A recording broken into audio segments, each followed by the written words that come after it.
Rich Dad, Poor Dad. What the rich teach their kids about money that the poor and middle class do not. By Robert Kiyosaki. To parents everywhere, a child's first and most important teachers, and to all those who educate, influence, and lead by example. Acknowledgements. How does a person say thank you when there are so many people to thank? Obviously, this book is a thank you to my two fathers, who were powerful role models, and to my mom, who taught me love and kindness. The person most responsible for this book becoming a reality is my wife, Kim, my partner in marriage, business, and in life. She makes my life complete. Introduction. Rich Dad, Poor Dad. Having two dads offered me the choice of contrasting points of view, one of a rich man and one of a poor man. I had two fathers, a rich one and a poor one. One was highly educated and intelligent. He had a PhD and completed 4 years of undergraduate work in less than 2 years. He then went on to Stanford University, the University of Chicago, and Northwestern University to do his advanced studies, all on full financial scholarships. The other father never finished the 8th grade. Both men were successful in their careers, working hard all their lives. Both earned substantial incomes, yet one always struggled financially. The other would become one of the richest men in Hawaii. One died, leaving tens of millions of dollars to his family, charities, and his church. The other left bills to be paid. Both men were strong, charismatic, and influential. Both men offered me advice, but they did not advise the same things. Both men believed strongly in education, but did not recommend the same course of study. If I had had only one dad, I would have had to accept or reject his advice.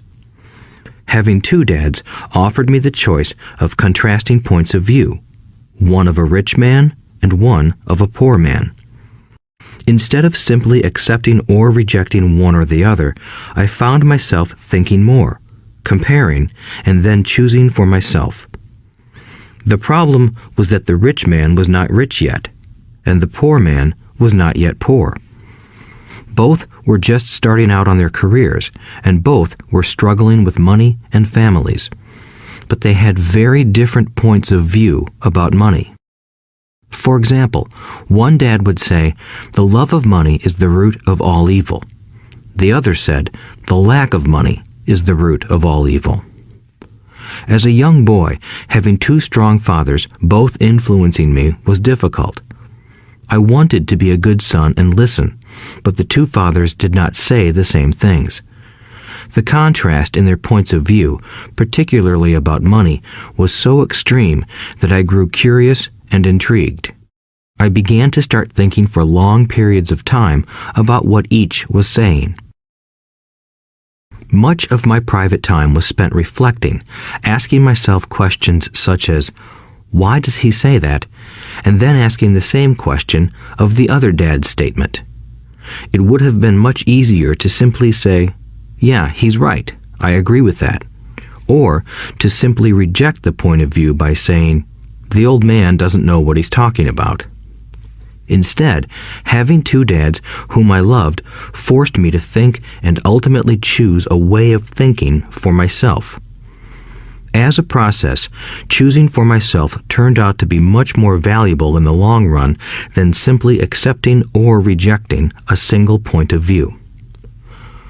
One of the reasons the rich get richer, the poor get poorer, and the middle class struggles in debt is that the subject of money is taught at home, not in school. Most of us learn about money from our parents, so what can poor parents tell their child about money? They simply say, "Stay in school and study hard." The child may graduate with excellent grades, but with a poor person's financial programming and mindset. Sadly, money is not taught in schools. Schools focus on scholastic and professional skills, but not on financial skills. This explains how smart bankers, doctors, and accountants who earned excellent grades may struggle financially all of their lives. Our staggering national debt is due in large part to highly educated politicians and government officials making financial decisions with little or no training in the subject of money. Today, I often wonder what will soon happen when we have millions of people who need financial and medical assistance. They will be dependent upon their families or the government for financial support. What will happen when Medicare and Social Security run out of money? How will a nation survive if teaching children about money continues to be left to parents, most of whom will be, or already are, poor? Because I had two influential fathers, I learned from both of them. I had to think about each dad's advice, and in doing so, I gained valuable insight into the power and effect of one's thoughts on one's life. For example, one dad had a habit of saying, "I can't afford it." The other dad forbade those words to be used. He insisted I ask, "How can I afford it?" One is a statement, and the other is a question. One lets you off the hook, and the other forces you to think. My soon-to-be rich dad would explain that by automatically saying the words, "I can't afford it," your brain stops working. By asking the question, "How can I afford it?" your brain is put to work. He did not mean that you should buy everything you want. He was fanatical about exercising your mind, the most powerful computer in the world. He'd say, "My brain gets stronger every day because I exercise it. The stronger it gets, the more money I can make." He believed that automatically saying, "I can't afford it," was a sign of mental laziness. Although both dads worked hard, I noticed that one dad had a habit of putting his brain to sleep when it came to finances, and the other had a habit of exercising his brain. The long-term result was that one dad grew stronger financially, and the other grew weaker. It is not much different from a person who goes to the gym to exercise on a regular basis versus someone who sits on the couch watching television. Proper physical exercise increases your chances for health, and proper mental exercise increases your chances for wealth. My two dads had opposing attitudes, and that affected the way they thought. One dad thought that the rich should pay more in taxes to take care of those less fortunate. The other said, taxes punish those who produce and reward those who don't produce.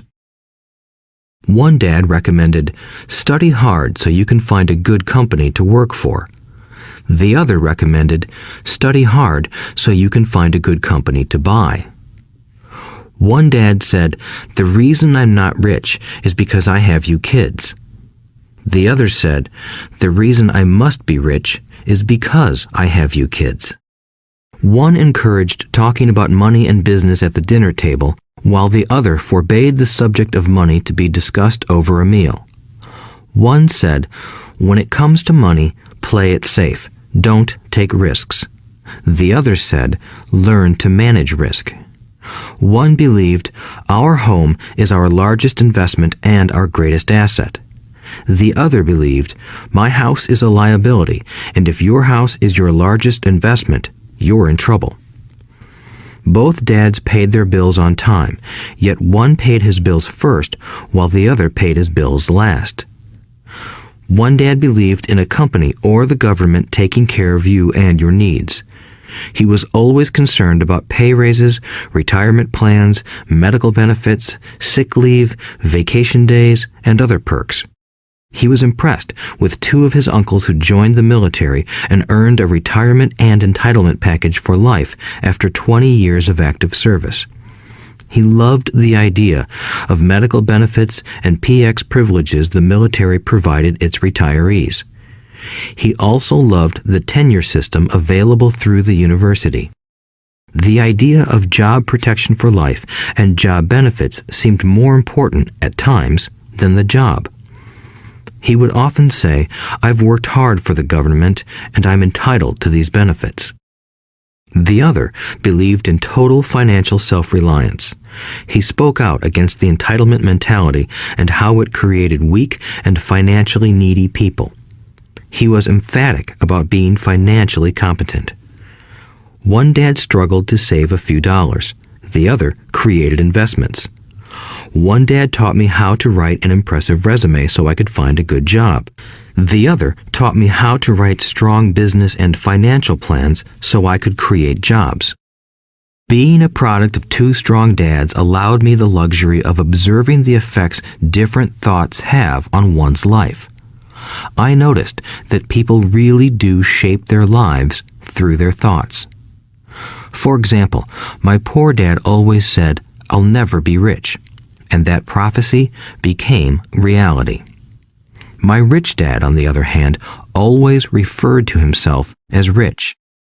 He would say things like, "I'm a rich man and rich people don't do this." Even when he was flat broke after a major financial setback, he continued to refer to himself as a rich man. He would cover himself by saying, "There is a difference between being poor and being broke. Broke is temporary. Poor is eternal." My poor dad would say, "I'm not interested in money," or "money doesn't matter."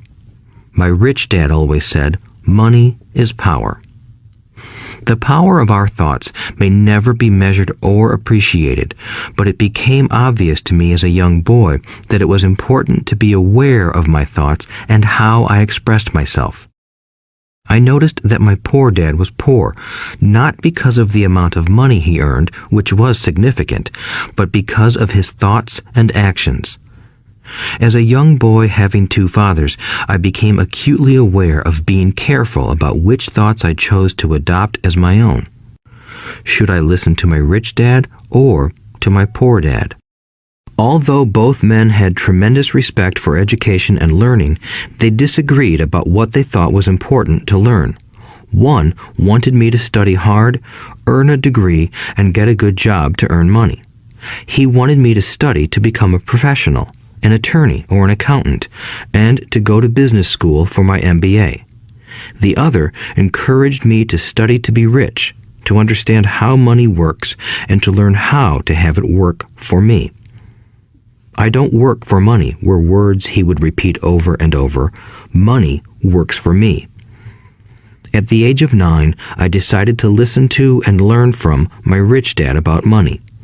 In doing so, I chose not to listen to my poor dad, even though he was the one with all the college degrees. A lesson from Robert Frost. Robert Frost is my favorite poet.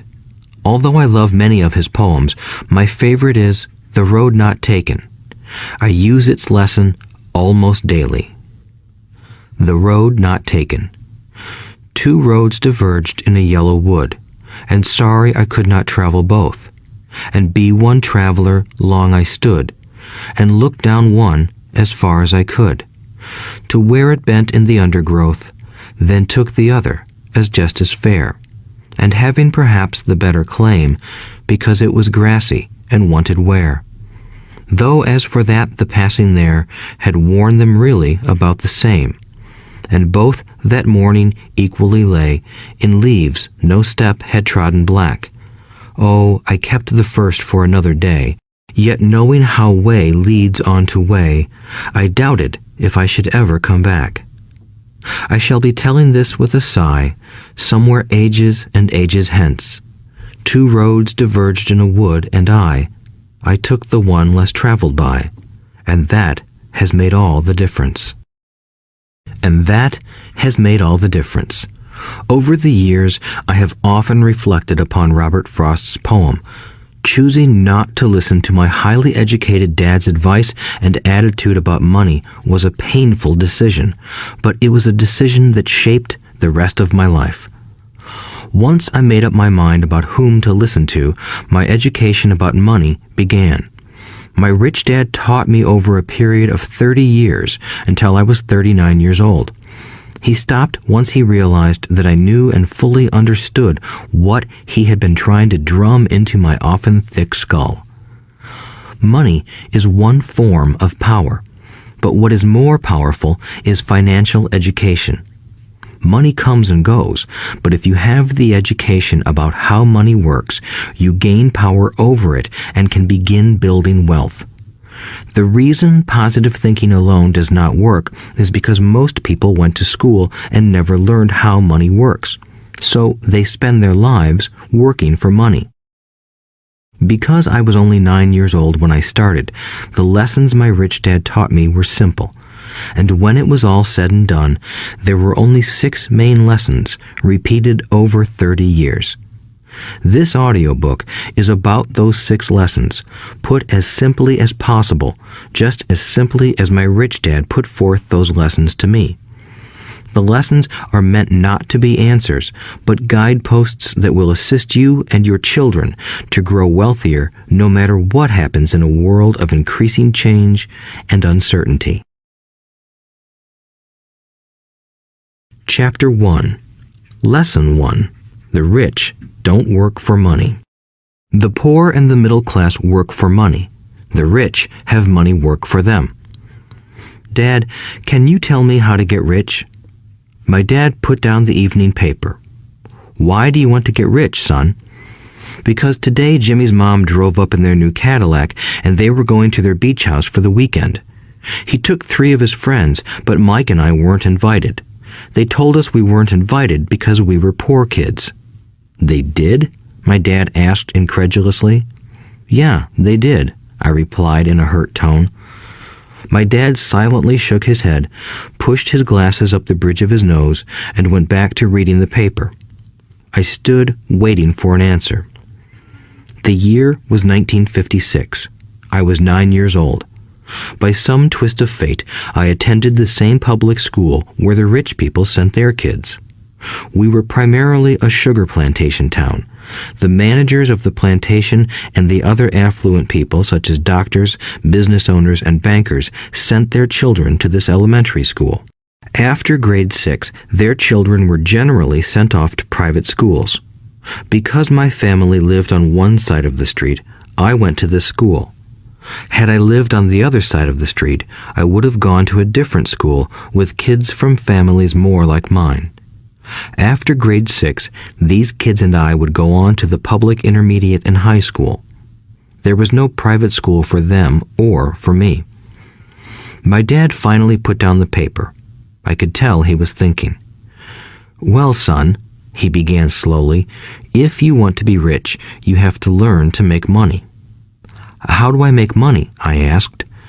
Well, use your head, son, he said, smiling. Even then, I knew that really meant, that's all I'm going to tell you, or, I don't know the answer, so don't embarrass me.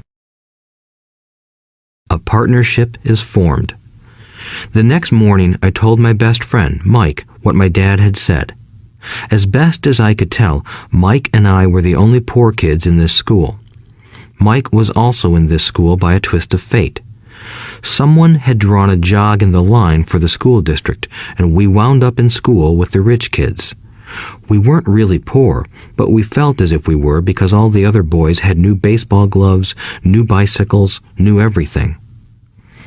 Mom and Dad provided us with the basics, like food and shelter and clothes, but that was about it. My dad used to say, if you want something, work for it. We wanted things, but there was not much work available for 9-year-old boys. So what do we do to make money? Mike asked. I don't know, I said, but do you want to be my partner? He agreed, and so on that Saturday morning, Mike became my first business partner. We spent all morning coming up with ideas on how to make money. Occasionally, we talked about all the cool guys at Jimmy's beach house having fun. It hurt a little, but that hurt was good because it inspired us to keep thinking of a way to make money. Finally, that afternoon, a bolt of lightning struck. It was an idea Mike got from a science book he had read. Excitedly, we shook hands, and the partnership now had a business. For the next several weeks, Mike and I ran around our neighborhood, knocking on doors and asking our neighbors if they would save their toothpaste tubes for us. With puzzled looks, most adults consented with a smile. Some asked us what we were doing, To which we replied, "We can't tell you. It's a business secret." My mom grew distressed as the weeks wore on. We had selected a site next to her washing machine as the place we would stockpile our raw materials. In a brown cardboard box that at one time held ketchup bottles, our little pile of used toothpaste tubes began to grow. Finally, my mom put her foot down. The sight of her neighbor's messy, crumpled used toothpaste tubes had gotten to her. "What are you boys doing?" she asked, "and I don't want to hear again that it's a business secret. Do something with this mess or I'm going to throw it out." Mike and I pleaded and begged, explaining that we would soon have enough and then we would begin production. We informed her that we were waiting on a couple of neighbors to finish their toothpaste so we could have their tubes. Mom granted us a 1-week extension. The date to begin production was moved up, and the pressure was on. My first partnership was already being threatened with an eviction notice by my own mom. It became Mike's job to tell the neighbors to quickly use up their toothpaste, saying their dentist wanted them to brush more often anyway. I began to put together the production line. One day, my dad drove up with a friend to see 2 9-year-old boys in the driveway with a production line operating at full speed. There was fine white powder everywhere. On a long table were small milk cartons from school, and our family's hibachi grill was glowing with red-hot coals at maximum heat. Dad walked up cautiously, having to park the car at the base of the driveway since the production line blocked the carport. As he and his friend got closer, they saw a steel pot sitting on top of the coals in which the toothpaste tubes were being melted down. In those days, toothpaste did not come in plastic tubes. The tubes were made of lead, so once the paint was burned off, the tubes were dropped in the small steel pot. They melted until they became liquid, and with my mom's pot holders, we poured the lead through a small hole in the top of the milk cartons. The milk cartons were filled with plaster of Paris. White powder was everywhere. In my haste, I had knocked the bag over, and the entire area looked like it had been hit by a snowstorm. The milk cartons were the outer containers for plaster of Paris molds.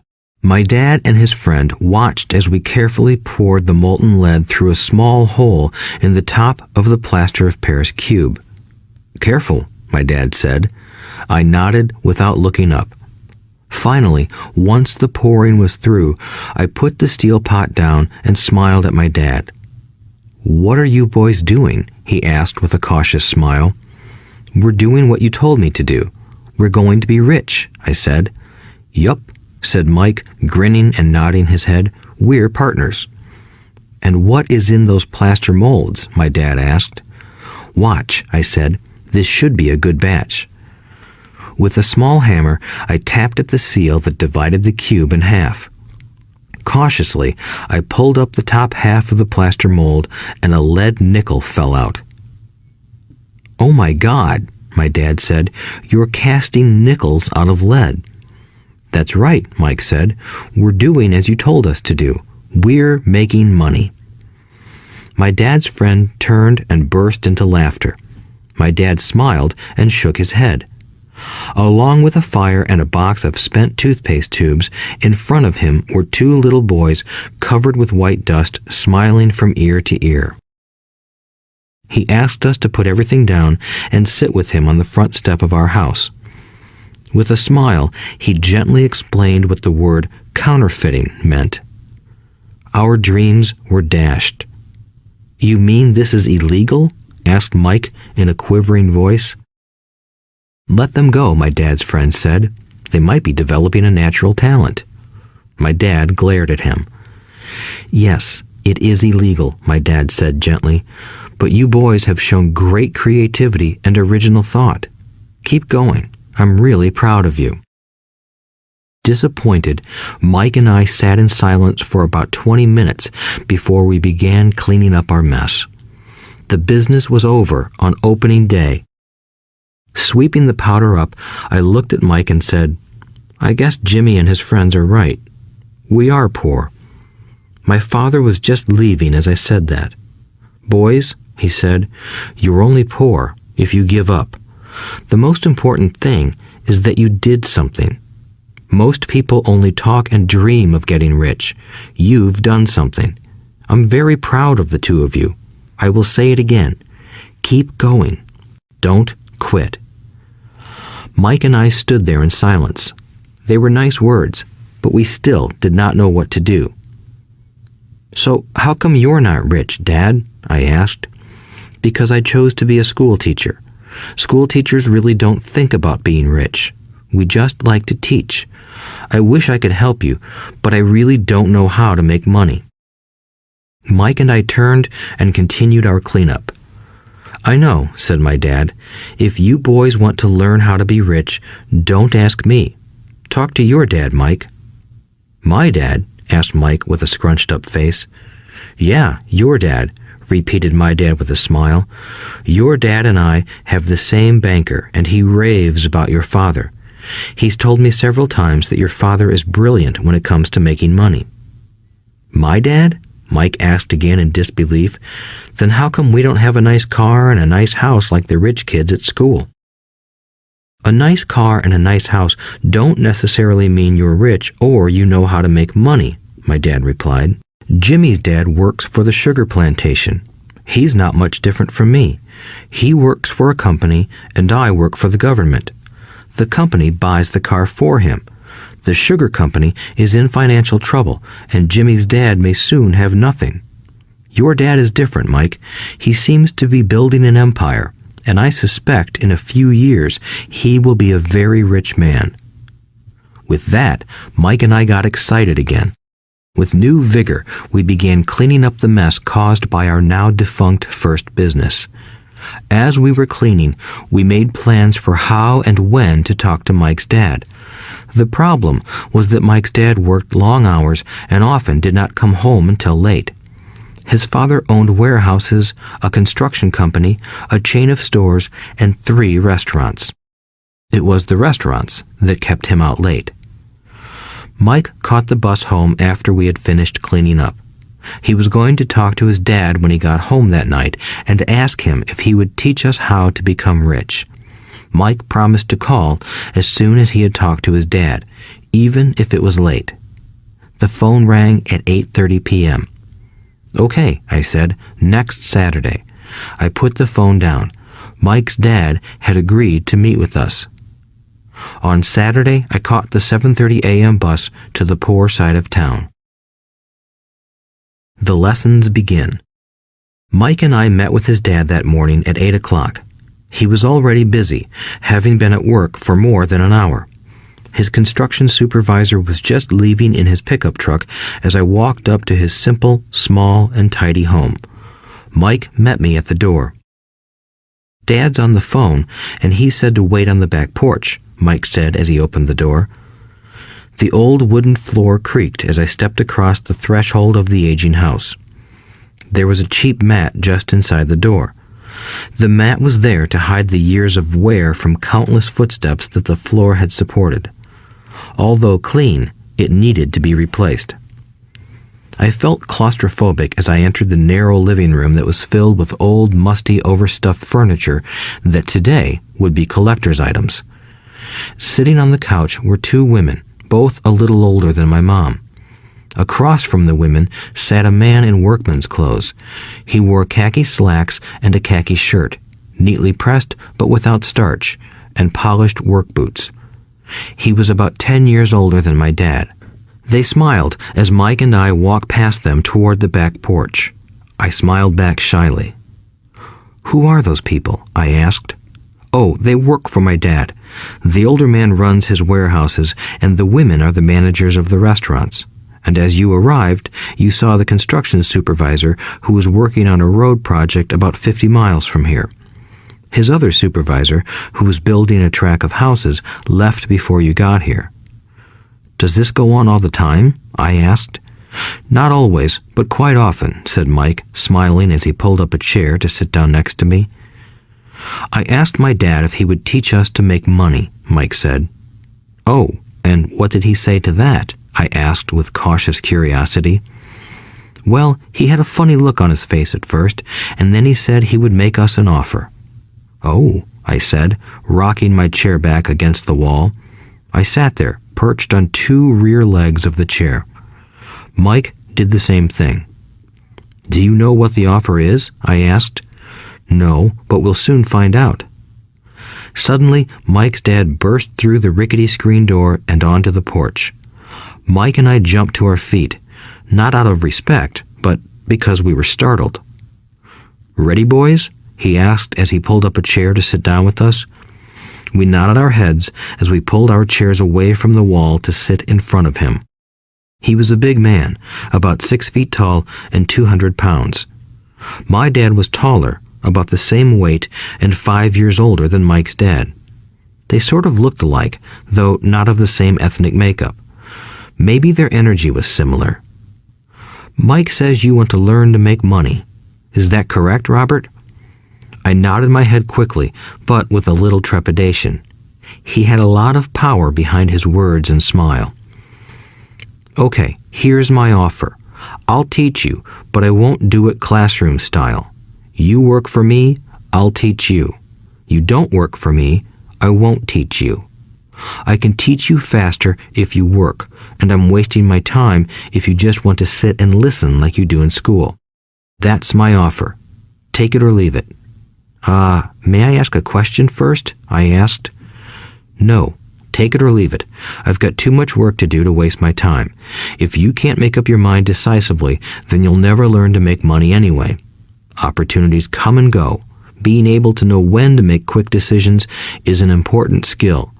You have the opportunity that you asked for. School is beginning, or it's over in 10 seconds, Mike's dad said with a teasing smile. "Take it," I said. "Take it," said Mike. "Good," said Mike's dad. "Mrs. Martin will be by in 10 minutes. After I'm through with her, you'll ride with her to my superette and you can begin working. I'll pay you 10 cents an hour and you'll work 3 hours every Saturday." "But I have a softball game today," I said. Mike's dad lowered his voice to a stern tone. "Take it or leave it," he said. "I'll take it," I replied, choosing to work and learn instead of playing. 30 cents later. By 9 a.m. that day, Mike and I were working for Mrs. Martin. She was a kind and patient woman. She always said that Mike and I reminded her of her 2 grown sons. Although kind, she believed in hard work and kept us moving.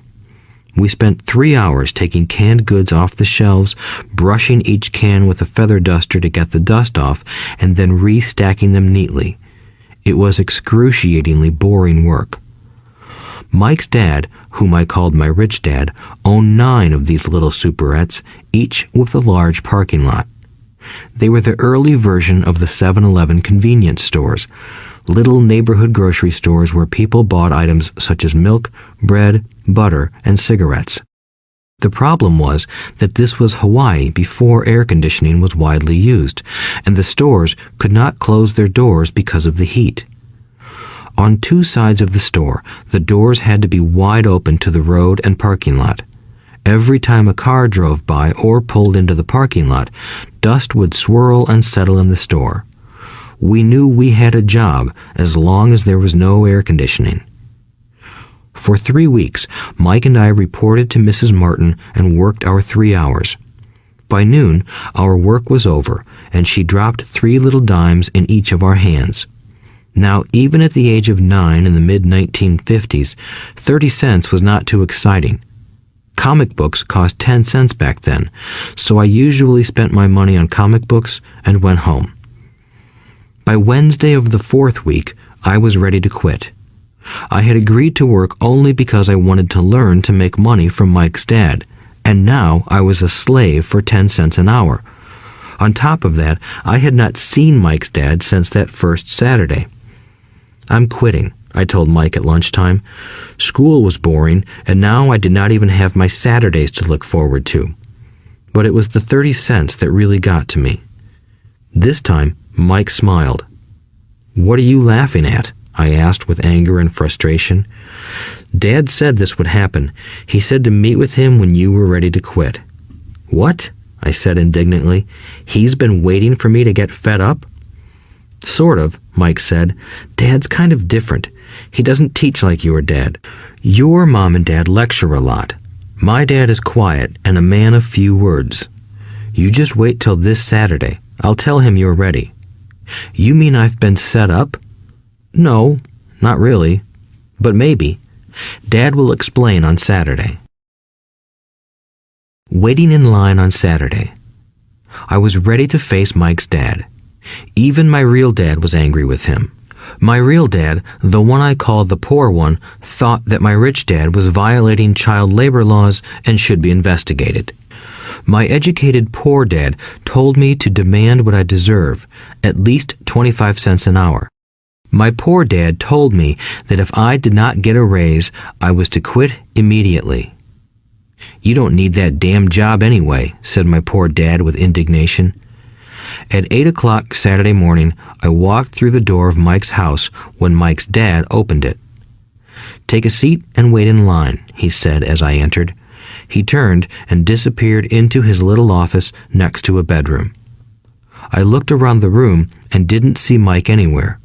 Feeling awkward, I cautiously sat down next to the same two women who were there 4 weeks earlier. They smiled and slid down the couch to make room for me. 45 minutes went by, and I was steaming. The two women had met with him and left 30 minutes earlier. An older gentleman was in there for 20 minutes and was also gone. The house was empty, and here I sat in a musty, dark living room on a beautiful, sunny Hawaiian day, waiting to talk to a cheapskate who exploited children. I could hear him rustling around the office, talking on the phone, and ignoring me. I was ready to walk out, but for some reason, I stayed. Finally, 15 minutes later, at exactly 9 o'clock, Rich Dad walked out of his office, said nothing, and signaled with his hand for me to enter. I understand you want a raise or you're going to quit, Rich Dad said as he swiveled in his office chair. Well, you're not keeping your end of the bargain, I blurted out, nearly in tears. It was really frightening for me to confront a grown-up. You said that you would teach me if I worked for you. Well, I've worked for you. I've worked hard. I've given up my baseball games to work for you, but you haven't kept your word, and you haven't taught me anything. You are a crook like everyone in town thinks you are. You're greedy. You want all the money and don't take care of your employees. You made me wait and don't show me any respect. I'm only a little boy, but I deserve to be treated better. Rich Dad rocked back in his swivel chair, hands up to his chin, and stared at me. Not bad, he said. In less than a month, you sound like most of my employees. What? I asked. Not understanding what he was saying, I continued with my grievance. I thought you were going to keep your end of the bargain and teach me. Instead, you want to torture me? That's cruel. That's really cruel. I am teaching you, Rich Dad said quietly. What have you taught me? Nothing, I said angrily. You haven't even talked to me once since I agreed to work for peanuts. 10 cents an hour. Ha! I should notify the government about you. We have child labor laws, you know. My dad works for the government, you know. Wow, said Rich Dad. Now you sound just like most of the people who used to work for me. People I've either fired or who have quit. So, what do you have to say? I demanded, feeling pretty brave for a little kid. You lied to me. I've worked for you, and you have not kept your word. You haven't taught me anything. How do you know that I've not taught you anything? Asked Rich Dad calmly. Well, you've never talked to me. I've worked for 3 weeks, and you have not taught me anything, I said with a pout. Does teaching mean talking or a lecture? Rich Dad asked. Well, yes, I replied. That's how they teach you in school, he said, smiling. But that is not how life teaches you, and I would say that life is the best teacher of all. Most of the time, life does not talk to you. It just sort of pushes you around. Each push is life saying, wake up, there's something I want you to learn. What is this man talking about? I asked myself silently. Life pushing me around was life talking to me? Now I knew I had to quit my job. I was talking to someone who needed to be locked up. If you learn life's lessons, you will do well. If not, life will just continue to push you around. People do two things. Some just let life push them around. Others get angry and push back. But they push back against their boss, or their job, or their husband or wife. They do not know it's life that's pushing. I had no idea what he was talking about. Life pushes all of us around. Some people give up and others fight. A few learn the lesson and move on. They welcome life pushing them around. To these few people, it means they need and want to learn something. They learn and move on. Most quit, and a few, like you, fight. Rich Dad stood and shut the creaky old wooden window that needed repair. If you learn this lesson, you will grow into a wise, wealthy, and happy young man. If you don't, you will spend your life blaming a job, low pay, or your boss for your problems. You'll live life always hoping for that big break that will solve all your money problems. Rich Dad looked over at me to see if I was still listening. His eyes met mine. We stared at each other, communicating through our eyes. Finally, I looked away once I had absorbed his message. I knew he was right. I was blaming him, and I did ask to learn. I was fighting. Rich Dad continued. Or, if you are the kind of person who has no guts, you just give up every time life pushes you. If you are that kind of person, you'll live all your life playing it safe, doing the right things, saving yourself for some event that never happens. Then you die a boring old man.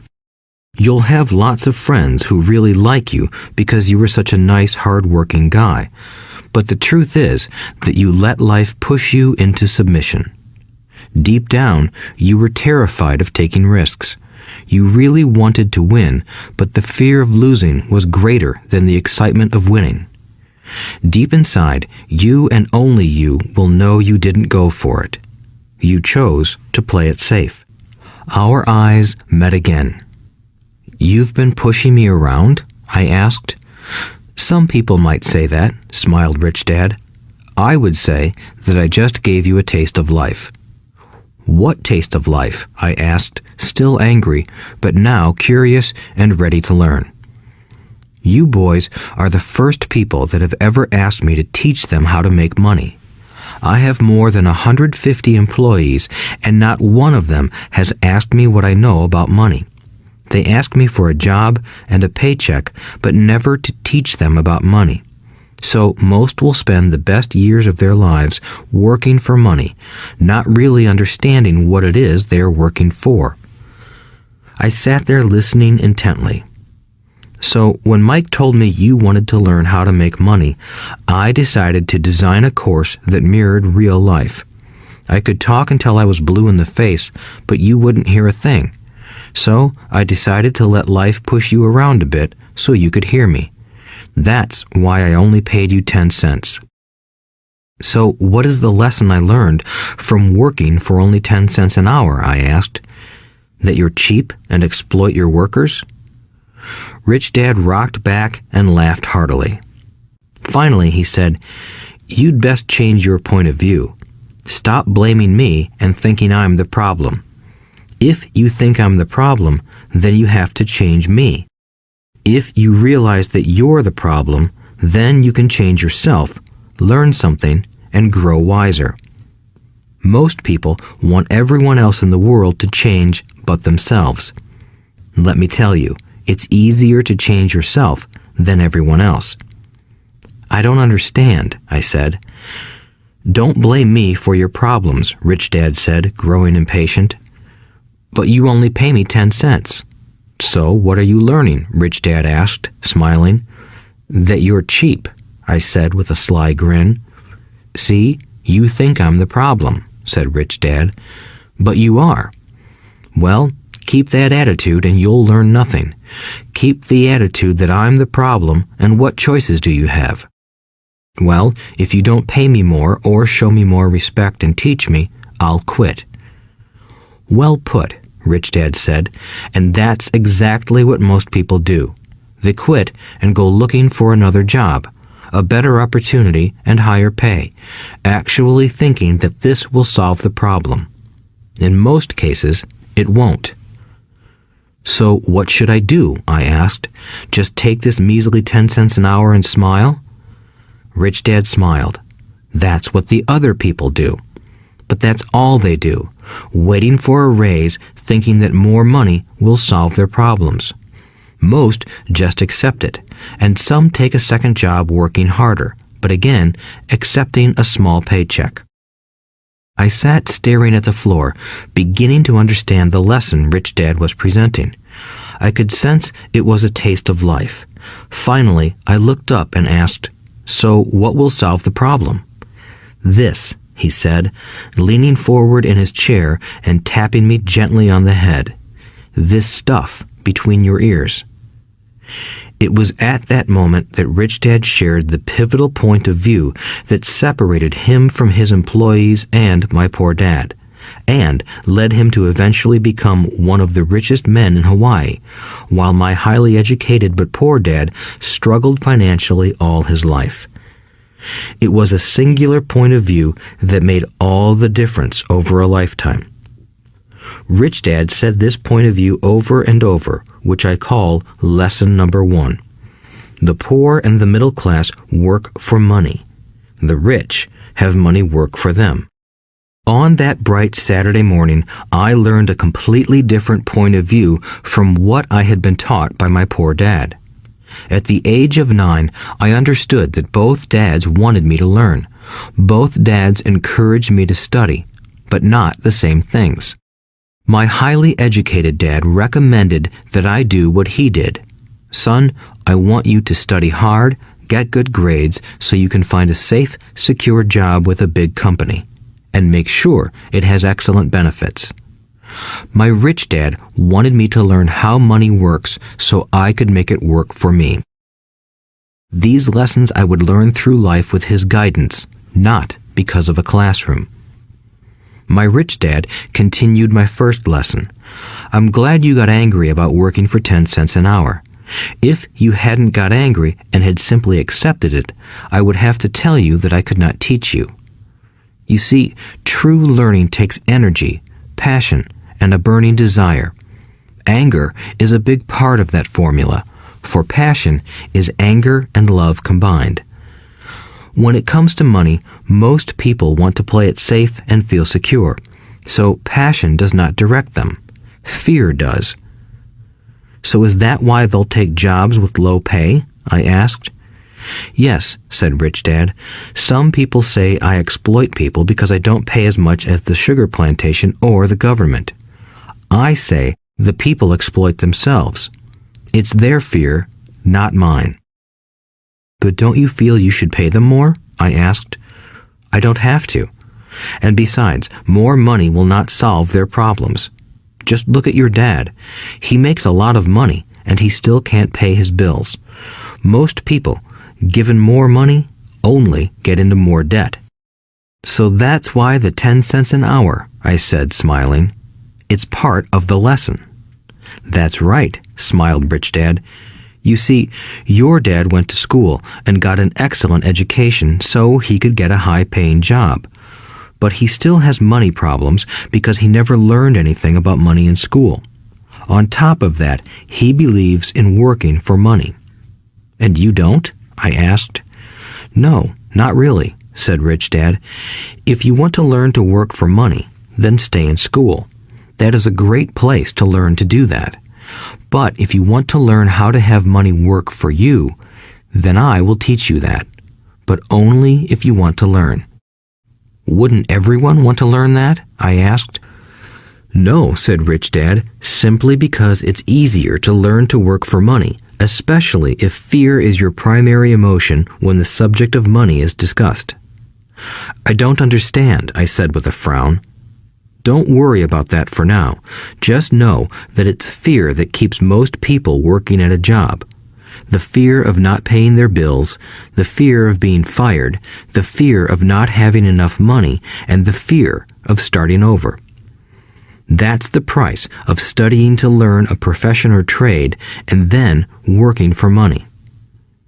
Most people become a slave to money and then get angry at their boss. Learning to have money work for you is a completely different course of study? I asked. Absolutely, Rich Dad answered. Absolutely. We sat in the silence on that beautiful Hawaiian Saturday morning. My friends had just started their Little League baseball game, but for some reason I was now thankful I had decided to work for 10 cents an hour. I sensed that I was about to learn something my friends wouldn't learn in school. Ready to learn? Asked Rich Dad. Absolutely, I said with a grin. I have kept my promise. I've been teaching you from afar, my Rich Dad said. At 9 years old, you've gotten a taste of what it feels like to work for money. Just multiply your last month by 50 years, and you will have an idea of what most people spend their life doing. I don't understand, I said. How did you feel waiting in line to see me, once to get hired and once to ask for more money? Terrible, I said. If you choose to work for money, that is what life will be like, said Rich Dad. And how did you feel when Mrs. Martin dropped 3 dimes in your hand for 3 hours of work? I felt like it wasn't enough. It seemed like nothing. I was disappointed, I said. And that is how most employees feel when they look at their paychecks, especially after all the tax and other deductions are taken out. At least you got 100%. You mean most workers don't get paid everything? I asked with amazement. Heavens no, said Rich Dad. The government always takes its share first. How do they do that? I asked. Taxes, said Rich Dad. You're taxed when you earn. You're taxed when you spend. You're taxed when you save. You're taxed when you die. Why do people let the government do that to them? The rich don't, said Rich Dad with a smile. The poor and the middle class do. I'll bet you that I earn more than your dad, yet he pays more in taxes. How can that be? I asked. At my age, that made no sense to me. Why would someone let the government do that to them? Rich Dad rocked slowly and silently in his chair, just looking at me. Ready to learn? He asked. I nodded my head slowly. As I said, there is a lot to learn. Learning how to have money work for you is a lifetime study. Most people go to college for 4 years and their education ends. I already know that my study of money will continue over my lifetime, simply because the more I find out I need to know. Most people never study the subject. They go to work, get their paycheck, balance their checkbooks, and that's it. Then they wonder why they have money problems. They think that more money will solve the problem, and don't realize that it's their lack of financial education that is the problem. So my dad has tax problems because he doesn't understand money? I asked, confused. Look, said Rich Dad, taxes are just one small section on learning how to have money work for you. Today, I just wanted to find out if you still have the passion to learn about money. Most people don't. They want to go to school, learn a profession, have fun at their work, and earn lots of money. One day they wake up with big money problems, and then they can't stop working. That's the price of only knowing how to work for money instead of studying how to have money work for you. So, do you still have the passion to learn? Asked Rich Dad. I nodded my head. Good, said Rich Dad. Now get back to work. This time, I will pay you nothing. What? I asked in amazement. You heard me. Nothing. You will work the same 3 hours every Saturday, but this time you will not be paid 10 cents per hour. You said you wanted to learn to not work for money, so I'm not going to pay you anything. I couldn't believe what I was hearing. I've already had this conversation with Mike, and he's already working, dusting and stacking canned goods for free.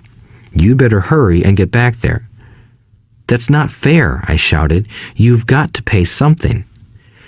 You said you wanted to learn. If you don't learn this now, you'll grow up to be like the two women and the older man sitting in my living room, working for money and hoping I don't fire them. Or, like your dad, earning lots of money only to be in debt up to his eyeballs, hoping more money will solve the problem. If that's what you want, I'll go back to our original deal of 10 cents an hour. Or you can do what most adults do. Complain that there is not enough pay, quit, and go looking for another job. But what do I do? I asked. Rich Dad tapped me on the head. Use this, he said. If you use it well, you will soon thank me for giving you an opportunity, and you will grow into a rich man. I stood there, still not believing what a raw deal I was handed. I came to ask for a raise, and somehow I was instead working for nothing. Rich Dad tapped me on the head again and said, "Use this. Now, get out of here and get back to work." Lesson number 1. The rich don't work for money.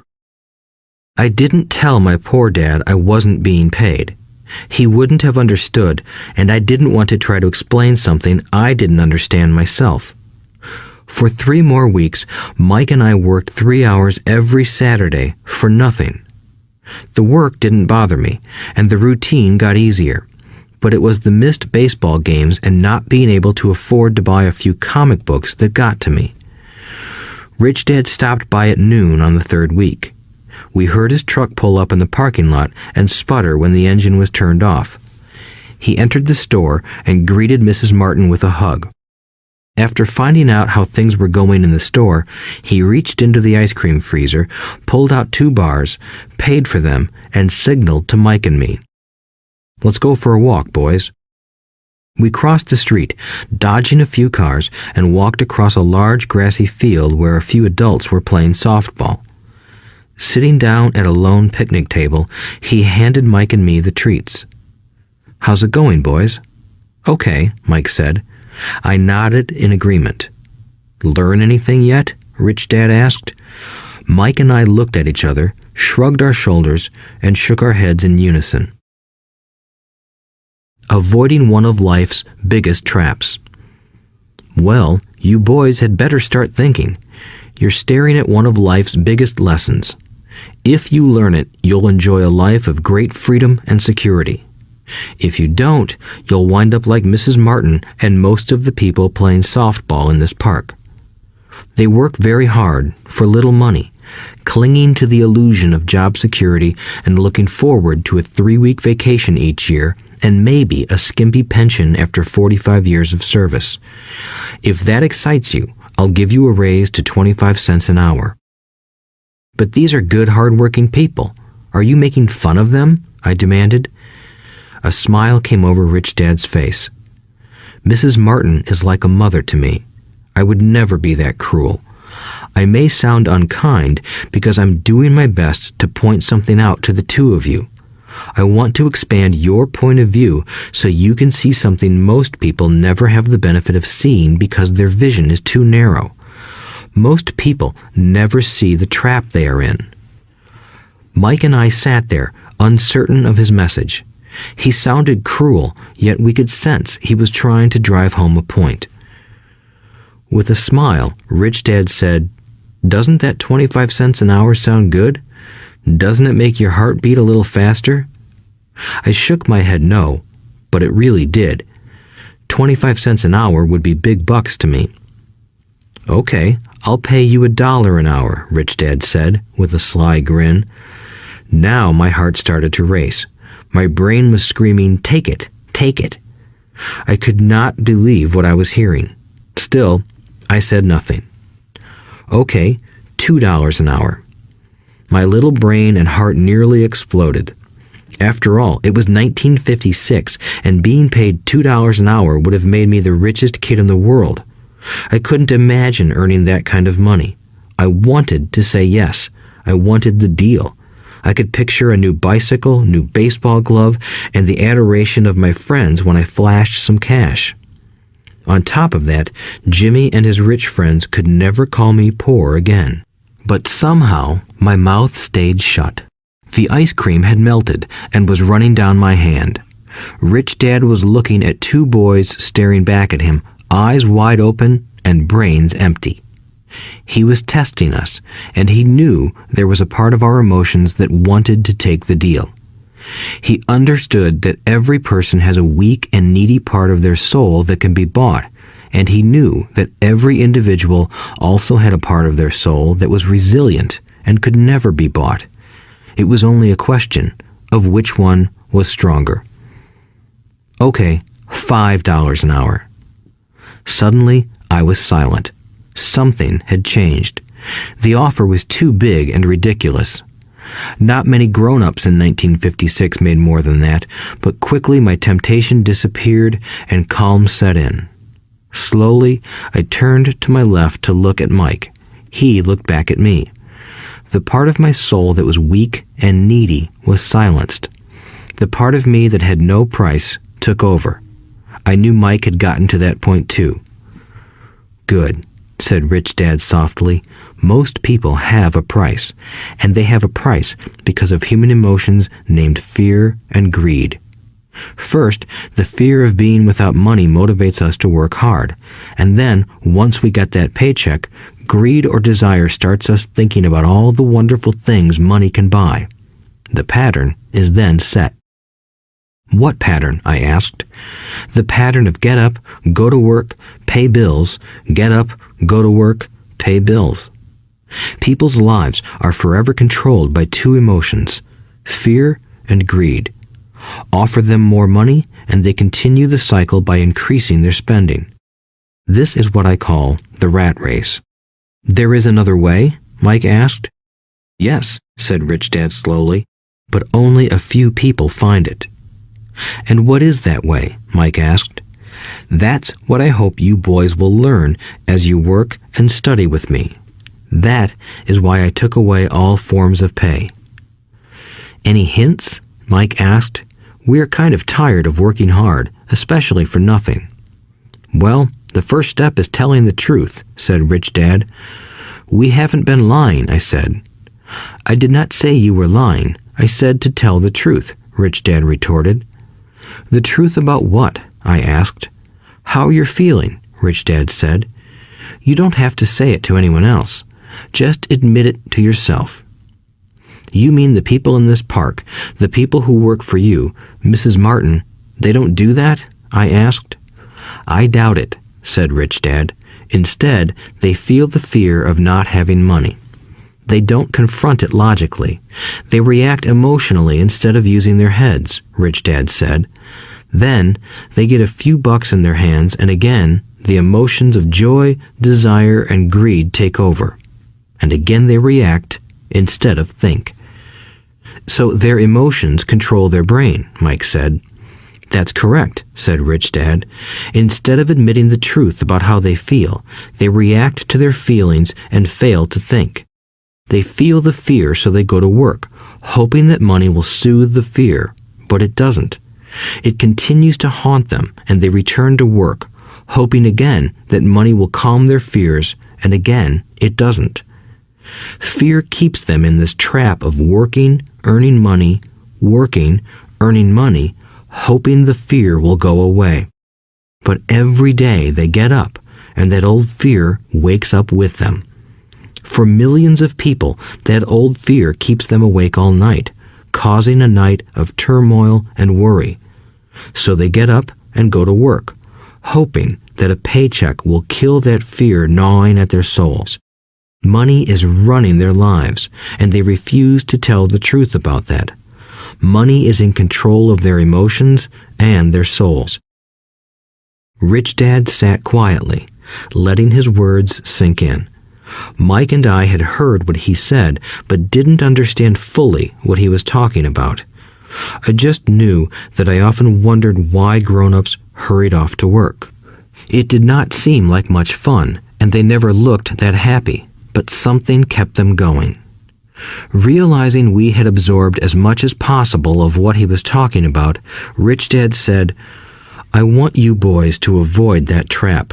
That is really what I want to teach you. Not just to be rich, because being rich does not solve the problem. It doesn't? I asked, surprised. No, it doesn't. Let me explain the other emotion, desire. Some call it greed, but I prefer desire. It's perfectly normal to desire something better, prettier, more fun, or exciting. So people also work for money because of desire. They desire money for the joy they think it can buy. But the joy that money brings is often short-lived, and they soon need more money for more joy, more pleasure, more comfort, and more security. So they keep working, thinking money will soothe their souls that are troubled by fear and desire. But money can't do that. Even rich people do this? Mike asked. Rich people included, said Rich Dad. In fact, the reason many rich people are rich isn't because of desire, but because of fear. They believe that money can eliminate the fear of being poor, so they amass tons of it, only to find the fear gets worse. Now they fear losing the money. I have friends who keep working even though they have plenty. I know people who have millions who are more afraid now than when they were poor. They're terrified of losing it all. The fears that drove them to get rich got worse. That weak and needy part of their soul is actually screaming louder. They don't want to lose the big houses, the cars, and the high life money has bought them. They worry about what their friends would say if they lost all their money. Many are emotionally desperate and neurotic, although they look rich and have more money. So, is a poor man happier? I asked. No, I don't think so, replied Rich Dad. The avoidance of money is just as psychotic as being attached to money. As if on cue, the town derelict went past our table, stopping by the large rubbish can and rummaging around in it. The three of us watched him with great interest, when before we probably would have just ignored him. Rich Dad pulled $1 out of his wallet and gestured to the older man. Seeing the money, the derelict came over immediately, took the bill, thanked Rich Dad profusely, and hurried off, ecstatic with his good fortune. He's not much different from most of my employees, said Rich Dad. I've met so many people who say, oh, I'm not interested in money, yet they'll work at a job for 8 hours a day. That's a denial of truth. If they weren't interested in money, then why are they working? That kind of thinking is probably more psychotic than a person who hoards money. As I sat there listening to my Rich Dad, my mind flashed back to the countless times my own dad said, I'm not interested in money. He said those words often. He also covered himself by always saying, I work because I love my job. So, what do we do? I asked. Not work for money until all traces of fear and greed are gone? No, that would be a waste of time, said Rich Dad. Emotions are what make us human. The word emotion stands for energy in motion. Be truthful about your emotions and use your mind and emotions in your favor, not against yourself. Whoa, said Mike. Don't worry about what I just said. It will make more sense in years to come. Just be an observer, not a reactor to your emotions. Most people do not know that it's their emotions that are doing the thinking. Your emotions are your emotions, but you have got to learn to do your own thinking. Can you give me an example? I asked. Sure, replied Rich Dad. When a person says, I need to find a job, it's most likely an emotion doing the thinking. Fear of not having money generates that thought. But people do need money if they have bills to pay, I said.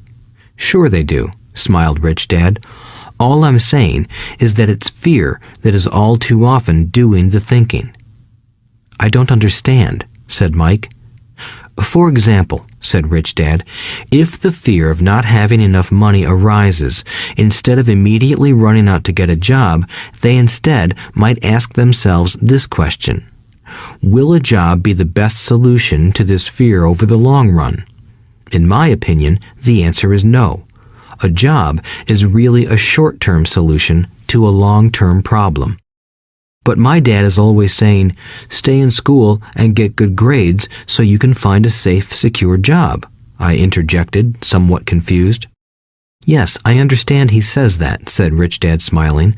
Most people recommend that, and it's a good path for most people. But people make that recommendation primarily out of fear. You mean my dad says that because he's afraid? Yes, said Rich Dad. He's terrified that you won't earn enough money and won't fit into society. Don't get me wrong. He loves you and wants the best for you. I, too, believe an education and a job are important, but it won't handle the fear. You see, that same fear that makes him get up in the morning to earn a few bucks is the fear that is causing him to be so fanatical about your going to school. So what do you recommend? I asked. I want to teach you to master the power of money instead of being afraid of it. They don't teach that in school, and if you don't learn it, you become a slave to money. It was finally making sense. He wanted us to widen our views and to see what the Mrs. Martins of this world couldn't see. He used examples that sounded cruel at the time, but I've never forgotten them. My vision widened that day, and I began to see the trap that lay ahead for most people. You see, we're all employees ultimately. We just work at different levels, said Rich Dad. I just want you boys to have a chance to avoid the trap caused by those two emotions, fear and desire.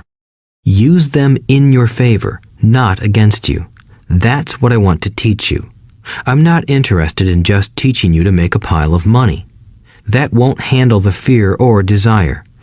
If you don't first handle fear and desire, and you get rich, you'll only be a highly paid slave. So how do we avoid the trap? I asked. The main cause of poverty or financial struggle is fear and ignorance, not the economy or the government or the rich. It's self-inflicted fear and ignorance that keep people trapped. So you boys go to school and get your college degrees, and I'll teach you how to stay out of the trap. The pieces of the puzzle were appearing. My highly educated dad had a great education and a great career, but school never told him how to handle money or his fear of it. It became clear that I could learn different and important things from two fathers. So you've been talking about the fear of not having money.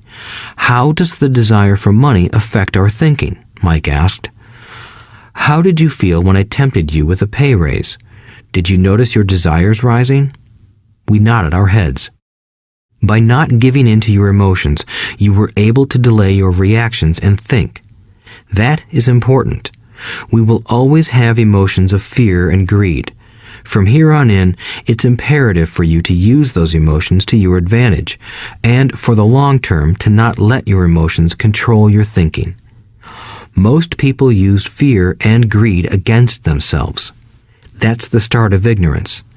Most people live their lives chasing paychecks, pay raises, and job security because of the emotions of desire and fear, not really questioning where those emotion-driven thoughts are leading them. It's just like the picture of a donkey dragging a cart with its owner dangling a carrot just in front of its nose. The donkey's owner may be going where he wants to, but the donkey is chasing an illusion. Tomorrow, there will only be another carrot for the donkey. You mean the moment I pictured a new baseball glove, candy, and toys, that's like a carrot to a donkey? Mike asked. Yes, and as you get older, your toys get more expensive. A new car, a boat, and a big house to impress your friends, said Rich Dad with a smile. Fear pushes you out the door, and desire calls to you. That's the trap.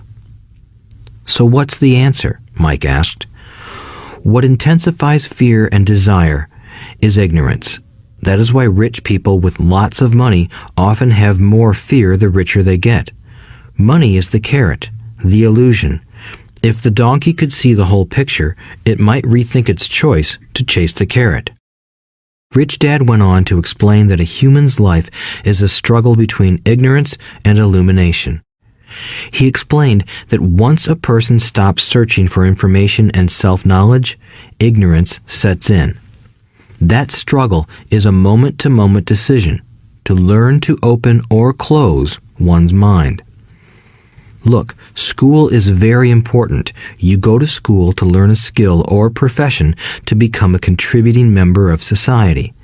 Every culture needs teachers, doctors, mechanics, artists, cooks, business people, police officers, firefighters, and soldiers. Schools train them so society can thrive and flourish, said Rich Dad. Unfortunately, for many people, school is the end, not the beginning.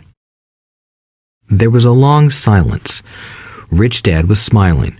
I didn't comprehend everything he said that day, but as with most great teachers, his words continued to teach for years. I've been a little cruel today, said Rich Dad, but I want you to always remember this talk. I want you to always think of Mrs. Martin, and I want you always to remember that donkey.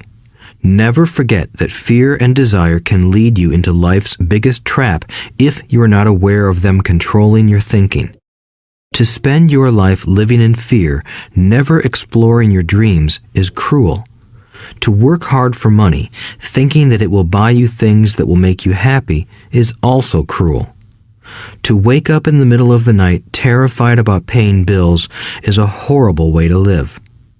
To live a life dictated by the size of a paycheck is not really living a life. Thinking that a job makes you secure is lying to yourself. That's cruel, and that's the trap I want you to avoid. I've seen how money runs people's lives. Don't let that happen to you. Please, don't let money run your life. A softball rolled under our table. Rich Dad picked it up and threw it back. So what does ignorance have to do with greed and fear? I asked. Because it is ignorance about money that causes so much greed and fear, said Rich Dad. Let me give you some examples. A doctor, wanting more money to better provide for his family, raises his fees. By raising his fees, it makes healthcare more expensive for everyone.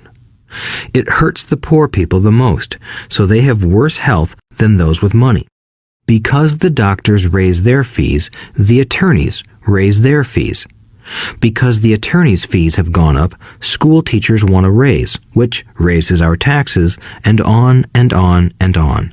Soon, there will be such a horrifying gap between the rich and the poor that chaos will break out and another great civilization will collapse. History proves that great civilizations collapse when the gap between the haves and have-nots is too great. Sadly, America is on that same course because we haven't learned from history. We only memorize historical dates and names, not the lesson. Aren't prices supposed to go up? I asked. In an educated society with a well-run government, prices should actually come down. Of course, that is often only true in theory. Prices go up because of greed and fear caused by ignorance. If schools taught people about money, there would be more money and lower prices. But schools focus only on teaching people to work for money, not how to harness money's power. But don't we have business schools? Mike asked. And haven't you encouraged me to go for my MBA? Yes, said Rich Dad, but all too often business schools train employees to become sophisticated bean counters. Heaven forbid a bean counter takes over a business. All they do is look at the numbers, fire people, and kill the business. I know this because I hire bean counters. All they think about is cutting costs and raising prices, which cause more problems. Bean counting is important. I wish more people knew it, but it, too, is not the whole picture, added Rich Dad angrily. So, is there an answer? Asked Mike. Yes, said Rich Dad. Learn to use your emotions to think, not think with your emotions. When you boys mastered your emotions by agreeing to work for free, I knew there was hope. When you again resisted your emotions when I tempted you with more money, you were again learning to think in spite of being emotionally charged. That's the first step. Why is that step so important? I asked. Well, that's up to you to find out. If you want to learn, I'll take you boys into the briar patch, a place almost everyone else avoids. If you go with me, you'll let go of the idea of working for money and instead learn to have money work for you. And what will we get if we go with you? What if we agree to learn from you? What will we get? I asked. The same thing Brer Rabbit got, said Rich Dad, referring to the classic children's story. Is there a briar patch? I asked. Yes, said Rich Dad. The briar patch is our fear and greed.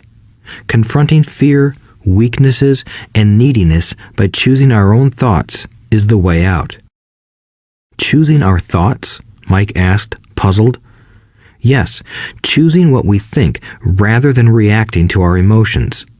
Instead of just getting up and going to work because not having the money to pay your bills is scaring you, ask yourself, is working harder at this the best solution to this problem? Most people are too afraid to rationally think things through and instead run out the door to a job they hate. The tar baby is in control. That's what I mean by choosing your thoughts. And how do we do that? Mike asked. That's what I will teach you. I'll teach you to have a choice of thoughts rather than a knee-jerk reaction, like gulping down your morning coffee and running out the door. Remember what I said before. A job is only a short-term solution to a long-term problem. Most people have only one problem in mind, and it's short-term. It's the bills at the end of the month, the tar baby. Money controls their lives, or should I say the fear and ignorance about money controls it. So they do as their parents did. They get up every day and go work for money, not taking the time to ask the question, is there another way? Their emotions now control their thinking, not their heads. Can you tell the difference between emotions thinking and the head thinking? Mike asked. Oh yes, I hear it all the time, said Rich Dad. I hear things like, well, everyone has to work, or the rich are crooks, or I'll get another job, I deserve this raise, you can't push me around, or I like this job because it's secure. No one asks, is there something I'm missing here? Which would break through the emotional thought and give you time to think clearly. As we headed back to the store, Rich Dad explained that the rich really did make money. They did not work for it. He went on to explain that when Mike and I were casting 5-cent pieces out of lead, thinking we were making money, we were very close to thinking the way the rich think. The problem was that creating money is legal for the government and banks to do, but illegal for us to do. There are legal ways to create money from nothing, he told us. Rich Dad went on to explain that the rich know that money is an illusion, truly like the carrot for the donkey. It's only out of fear and greed that the illusion of money is held together by billions of people who believe that money is real. It's not. Money is really made up. It is only because of the illusion of confidence and the ignorance of the masses that this house of cards stands.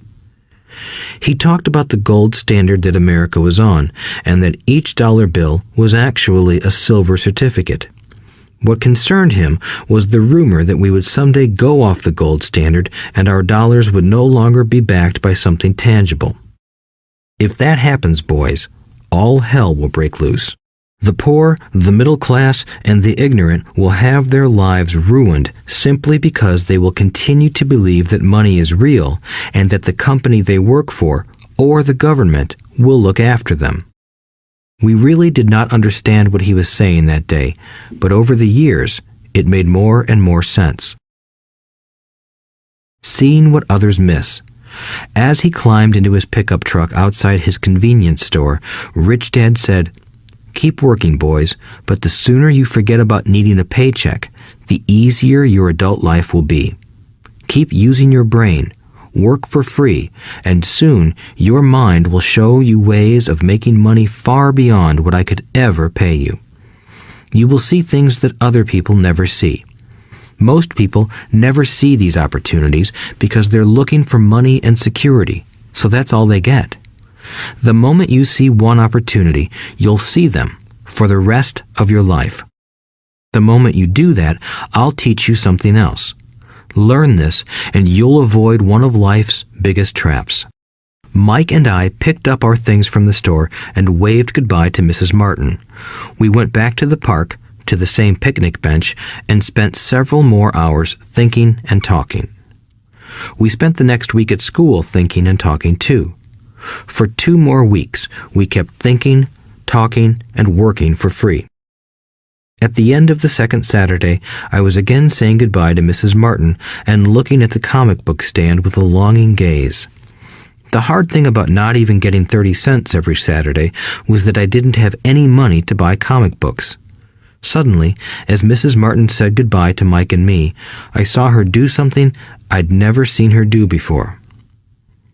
Mrs. Martin was cutting the front page of the comic book in half. She kept the top half of the comic book cover and threw the rest of the book into a large cardboard box. When I asked her what she did with the comic books, she said, "I throw them away. I give the top half of the cover back to the comic book distributor for credit when he brings in the new comics. He's coming in an hour." Mike and I waited for an hour. Soon the distributor arrived, and I asked him if we could have the comic books. To my delight, he said, "You can have them if you work for this store and do not resell them." Remember our old business partnership? Well, Mike and I revived it. Using a spare room in Mike's basement, we began piling hundreds of comic books in that room. Soon, our comic book library was open to the public. We hired Mike's younger sister, who loved to study, to be head librarian. She charged each child 10 cents admission to the library, which was open from 2:30 p.m. to 4:30 p.m. every day after school. The customers, the children of the neighborhood, could read as many comics as they wanted in 2 hours. It was a bargain for them since a comic cost 10 cents each, and they could read 5 or 6 in 2 hours. Mike's sister would check the kids as they left to make sure they weren't borrowing any comic books. She also kept the books, logging in how many kids showed up each day, who they were, and any comments they might have. Mike and I averaged $9.50 per week over a 3-month period. We paid his sister $1 a week and allowed her to read the comics for free, which she rarely did since she was always studying. Mike and I kept our agreement by working in the store every Saturday and collecting all the comic books from the different stores. We kept our agreement to the distributor by not selling any comic books. We burned them once they got too tattered. We tried opening a branch office, but we could never quite find someone as trustworthy and dedicated as Mike's sister. At an early age, we found out how hard it was to find good staff. 3 months after the library first opened, a fight broke out in the room. Some bullies from another neighborhood pushed their way in, and Mike's dad suggested we shut down the business. So our comic book business shut down, and we stopped working on Saturdays at the convenience store.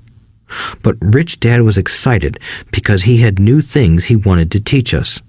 He was happy because we had learned our first lessons so well.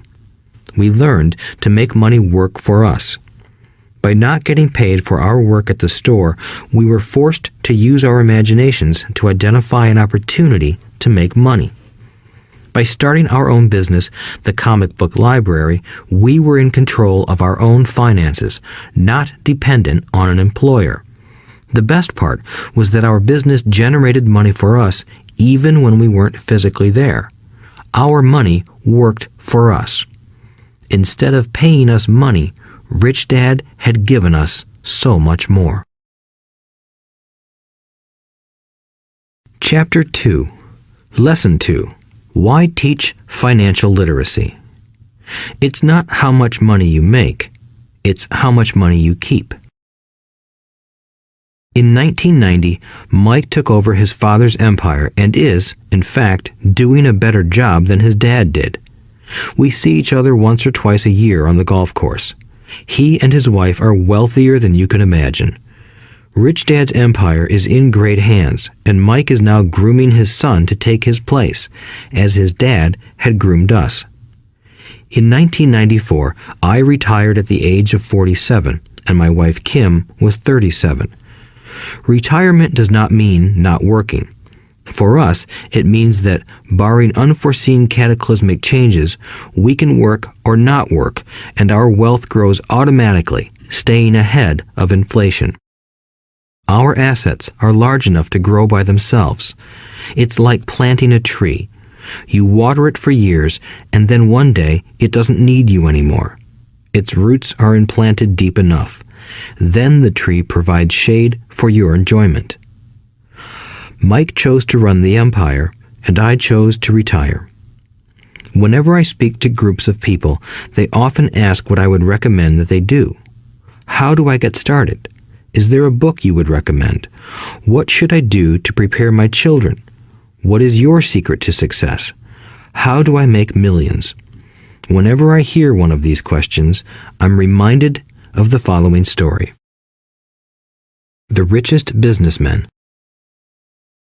In 1923, a group of our greatest leaders and richest businessmen held a meeting at the Edgewater Beach Hotel in Chicago.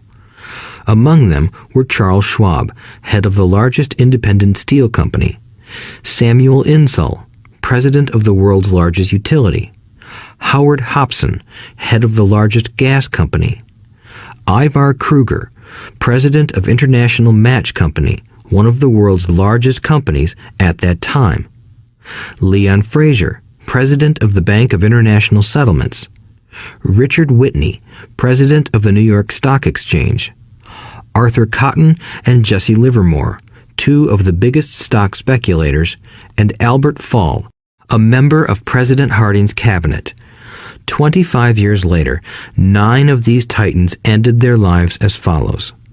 Schwab died penniless after living for 5 years on borrowed money. Insull died broke in a foreign land, and Kruger and Cotton also died broke. Hobson went insane. Whitney and Albert Fall were released from prison, and Fraser and Livermore committed suicide. I doubt if anyone can say what really happened to these men. If you look at the date, 1923, it was just before the 1929 market crash and the Great Depression, which I suspect had a great impact on these men and their lives. The point is this. Today, we live in times of greater and faster change than these men did.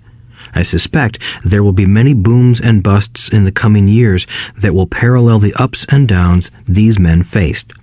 I am concerned that too many people are too focused on money and not on their greatest wealth, their education.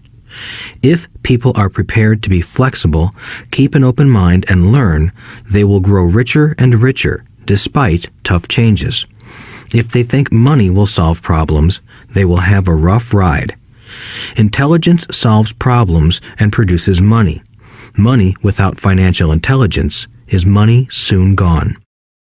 Most people fail to realize that in life, it's not how much money you make, it's how much money you keep. We've all heard stories of lottery winners who are poor, then suddenly rich, and then poor again. They win millions, yet are soon back where they started.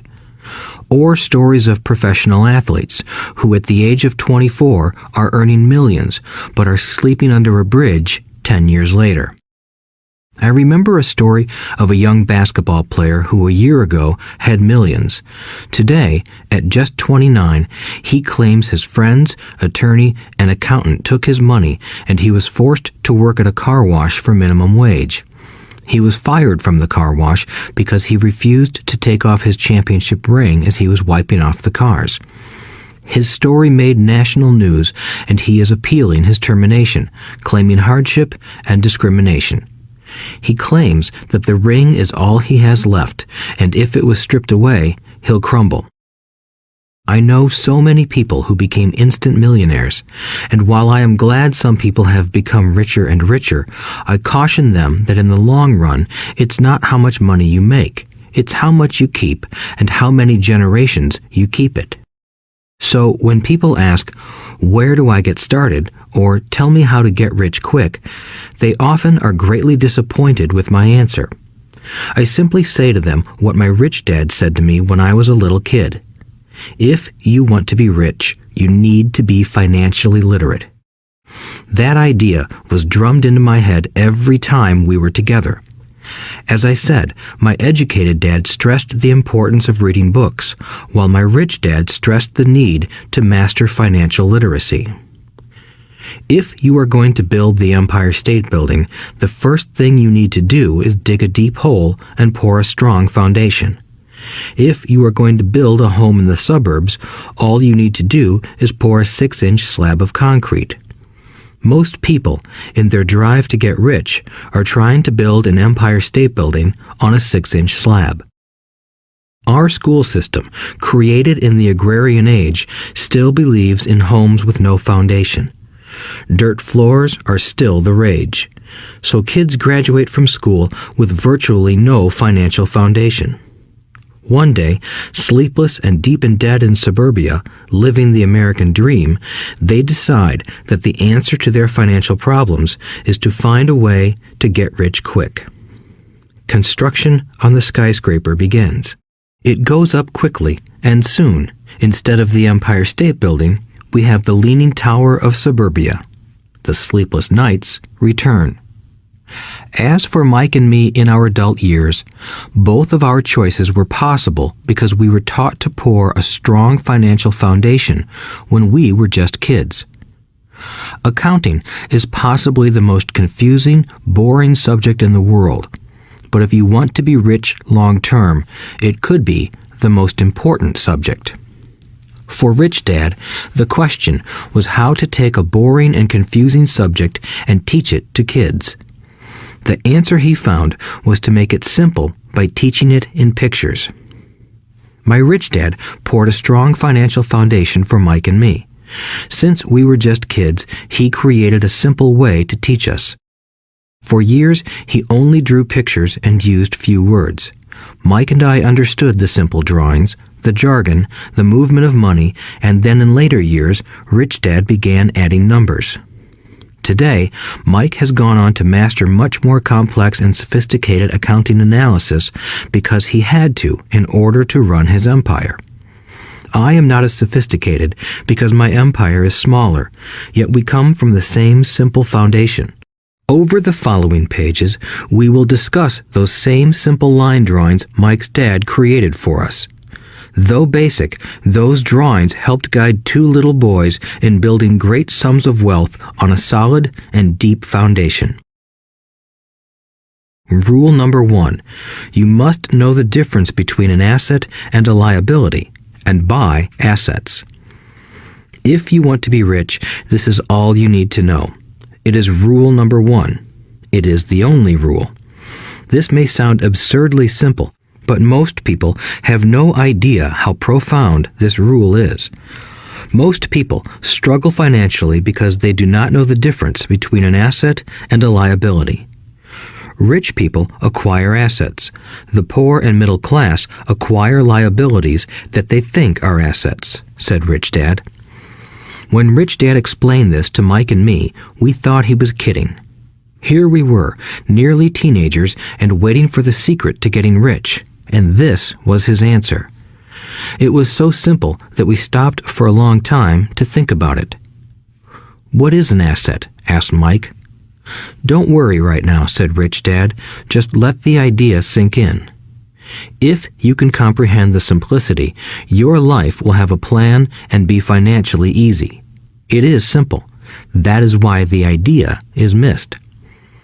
"You mean all we need to know is what an asset is, acquire them, and we'll be rich?" I asked. Rich Dad nodded his head. "It's that simple." "If it's that simple, how come everyone is not rich?" I asked. Rich Dad smiled. "Because people do not know the difference between an asset and a liability." I remember asking, how could adults be so misguided? If it is that simple, if it is that important, why would everyone not want to find out? It took Rich Dad only a few minutes to explain what assets and liabilities were. As an adult, I have difficulty explaining it to other adults. The simplicity of the idea escapes them because they have been educated differently. They were taught by other educated professionals, such as bankers, accountants, real estate agents, financial planners, and so forth. The difficulty comes in asking adults to unlearn or become children again. An intelligent adult often feels it is demeaning to pay attention to simplistic definitions. Rich Dad believed in the KISS principle. Keep it simple, stupid, or keep it super simple. So he kept it simple for us, and that made our financial foundation strong. So what causes the confusion? How could something so simple be so screwed up? Why would someone buy an asset that was really a liability? The answer is found in basic education. We focus on the word literacy and not financial literacy. What defines something to be an asset or a liability are not words. In fact, if you really want to be confused, look up the words asset and liability in the dictionary. I know the definition may sound good to a trained accountant, but for the average person, it makes no sense. But we adults are often too proud to admit that something does not make sense. To us young boys, Rich Dad said, "What defines an asset are not words, but numbers. And if you can't read the numbers, you can't tell an asset from a hole in the ground." In accounting, Rich Dad would say, it's not the numbers, but what the numbers are telling you. It's just like words. It's not the words, but the story the words are telling you. If you want to be rich, you've got to read and understand numbers. If I heard that once, I heard it 1,000 times from my rich dad. And I also heard the rich acquire assets and the poor and middle class acquire liabilities. Here is how to tell the difference between an asset and a liability.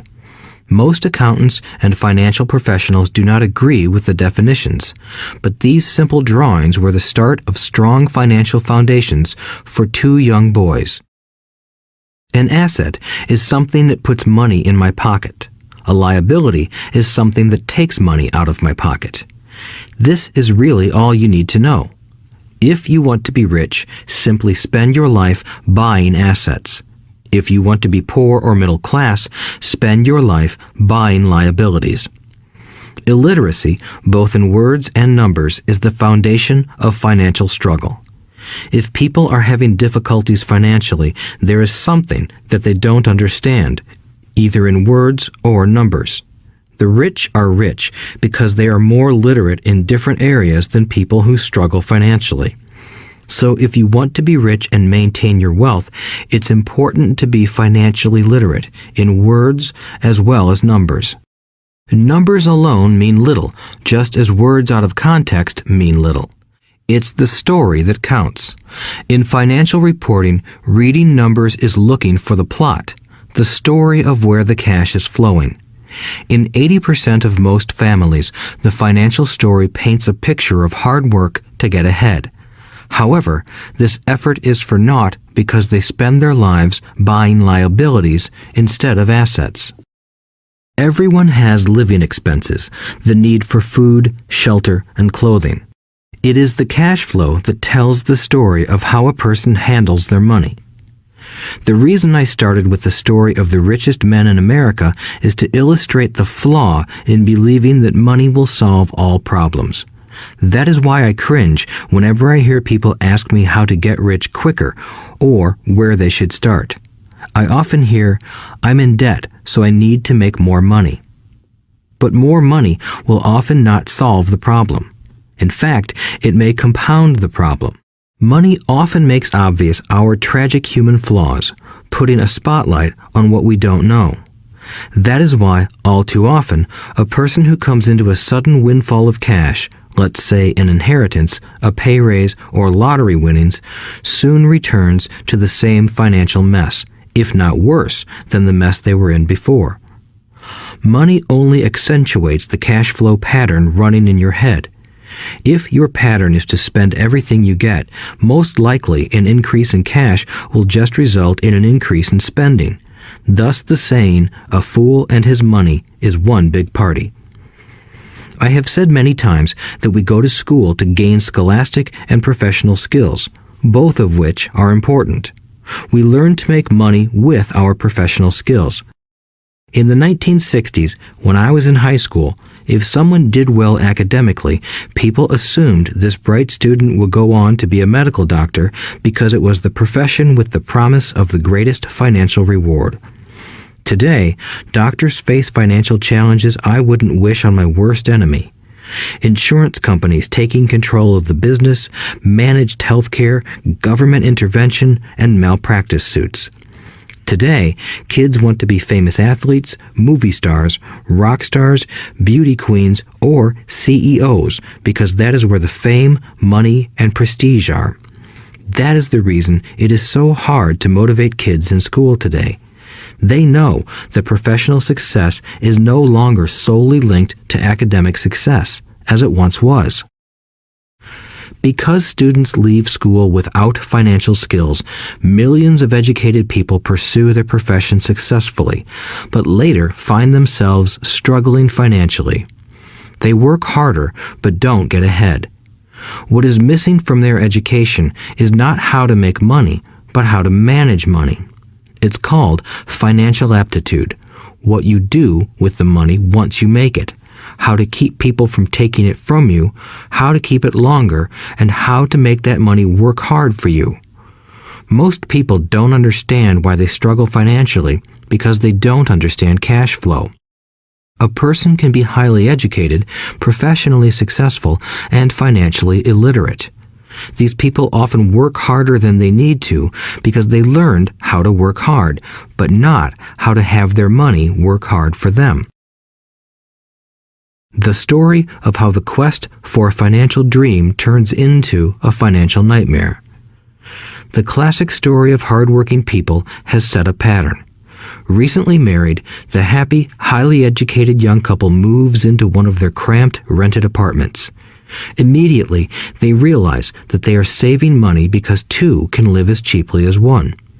The problem is, the apartment is cramped. They decide to save money to buy their dream home so they can have kids. They now have two incomes, and they begin to focus on their careers.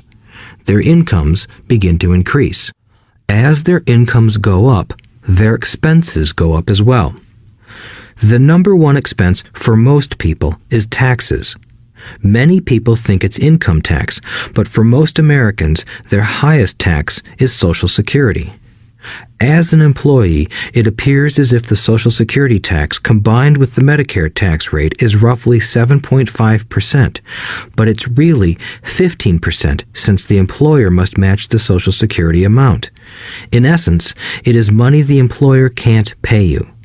On top of that, you still have to pay income tax on the amount deducted from your wages for Social Security tax. Income you never received because it went directly to Social Security through withholding. Going back to the young couple, as a result of their incomes increasing, they decide to buy the house of their dreams.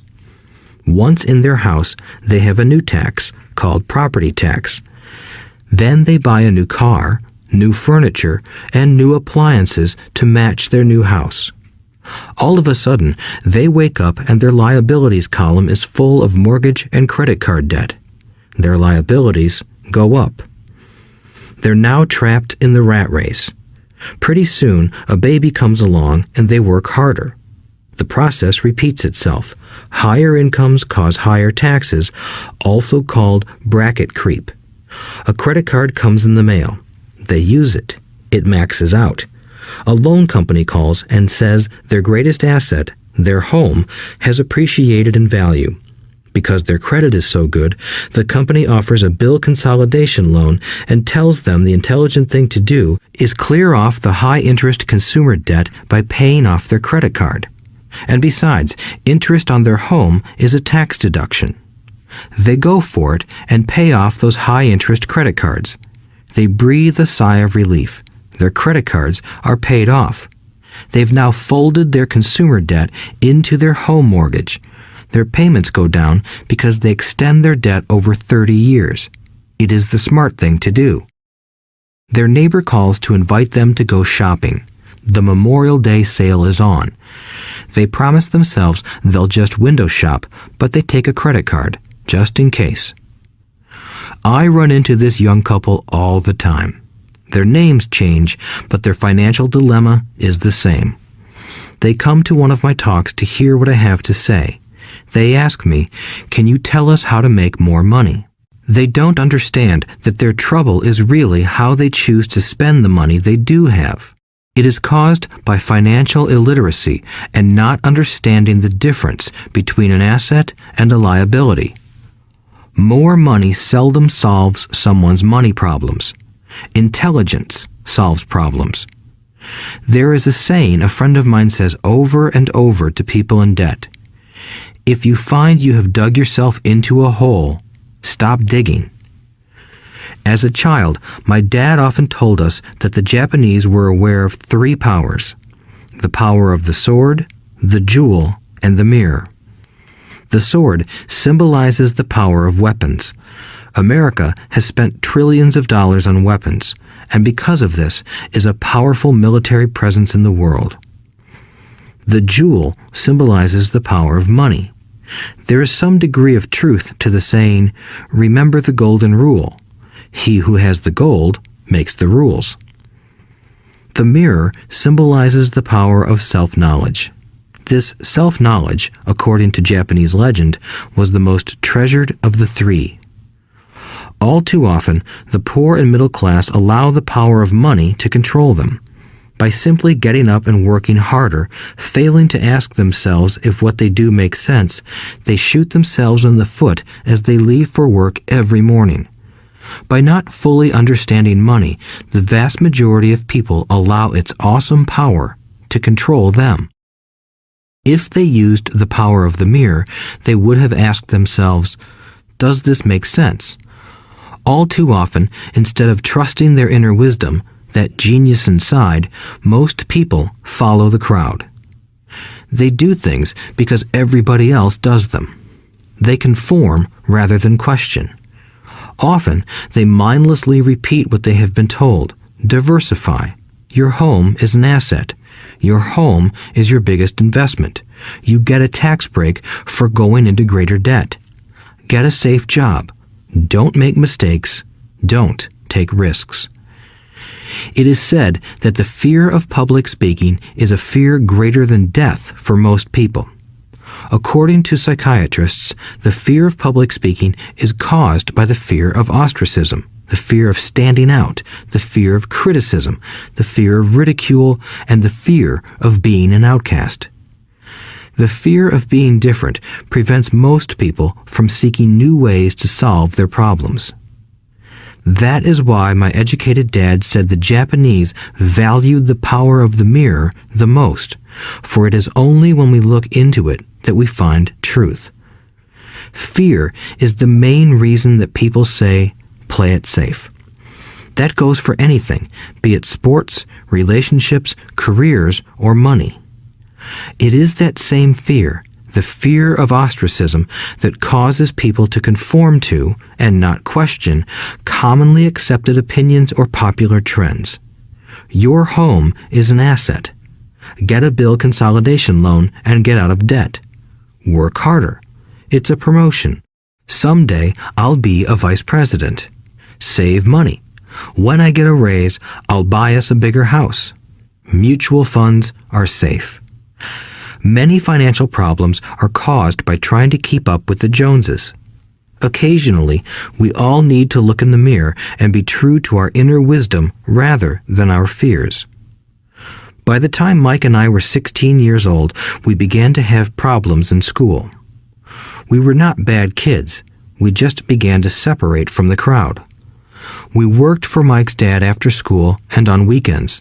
Mike and I often spent hours after work just sitting at a table with his dad while he held meetings with his bankers, attorneys, accountants, brokers, investors, managers, and employees.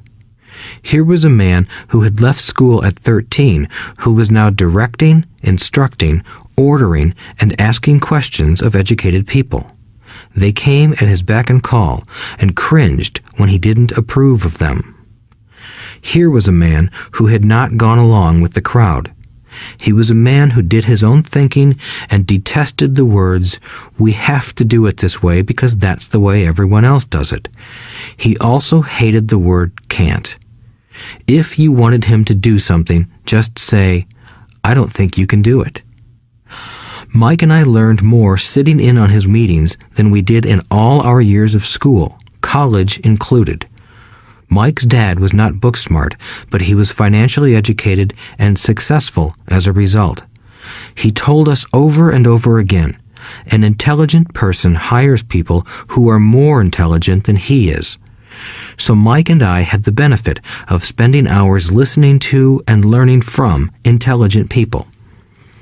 But because of this, Mike and I couldn't go along with the standard dogma our teachers preached, and that caused problems.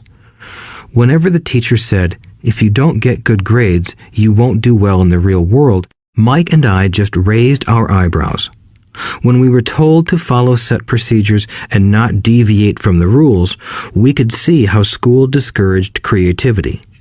We started to understand why our rich dad told us that schools were designed to produce good employees instead of employers. Occasionally, Mike or I would ask our teachers how what we studied was applicable to the real world, or why we never studied money and how it worked.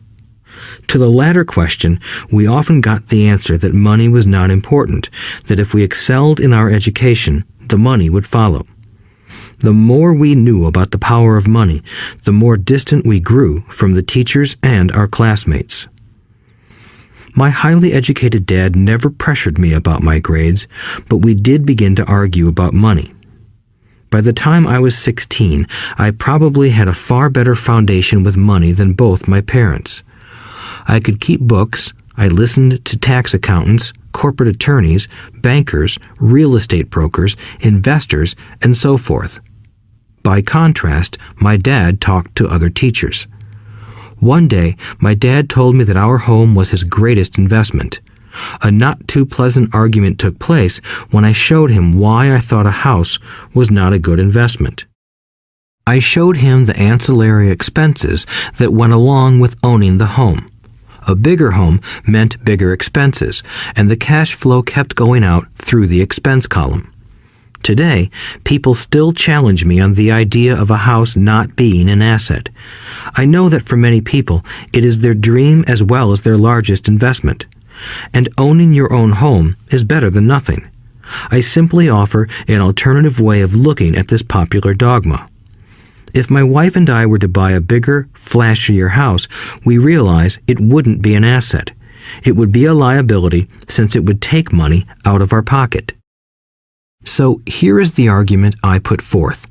I really don't expect most people to agree with it because your home is an emotional thing, and when it comes to money, high emotions tend to lower financial intelligence. I know from personal experience that money has a way of making every decision emotional. 1. When it comes to houses, most people work all their lives paying for a home they never own. In other words, most people buy a new house every few years, each time incurring a new 30-year loan to pay off the previous one. 2. Even though people receive a tax deduction for interest on mortgage payments, they pay for all their other expenses with after-tax dollars, even after they pay off their mortgage. 3. My wife's parents were shocked when the property taxes on their home increased to $1,000 a month. This was after they had retired, so the increase put a strain on their retirement budget and they felt forced to move. 4. Houses do not always go up in value. I have friends who owe $1 million for a home that today would sell for far less. 5. The greatest losses of all are those from missed opportunities. If all your money is tied up in your house, you may be forced to work harder because your money continues blowing out of the expense column instead of adding to the asset column, the classic middle-class cash flow pattern. If a young couple would put more money into their asset column early on, their later years would be easier. Their assets would have grown and would be available to help cover expenses. All too often, a house only serves as a vehicle for incurring a home equity loan to pay for mounting expenses. In summary, the end result in making a decision to own a house that is too expensive in lieu of starting an investment portfolio impacts an individual in at least the following 3 ways. 1. Loss of time during which other assets could have grown in value. 2. Loss of additional capital which could have been invested instead of paying for high maintenance expenses related directly to the home. 3. Loss of education. Too often, people count their house and savings and retirement plans as all they have in their asset column. Because they have no money to invest, they simply don't invest. This costs them investment experience. Most never become what the investment world calls a sophisticated investor. And the best investments are usually first sold to sophisticated investors, who then turn around and sell them to the people playing it safe. I am not saying don't buy a house. What I'm saying is that you should understand the difference between an asset and a liability. When I want a bigger house, I first buy assets that will generate the cash flow to pay for the house. My educated dad's personal financial statement best demonstrates the life of someone caught in the rat race. His expenses match his income, never allowing him enough left over to invest in assets. As a result, his liabilities are larger than his assets. Why the rich get richer. A review of my rich dad's financial statement shows why the rich get richer. The asset column generates more than enough income to cover expenses, with the balance reinvested into the asset column. The asset column continues to grow, and therefore, the income it produces grows with it. The result is that the rich get richer. Why the middle class struggle. The middle class finds itself in a constant state of financial struggle. Their primary income is through their salary. As their wages increase, so do their taxes. Their expenses tend to increase in proportion to their salary increase, hence the phrase, the rat race. They treat their home as their primary asset instead of investing in income-producing assets. This pattern of treating your home as an investment and the philosophy that a pay raise means you can buy a larger home or spend more is the foundation of today's debt-ridden society.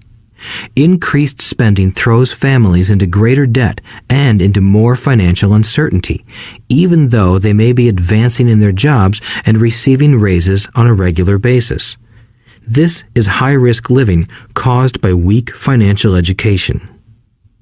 The massive loss of jobs in recent times proves how shaky the middle class really is financially. Company pension plans are being replaced by 401k plans. Social Security is obviously in trouble and can't be relied upon as a source for retirement. Panic has set in for the middle class. Today, mutual funds are popular because they supposedly represent safety. Average mutual fund buyers are too busy working to pay taxes and mortgages, save for their children's college, and pay off credit cards. They do not have time to study investing, so they rely on the expertise of the manager of a mutual fund. Also, because the mutual fund includes many different types of investments, they feel their money is safer because it is diversified. This educated middle class subscribes to the dogma put out by mutual fund brokers and financial planners. Play it safe, avoid risk. The real tragedy is that the lack of early financial education is what creates the risk faced by average middle class people. The reason they have to play it safe is because their financial positions are tenuous at best. Their balance sheets are not balanced. Instead, they are loaded with liabilities and have no real assets that generate income. Typically, their only source of income is their paycheck. Their livelihood becomes entirely dependent on their employer. So when genuine deals of a lifetime come along, these people can't take advantage of them because they are working so hard, are taxed to the max, and are loaded with debt. As I said at the start of this section, the most important rule is to know the difference between an asset and a liability. Once you understand the difference, concentrate your efforts on buying income-generating assets. That's the best way to get started on a path to becoming rich. Keep doing that, and your asset column will grow. Keep liabilities and expenses down so more money is available to continue pouring into the asset column. Soon, the asset base will be so deep that you can afford to look at more speculative investments. Investments that may have returns of 100% to infinity. $5,000 investments that are soon turned into $1 million or more. Investments that the middle class calls too risky. The investment is not risky for the financially literate. As an employee who is also a homeowner, your working efforts are generally as follows. 1. You work for the company. Employees make their business owner or the shareholders rich, not themselves. Your efforts and success will help provide for the owner's success and retirement. 2. You work for the government. The government takes its share from your paycheck before you even see it. By working harder, you simply increase the amount of taxes taken by the government. Most people work from January to May just for the government. 3. You work for the bank. After taxes, your next largest expense is usually your mortgage and credit card debt. The problem with simply working harder is that each of these 3 levels takes a greater share of your increased efforts. You need to learn how to have your increased efforts benefit you and your family directly. Once you have decided to concentrate on minding your own business, focusing your efforts on acquiring assets instead of a bigger paycheck, how do you set your goals? Most people must keep their job and rely on their wages to fund their acquisition of assets. As their assets grow, how do they measure the extent of their success? When does someone know that they are rich, that they have wealth? As well as having my own definitions for assets and liabilities, I also have my own definition for wealth. Actually, I borrowed it from a man named R. Buckminster Fuller. Some call him a quack, and others call him a genius. Years ago, he got architects buzzing because he applied for a patent for something he called a geodesic dome. But in the application, Fuller also said something about wealth. It was pretty confusing at first, but after reading it, it began to make some sense. Wealth is a person's ability to survive so many number of days forward, or, if I stopped working today, how long could I survive? Unlike net worth, the difference between your assets and liabilities, which is often filled with a person's expensive junk and opinions of what things are worth, this definition creates the possibility for developing a truly accurate measurement. I could now measure and know where I was in terms of my goal to become financially independent.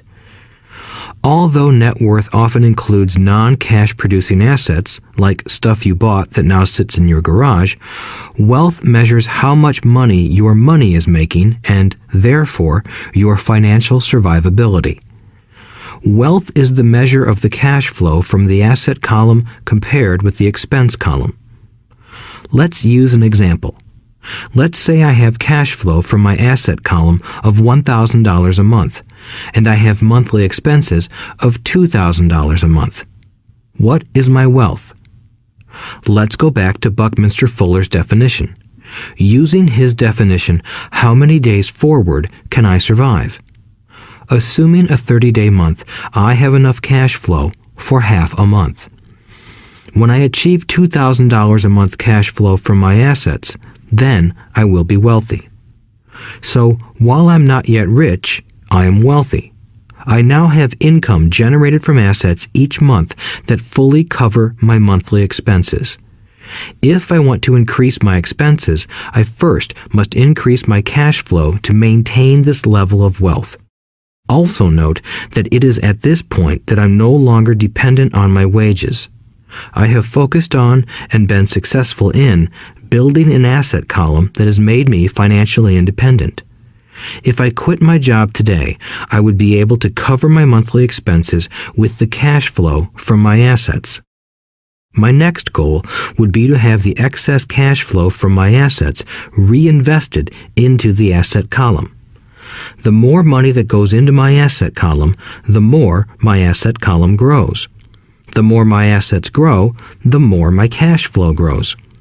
And as long as I keep my expenses less than the cash flow from these assets, I grow richer with more and more income from sources other than my physical labor.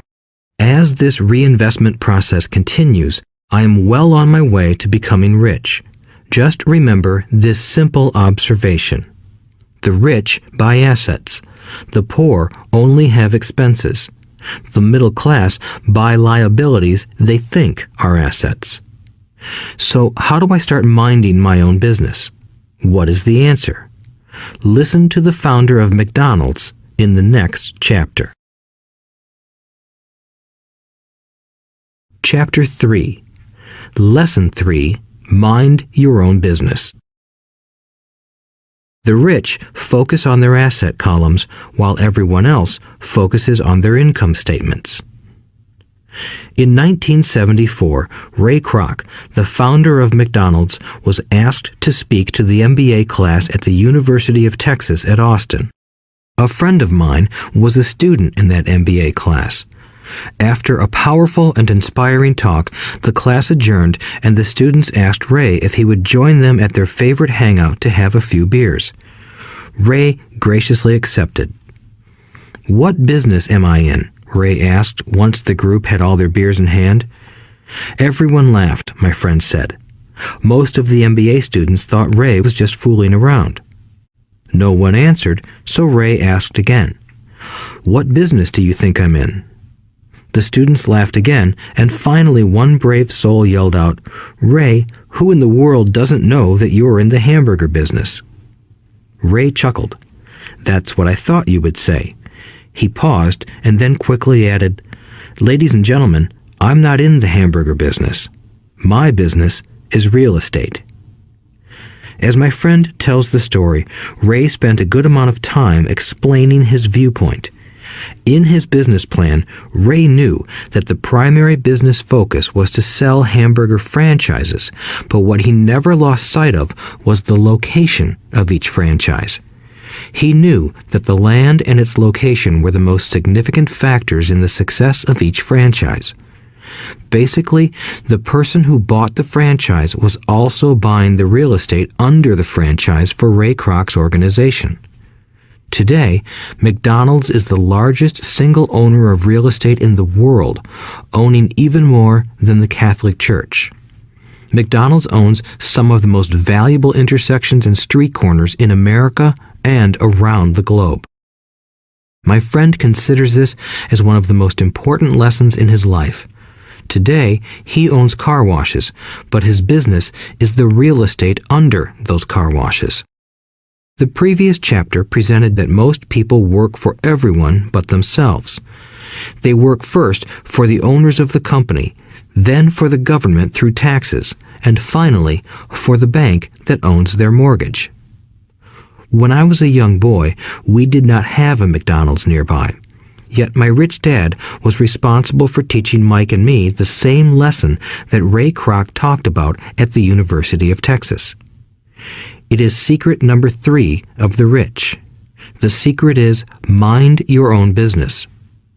Financial struggle is often directly the result of people working all their lives for someone else. Many people will simply have nothing at the end of their working days to show for their efforts. Our current educational system focuses on preparing today's youth to get good jobs by developing scholastic skills. Their lives will revolve around their wages or, as described earlier, their income column. Many will study further to become engineers, scientists, cooks, police officers, artists, writers, and so on. These professional skills allow them to enter the workforce and work for money. But there is a big difference between your profession and your business. Often I ask people, "What is your business?" And they will say, "Oh, I'm a banker." Then I ask them if they own the bank, and they usually respond, "No, I work there." In that instance, they have confused their profession with their business. Their profession may be a banker, but they still need their own business. A problem with school is that you often become what you study. So if you study cooking, you become a chef. If you study the law, you become an attorney. And a study of auto mechanics makes you a mechanic. The mistake in becoming what you study is that too many people forget to mind their own business. They spend their lives minding someone else's business and making that person rich. To become financially secure, a person needs to mind their own business. Your business revolves around your asset column, not your income column. As stated earlier, the number one rule is to know the difference between an asset and a liability and to buy assets. The rich focus on their asset columns, while everyone else focuses on their income statements. That is why we hear so often, "I need a raise. If only I had a promotion. I am going back to school to get more training so I can get a better job. I am going to work overtime. Maybe I can get a second job." In some circles, these are sensible ideas, but you are still not minding your own business. These ideas all still focus on the income column and will only help a person become more financially secure if the additional money is used to purchase income-generating assets. The primary reason the majority of the poor and middle class are fiscally conservative, which means I can't afford to take risks, is that they have no financial foundation. They have to cling to their jobs and play it safe. When downsizing became the in thing to do, millions of workers found out their largest so-called asset, their home, was eating them alive. Their asset was costing them money every month. Their car, another asset, was eating them alive. The golf clubs in the garage that cost $1,000 were not worth $1,000 anymore. Without job security, they had nothing to fall back on. What they thought were assets could not help them survive in a time of financial crisis. I assume most of us have filled out a credit application to buy a house or a car. It's always interesting to look at the net worth section because of what accepted banking and accounting practices allow a person to count as assets. One day when I wanted a loan, my financial position did not look too good. So I added my new golf clubs, my art collection, books, electronics, Armani suits, wristwatches, shoes, and other personal effects to boost the number in the asset column. But I was turned down because I had too much investment real estate. The loan committee didn't like that I made so much money from rent. They wanted to know why I did not have a normal job with a salary. They did not question the Armani suits, golf clubs, or art collection. Life is sometimes tough when you do not fit the standard profile. I cringe every time I hear someone say to me that their net worth is $1 million or $100,000 or whatever. One of the main reasons net worth is not accurate is simply because the moment you begin selling your assets, you are taxed for any gains. So many people have put themselves in deep financial trouble when they run short of income. To raise cash, they sell their assets, but their personal assets can generally be sold for only a fraction of the value that is listed on their personal balance sheet. Or, if there is a gain on the sale of the assets, they are taxed on the gain. So again, the government takes its share, thus reducing the amount available to help them out of debt. That is why I say someone's net worth is often worth less than they think. Start minding your own business. Keep your daytime job, but start buying real assets, not liabilities or personal effects that have no real value once you get them home. A new car loses nearly 25% of the price you pay for it the moment you drive it off the lot. It is not a true asset even if your banker lets you list it as one. My $400 new titanium driver was worth $150 the moment I teed off. Keep expenses low. reduce liabilities, and diligently build a base of solid assets. For young people who have not yet left home, it is important for parents to teach them the difference between an asset and a liability. Get them to start building a solid asset column before they leave home, get married, buy a house, have kids, and get stuck in a risky financial position, clinging to a job and buying everything on credit. I see so many young couples who get married and trap themselves into a lifestyle that will not let them get out of debt for most of their working years. For many people, just as the last child leaves home, the parents realize they have not adequately prepared for retirement and they begin to scramble to put some money away. Then their own parents become ill and they find themselves with new responsibilities. So, what kind of assets am I suggesting that you or your children acquire? In my world, real assets fall into the following categories. Businesses that do not require my presence. I own them, but they are managed or run by other people. If I have to work there, it's not a business. It becomes my job. Stocks, bonds, income-generating real estate, notes, IOUs, royalties from intellectual property such as music, scripts, and patents. Anything else that has value, produces income, or appreciates, and has a ready market. As a young boy, my educated dad encouraged me to find a safe job, but my rich dad encouraged me to begin acquiring assets that I loved. If you don't love it, you won't take care of it. I collect real estate simply because I love buildings and land. I love shopping for them, and I could look at them all day long. When problems arise, the problems aren't so bad that it changes my love for real estate. For people who hate real estate, they shouldn't buy it. I also love stocks of small companies, especially startups, because I am an entrepreneur, not a corporate person. In my early years, I worked in large organizations such as Standard Oil of California, the U.S. Marine Corps, and Xerox Corporation.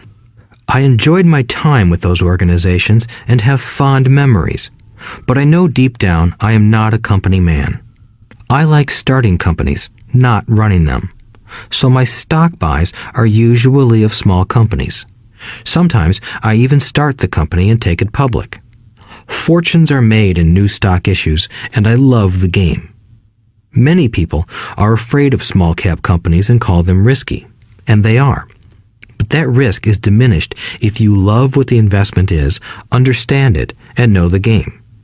With small companies, my investment strategy is to be out of the stock in a year. On the other hand, my real estate strategy is to start small and keep trading up for bigger properties, and, therefore, delay paying taxes on the gain. This allows the value to increase dramatically. I generally hold real estate less than 7 years. For years, even while I was with the Marine Corps and Xerox, I did what my rich dad recommended. I kept my day job, but I still minded my own business. I was active in my asset column trading real estate and small stocks. Rich Dad always stressed the importance of financial literacy. The better I was at understanding the accounting and cash management, the better I would be at analyzing investments and eventually starting and building my own company. I don't encourage anyone to start a company unless they really want to. Knowing what I know about running a company, I wouldn't wish that task on anyone. There are times when people can't find employment and starting a company seems like the best solution. But the odds are against success. 9 out of 10 companies fail in 5 years. Of those that survive the first 5 years, 9 out of every 10 of those eventually fail as well. So only if you really have the desire to own your own company do I recommend it. Otherwise, keep your day job and mind your own business. When I say mind your own business, I mean to build and keep your asset column strong. Once a dollar goes into it, never let it come out. Think of it this way. Once a dollar goes into your asset column, it becomes your employee. The best thing about money is that it works 24 hours a day and can work for generations. Keep your day job, Be a great hard-working employee, but keep building that asset column. As your cash flow grows, you can indulge in some luxuries. An important distinction is that rich people buy luxuries last, while the poor and middle class tend to buy luxuries first. The poor and the middle class often buy luxury items like big houses, diamonds, furs, jewelry, or boats because they want to look rich. They look rich, but in reality they just get deeper in debt on credit. The old money people, the long-term rich, build their asset column first. Then the income generated from the asset column buys their luxuries. The poor and middle class buy luxuries with their own sweat, blood, and children's inheritance. A true luxury is a reward for investing in and developing a real asset. For example, when my wife Kim and I had extra money coming from our apartment houses, she went out and bought her Mercedes. It didn't take any extra work or risk on her part because the apartment house bought the car. She did, however, have to wait 4 years while the real estate investment portfolio grew and began generating enough extra cash flow to pay for the car. But the luxury, the Mercedes, was a true reward because she proved she knew how to grow her asset column. That car now means a lot more to her than simply another pretty car. It means she used her financial intelligence to afford it. Instead, most people impulsively go out and buy a new car or some other luxury on credit. They may feel bored and just want a new toy. Buying a luxury on credit often causes a person to eventually resent that luxury because the debt becomes a financial burden. After you've taken the time and invested in and built your own business, you are now ready to learn the biggest secret of the rich, the secret that puts the rich way ahead of the pack. Chapter 4. Lesson 4. The History of Taxes and the Power of Corporations. My rich dad just played the game smart, and he did it through corporations.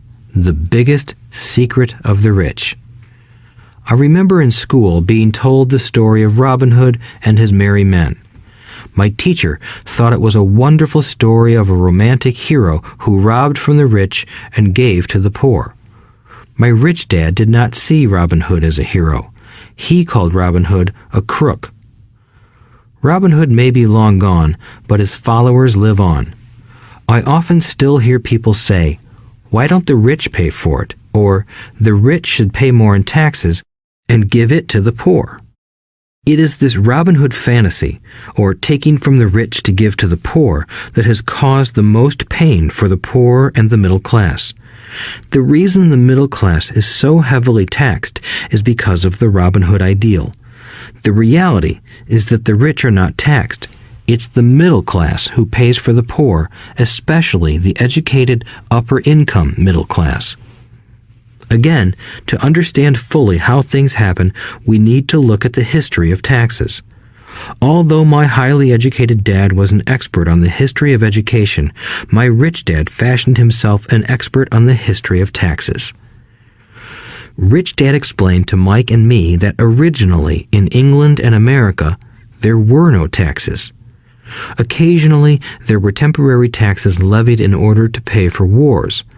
The king or the president would put the word out and ask everyone to chip in. Taxes were levied in Britain for the fight against Napoleon from 1799 to 1816, and in America to pay for the Civil War from 1861 to 1865.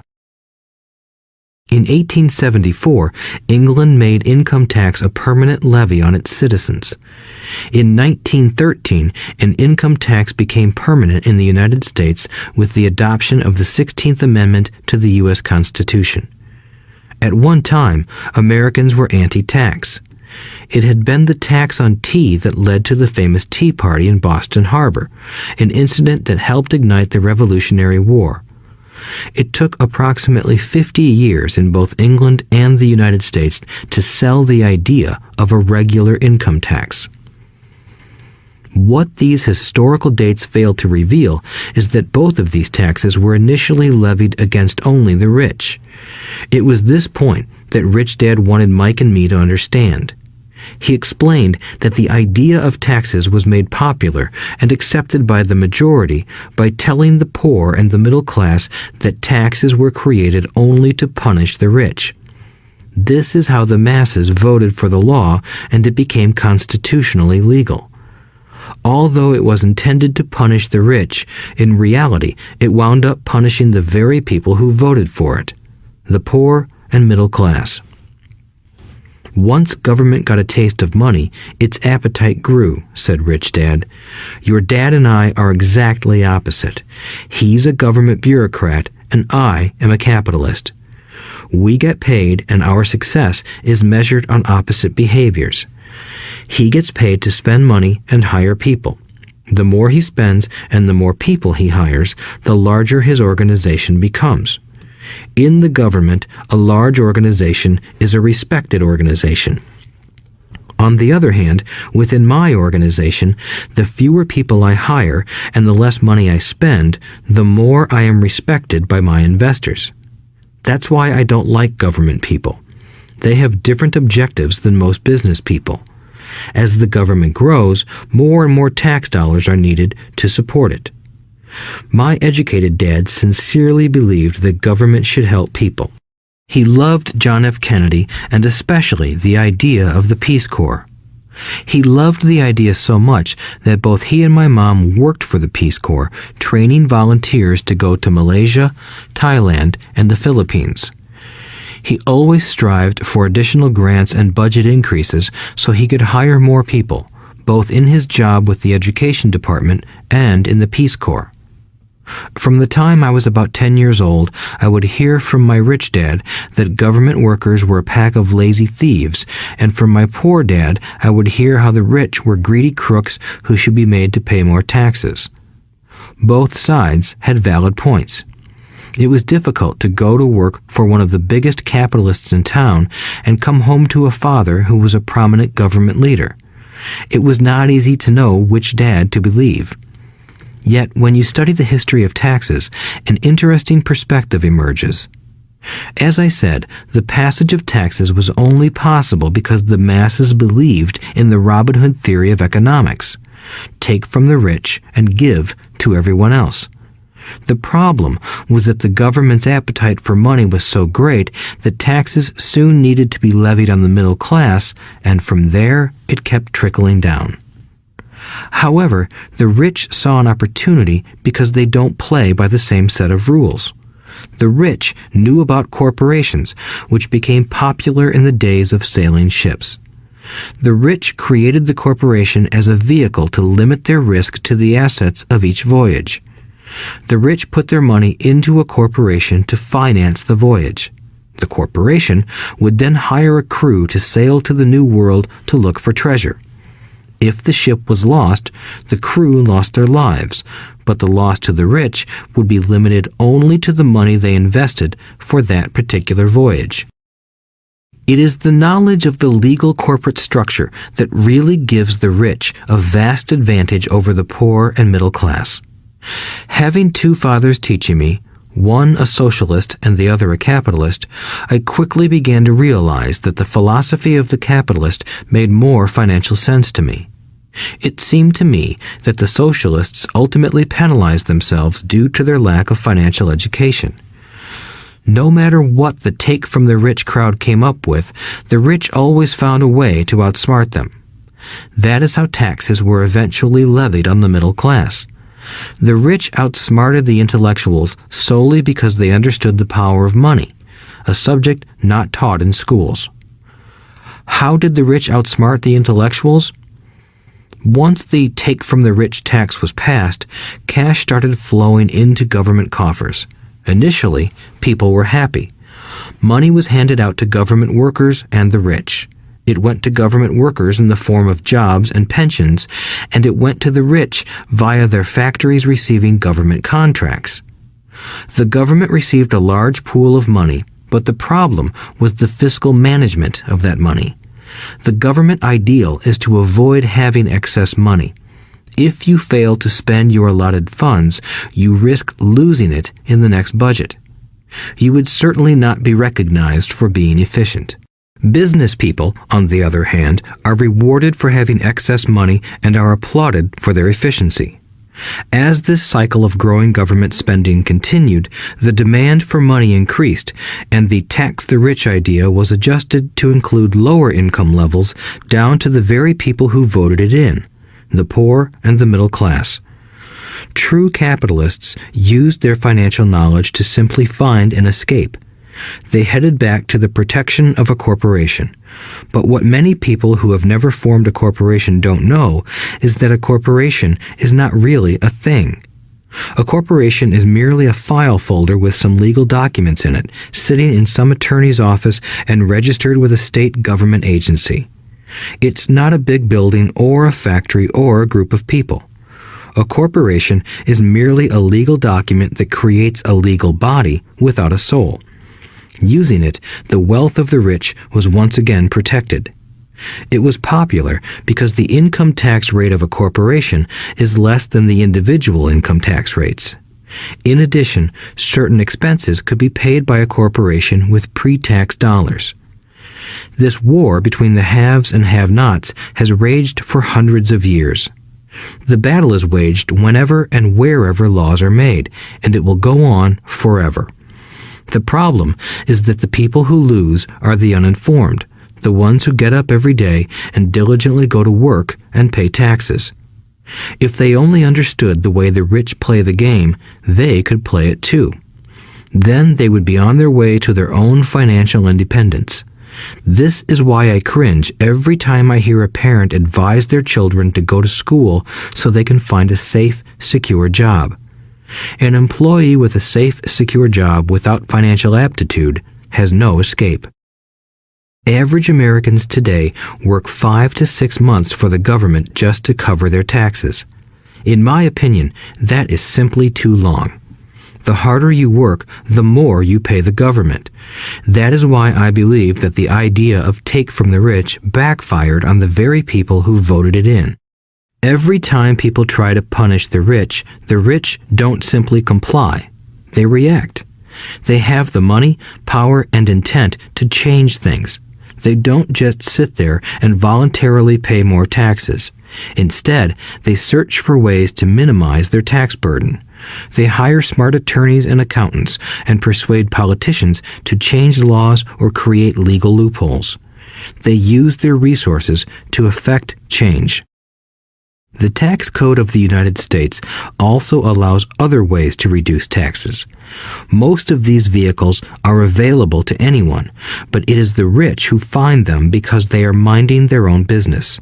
For example, 1031 is jargon for Section 1031 of the Internal Revenue Code, which allows a seller to delay paying taxes on a piece of real estate that is sold for a capital gain through an exchange for a more expensive piece of real estate. Real estate is one investment vehicle that has a great tax advantage. As long as you keep trading up in value, you will not be taxed on the gains until you liquidate. People who don't take advantage of these legal tax savings are missing a great opportunity to build their asset columns. The poor and middle class don't have the same resources. They sit there and let the government's needles enter their arm and allow the blood donation to begin. Today, I am constantly shocked at the number of people who pay more taxes or take fewer deductions simply because they are afraid of the government. I have friends who have had their businesses shut down and destroyed, only to find out it was a mistake on the part of the government. I realize all that, but the price of working from January to May is a high price to pay for that intimidation. My poor dad never fought back. My rich dad didn't either. He just played the game smarter, and he did it through corporations, the biggest secret of the rich. You may remember the first lesson I learned from my rich dad. I was a little boy of 9 who had to sit and wait for him to choose to talk to me. I sat in his office waiting for him to get to me. He was ignoring me on purpose. He wanted me to recognize his power and to desire to have that power for myself one day. During all the years I studied and learned from him, he always reminded me that knowledge is power. And with money comes great power that requires the right knowledge to keep it and make it multiply. Without that knowledge, the world pushes you around. Rich Dad constantly reminded Mike and me that the biggest bully was not the boss or the supervisor, but the tax man. The tax man will always take more if you let him. The first lesson of having money work for you, as opposed to you working for money, is all about power. If you work for money, you give the power to your employer. If money works for you, you keep the power and control it. Once we had this knowledge of the power of money working for us, he wanted us to be financially smart and not let anyone or anything push us around. If you're ignorant, it's easy to be bullied. If you know what you're talking about, you have a fighting chance. That is why he paid so much for smart tax accountants and attorneys. It was less expensive to pay them than to pay the government.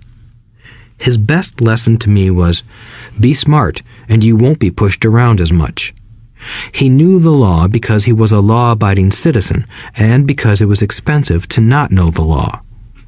If you know you're right, you're not afraid of fighting back, even if you are taking on Robin Hood and his band of merry men. My highly educated dad always encouraged me to land a good job with a strong corporation. He spoke of the virtues of working your way up the corporate ladder. He didn't understand that, by relying solely on a paycheck from a corporate employer, I would be a docile cow ready for milking. When I told my rich dad of my father's advice, he only chuckled. "Why not own the ladder?" was all he said. As a young boy, I did not understand what Rich Dad meant by owning my own corporation. It was an idea that seemed impossible and intimidating. Although I was excited by the idea, my inexperience wouldn't let me envision the possibility that grown-ups would someday work for a company I would own. The point is that, if not for my rich dad, I would have probably followed my educated dad's advice. It was merely the occasional reminder of my rich dad that kept the idea of owning my own corporation alive and kept me on a different path. By the time I was 15 or 16, I knew I wasn't going to continue down the path my educated dad recommended. I didn't know how I was going to do it, but I was determined not to head in the direction most of my classmates were heading. That decision changed my life. It was not until my mid-20s that my rich dad's advice began to make more sense to me. I was just out of the Marine Corps and working for Xerox. I was making a lot of money, but every time I looked at my paycheck, I was disappointed. The deductions were so large, and the more I worked, the greater they became. As I became more successful, my bosses talked about promotions and raises. It was flattering, but I could hear my rich dad asking in my ear, "Who are you working for? Who are you making rich?" In 1974, while still an employee for Xerox, I formed my first corporation and began minding my own business. There were already a few assets in my asset column, but now I was determined to focus on making it bigger. Those paychecks, with all the deductions, made all the years of my rich dad's advice make total sense. I could see the future if I followed my educated dad's advice. Many employers feel that advising their workers to mind their own business is bad for business. But for me, focusing on my own business and developing assets made me a better employee because I now had a purpose. I came in early and worked diligently, amassing as much money as possible so I could invest in real estate. Hawaii was just set to boom, and there were fortunes to be made. The more I realized that we were in the beginning stages of a boom, the more Xerox machines I sold. The more I sold, the more money I made, and, of course, the more deductions came out of my paycheck. It was inspiring. I wanted out of the employee trap so badly that I worked even harder so I could invest more. By 1978, I was consistently one of the top 5 salespeople at the company. I badly wanted out of the rat race. In less than 3 years, I was making more in my real estate holding corporation than I was making at Xerox, and the money I was making in my asset column in my own corporation was money working for me, not me pounding on doors selling copiers. My rich dad's advice made much more sense. Soon, the cash flow from my properties were so strong that my company bought me my first Porsche. My fellow Xerox salespeople thought I was spending my commissions. I wasn't. I was investing my commissions in assets. My money was working hard to make more money. Each dollar in my asset column was a great employee, working hard to make more employees and buy the boss a new Porsche with before-tax dollars. I began to work harder for Xerox.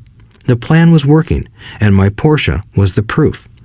By using the lessons I learned from my rich dad, I was able to get out of the proverbial rat race at an early age. It was made possible because of the strong financial knowledge I had acquired through Rich Dad's lessons.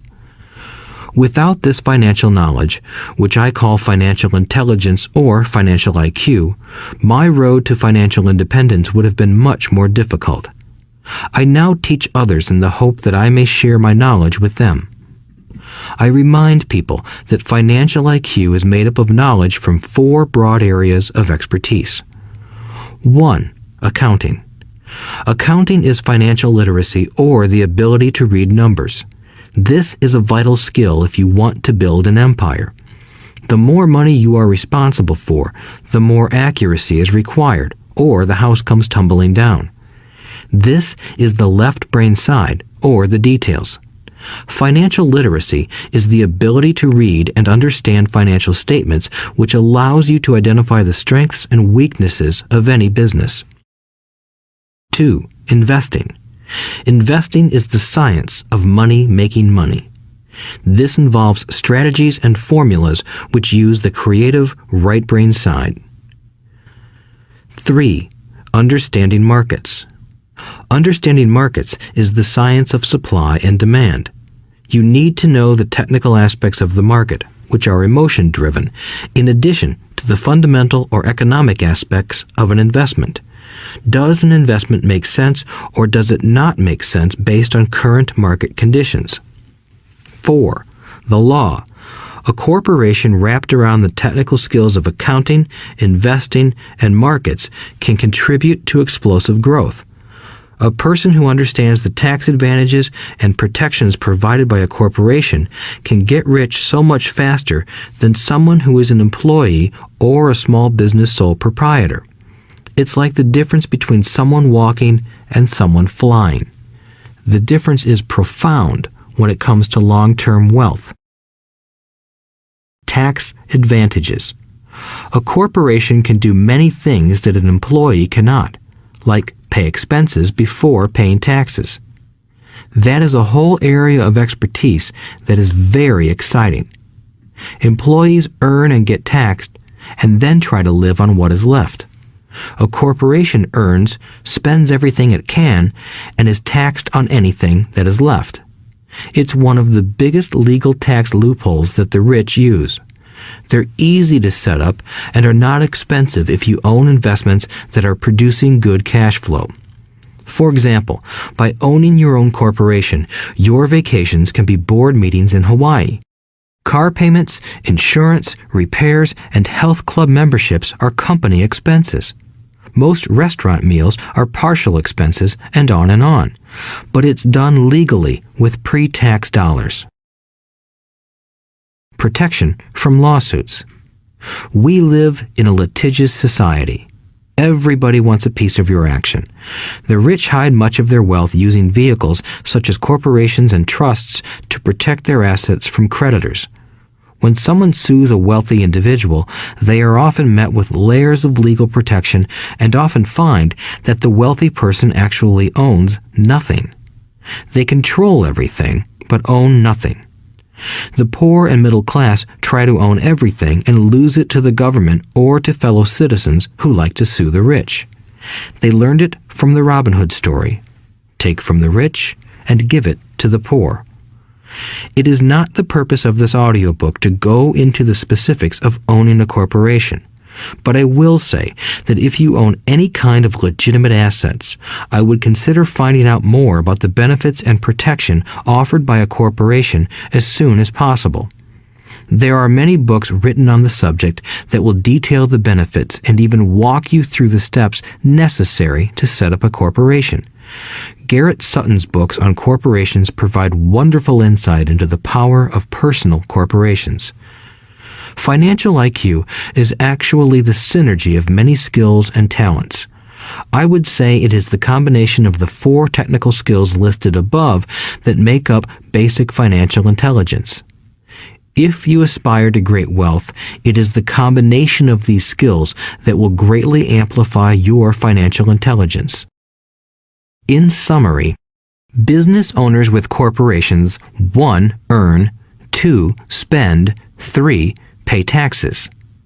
Employees who work for corporations 1. Earn, 2. Pay taxes, 3. Spend.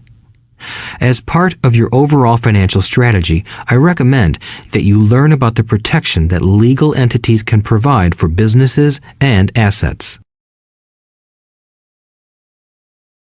Chapter 5. Lesson 5. The rich invent money. Often in the real world, it's not the smart who get ahead, but the bold. Last night, I took a break from writing and watched a TV program on the history of a young man named Alexander Graham Bell.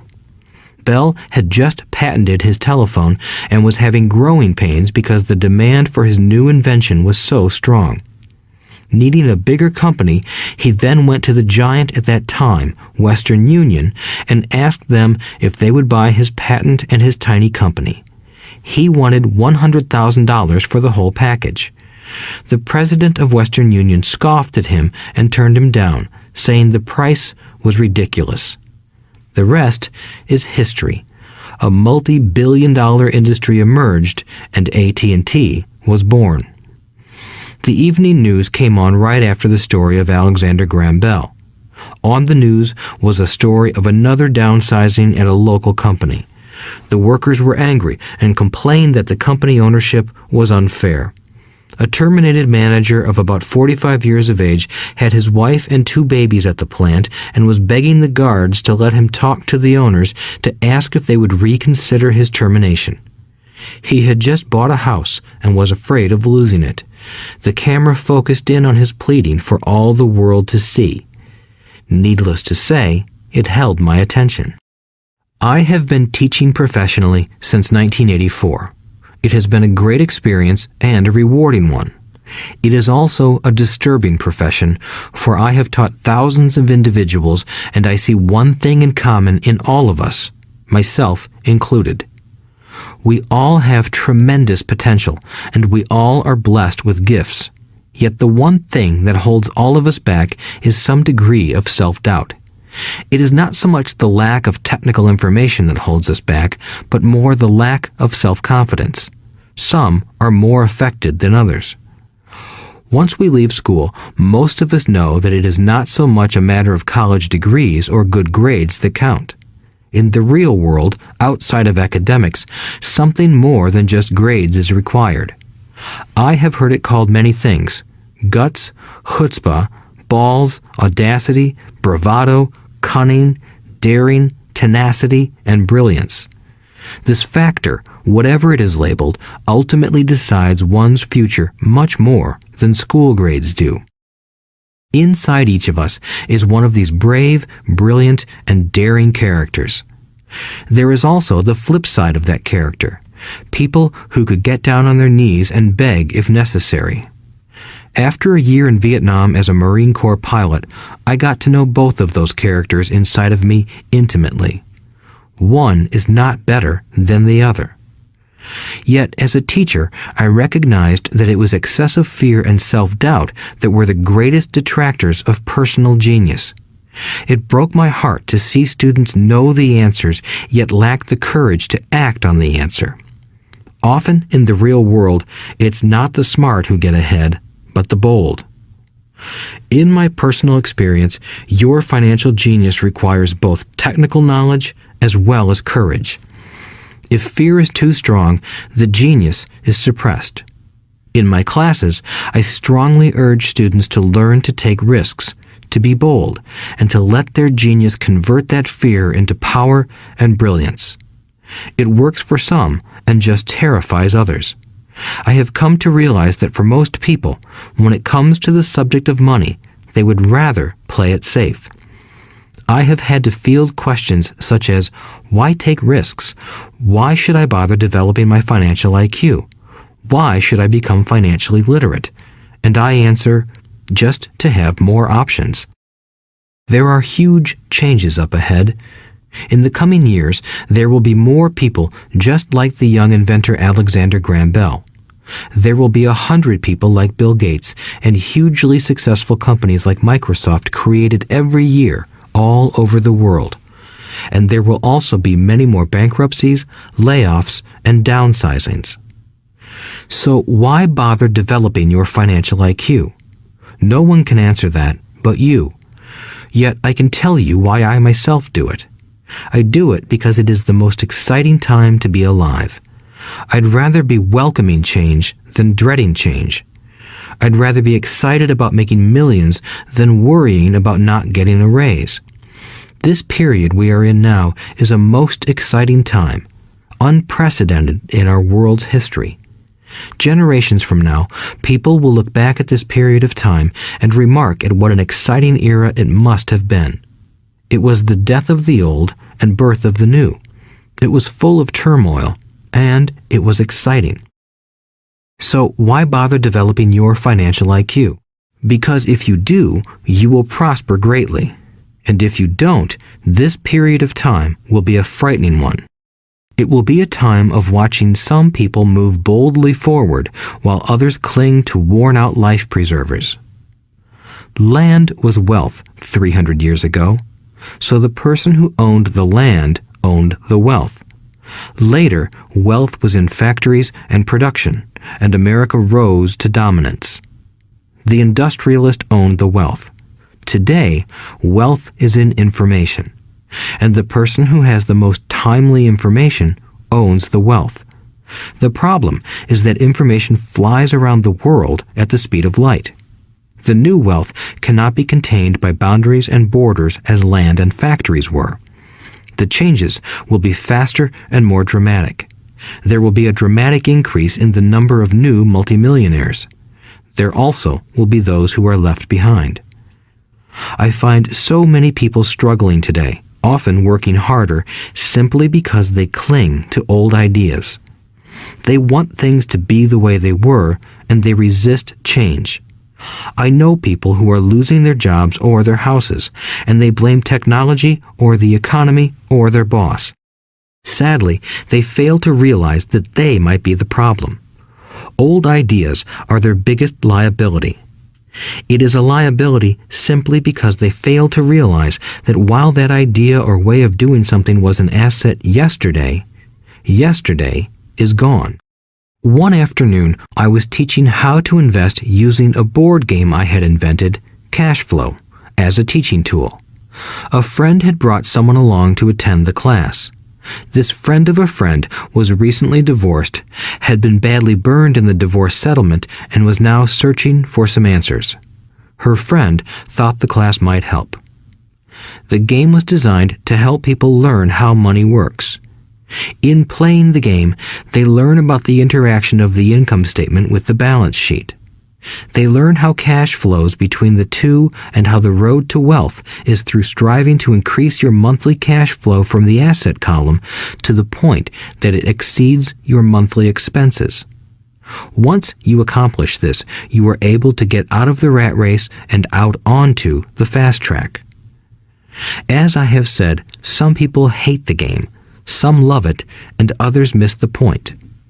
This woman missed a valuable opportunity to learn something. In the opening round, she drew a doodad card with the boat on it. At first, she was happy. "Oh, I've got a boat."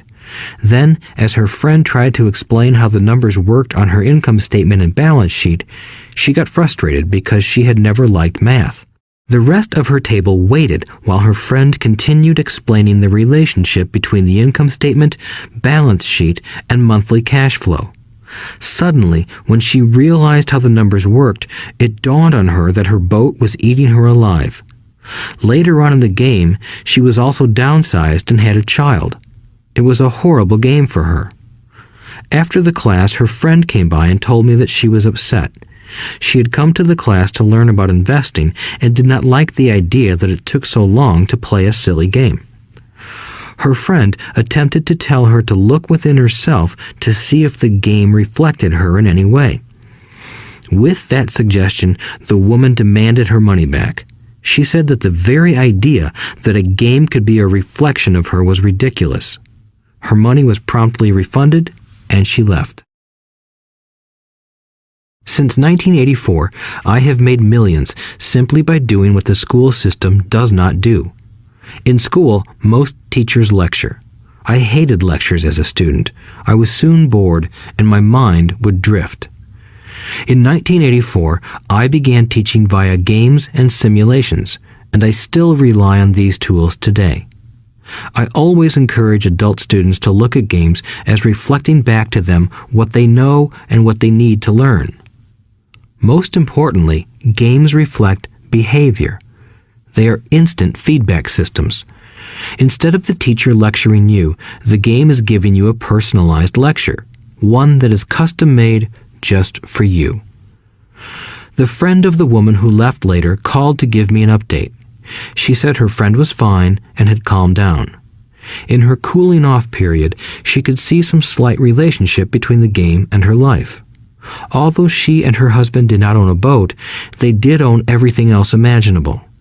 She was angry after their divorce, both because he had run off with a younger woman and because, after 20 years of marriage, they had accumulated little in the way of assets. There was virtually nothing for them to split. Their 20 years of married life had been incredible fun, but all they had accumulated was a ton of doodads. She realized that her anger at doing the numbers, the income statement and balance sheet, came from her embarrassment about not understanding them. She believed that finances were the man's job. She maintained the house and did the entertaining, and he handled the finances. She was now quite certain that in the last 5 years of their marriage, he had hidden money from her. She was angry at herself for not being more aware of where the money was going, as well as for not knowing about the other woman. Just like a board game, the world is always providing us with instant feedback. We could learn a lot if we tuned in more. One day, not long ago, I complained to my wife that the cleaners must have shrunk my pants. My wife gently smiled and poked me in the stomach to inform me that the pants had not shrunk. Something else had expanded. Me. The cash flow game was designed to give every player personal feedback. Its purpose is to give you options. If you draw the boat card and it puts you into debt, the question is, now what can you do? How many different financial options can you come up with? That is the purpose of the game, to teach players to think and create new and various financial options. Thousands of people throughout the world have played this game. The players who get out of the rat race the quickest are the people who understand numbers and have creative financial minds. They recognize different financial options. Rich people are often creative and take calculated risks. People who take the longest are people who are not familiar with numbers and often do not understand the power of investing. Some people playing cash flow gain lots of money in the game, but they don't know what to do with it. Even though they have money, everyone else seems to be getting ahead of them. And that is true in real life. There are a lot of people who have a lot of money and do not get ahead financially. Limiting your options is the same as hanging on to old ideas. I have a friend from high school who now works at 3 jobs. Years ago, he was the richest of all my classmates. When the local sugar plantation closed, the company he worked for went down with the plantation. In his mind, he had but one option, and that was the old option: work hard. The problem was that he couldn't find an equivalent job that recognized his seniority from the old company. As a result, he is overqualified for the jobs he currently has. so his salary is lower. He now works 3 jobs to earn enough to survive. I have watched people playing cash flow complain that the right opportunity cards are not coming their way, so they sit there. I know people who do that in real life. They wait for the right opportunity. I have watched people get the right opportunity card and then not have enough money. Then they complain that they would have gotten out of the rat race if they had had more money. So they sit there. I know people in real life who do that also. They see all the great deals, but they have no money. And I have seen people pull a great opportunity card, read it out loud, and have no idea that it is a great opportunity. They have the money, the time is right, they have the card, but they can't see the opportunity staring them in the face. They fail to see how it fits into their financial plan for escaping the rat race. And I know more people like that than all the others combined. Most people have an opportunity of a lifetime flash right in front of them, and they fail to see it. A year later, they find out about it, after everyone else got rich. Financial intelligence is simply having more options. If the opportunities aren't coming your way, what else can you do to improve your financial position? If an opportunity lands in your lap and you have no money and the bank won't talk to you, what else can you do to get the opportunity to work in your favor? If your hunch is wrong and what you've been counting on doesn't happen, how can you turn a lemon into millions? That is financial intelligence. It is not so much what happens, but how many different financial solutions you can think of to turn a lemon into millions. It is how creative you are in solving financial problems. Most people only know one solution: work hard, save, and borrow. So why would you want to increase your financial intelligence? Because you want to be the kind of person who creates your own luck. You take whatever happens and make it better. Few people realize that luck is created, just as money is. And if you want to be luckier and create money instead of working hard, then your financial intelligence is important. If you are the kind of person who is waiting for the right thing to happen, you might wait for a long time. It's like waiting for all the traffic lights to be green for 5 miles before you'll start your trip. As young boys, Mike and I were constantly told by my rich dad that money is not real. Rich Dad occasionally reminded us of how close we came to the secret of money on that first day we got together and began making money out of plaster of Paris. The poor and middle class work for money, he would say. The rich make money. The more real you think money is, the harder you will work for it. If you can grasp the idea that money is not real, you will grow richer faster. What is it? Was a question Mike and I often came back with. What is money if it is not real? What we agree it is, was all Rich Dad would say. The single most powerful asset we all have is our mind. If it is trained well, it can create enormous wealth seemingly instantaneously. An untrained mind can also create extreme poverty that can crush a family for generations. In the information age, money is increasing exponentially. A few individuals are getting ridiculously rich from nothing, just ideas and agreements. If you ask many people who trade stocks or other investments for a living, they see it done all the time. Often, millions can be made instantaneously from nothing. And by nothing, I mean no money was exchanged. It is done via agreement, a hand signal in a trading pit, a blip on a trader's screen in Lisbon from a trader's screen in Toronto and back to Lisbon, a call to my broker to buy and a moment later to sell. Money did not change hands. Agreements did.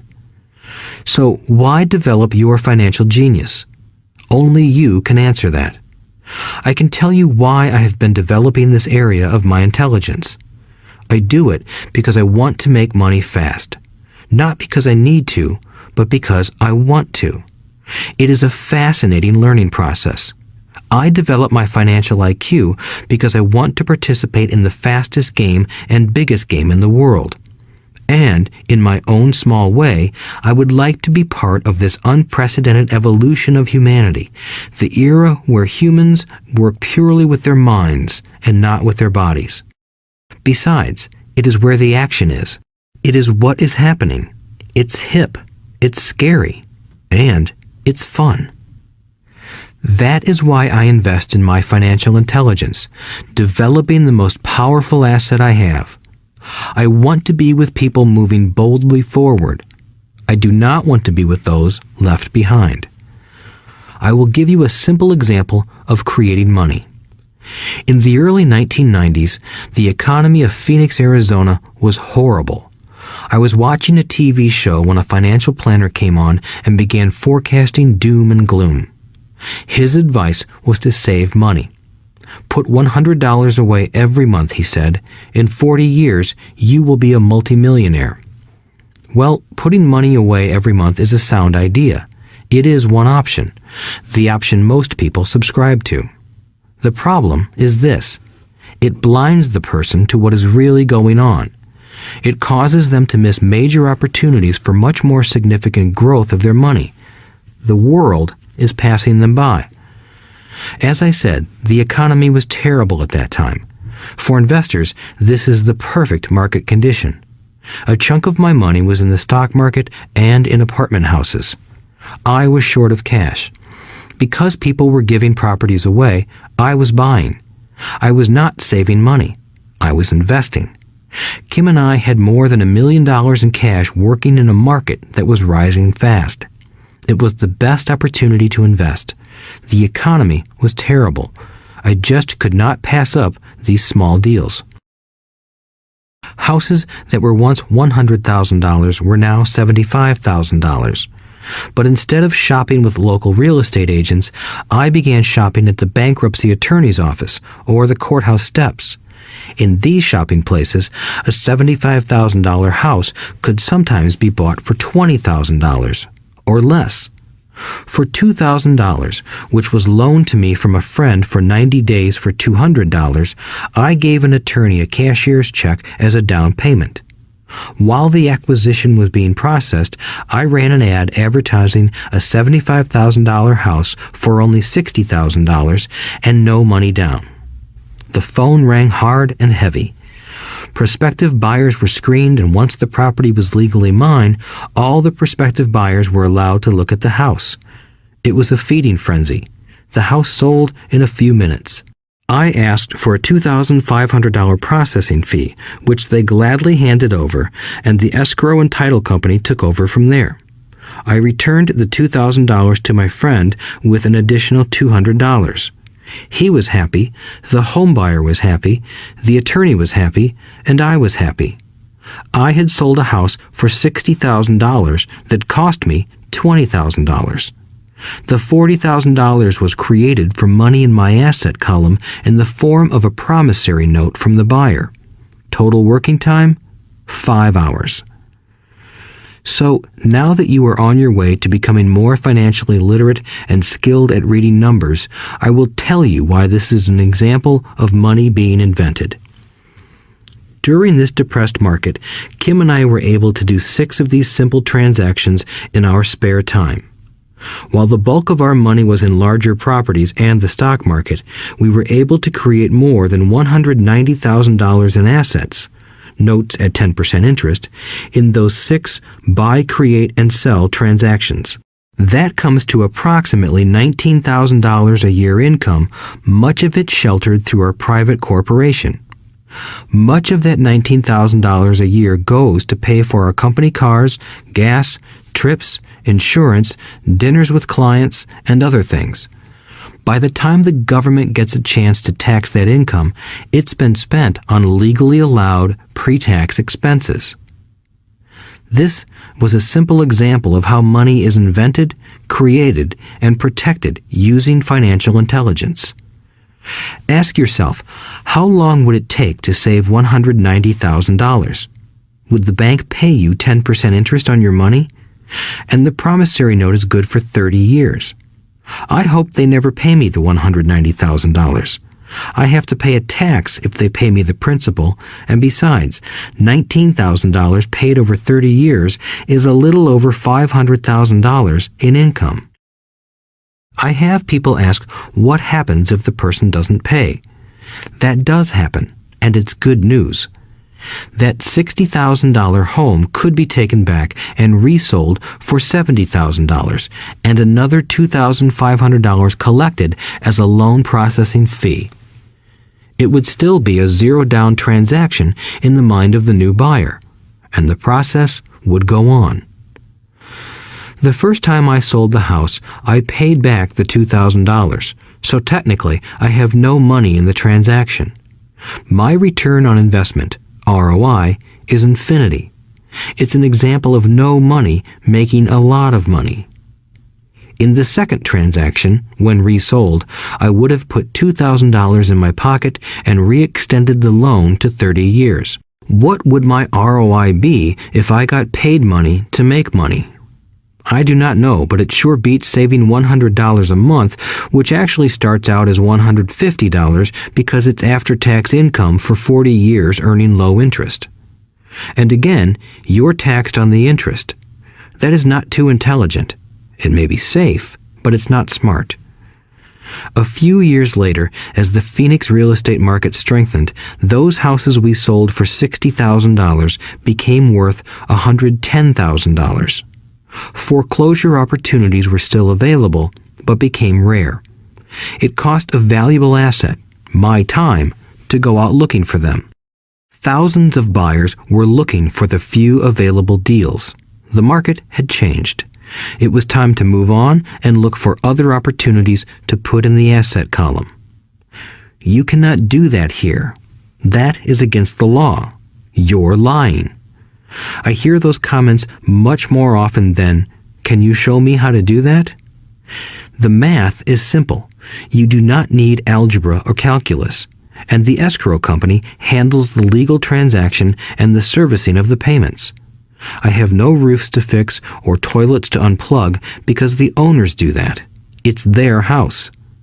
Occasionally, someone does not pay, and that is wonderful because there are late fees, or they move out and the property is sold again. The court system handles that. And it may not work in your area.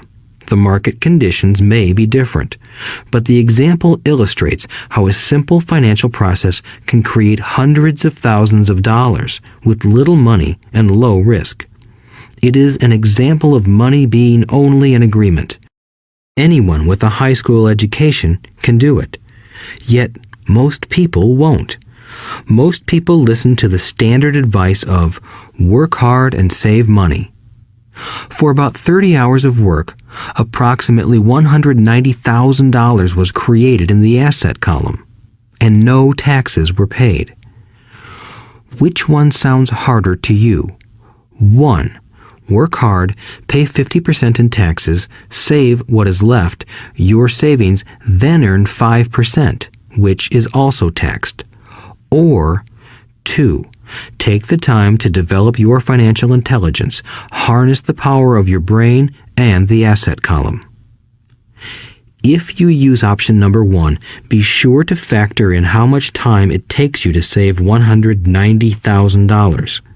Time is one of your greatest assets. Now, you may understand why I silently shake my head when I hear parents say, "My child is doing well in school and receiving a good education." It may be good, but is it adequate? I know the above investment strategy is a small one. It is used to illustrate how small can grow into big. Again, my success reflects the importance of a strong financial foundation, which starts with a strong financial education. I have said it before, but it's worth repeating. Financial intelligence is made up of these 4 main technical skills. 1. Accounting. Accounting is financial literacy, or the ability to read numbers. This is a vital skill if you want to build businesses or investments. 2. Investing. Investing is the science of money making money. 3. Understanding markets. Understanding markets is the science of supply and demand. Alexander Graham Bell gave the market what it wanted. So did Bill Gates. A $75,000 house offered for $60,000 that cost $20,000 was also the result of seizing an opportunity created by the market. Somebody was buying, and someone was selling. 4. The law. The law is the awareness of accounting, corporate, state, and federal regulations. I recommend playing by the rules. It is this basic foundation, or the combination of these skills, that is needed to be successful in the pursuit of wealth, whether it be through the buying of small homes, apartment buildings, companies, stocks, bonds, precious metals, baseball cards, or the like. A few years later, the real estate market rebounded and everyone else was getting in. The stock market was booming and everyone was getting in. The U.S. economy was getting back on its feet. I began selling and was now traveling to Peru, Norway, Malaysia, and the Philippines. The investment landscape had changed. We were no longer buying real estate. Now I just watch the values climb inside the asset column and will probably begin selling. I suspect that some of those 6 little house deals will sell and the $40,000 note will be converted to cash. I need to call my accountant to be prepared for cash and seek ways to shelter it. The point I would like to make is that investments come and go. The market goes up and comes down. Economies improve and crash. The world is always handing you opportunities of a lifetime, every day of your life, but all too often we fail to see them. But they are there. And the more the world changes and the more technology changes, the more opportunities there will be to allow you and your family to be financially secure for generations to come. So why bother developing your financial intelligence? Again, only you can answer that. I know why I continue to learn and develop. I do it because I know there are changes coming. I'd rather welcome change than cling to the past. I know there will be market booms and market crashes. I want to continually develop my financial intelligence because at each market change, some people will be on their knees begging for their jobs. Others, meanwhile, will take the lemons that life hands them, and we are all handed lemons occasionally, and turn them into millions. That's financial intelligence.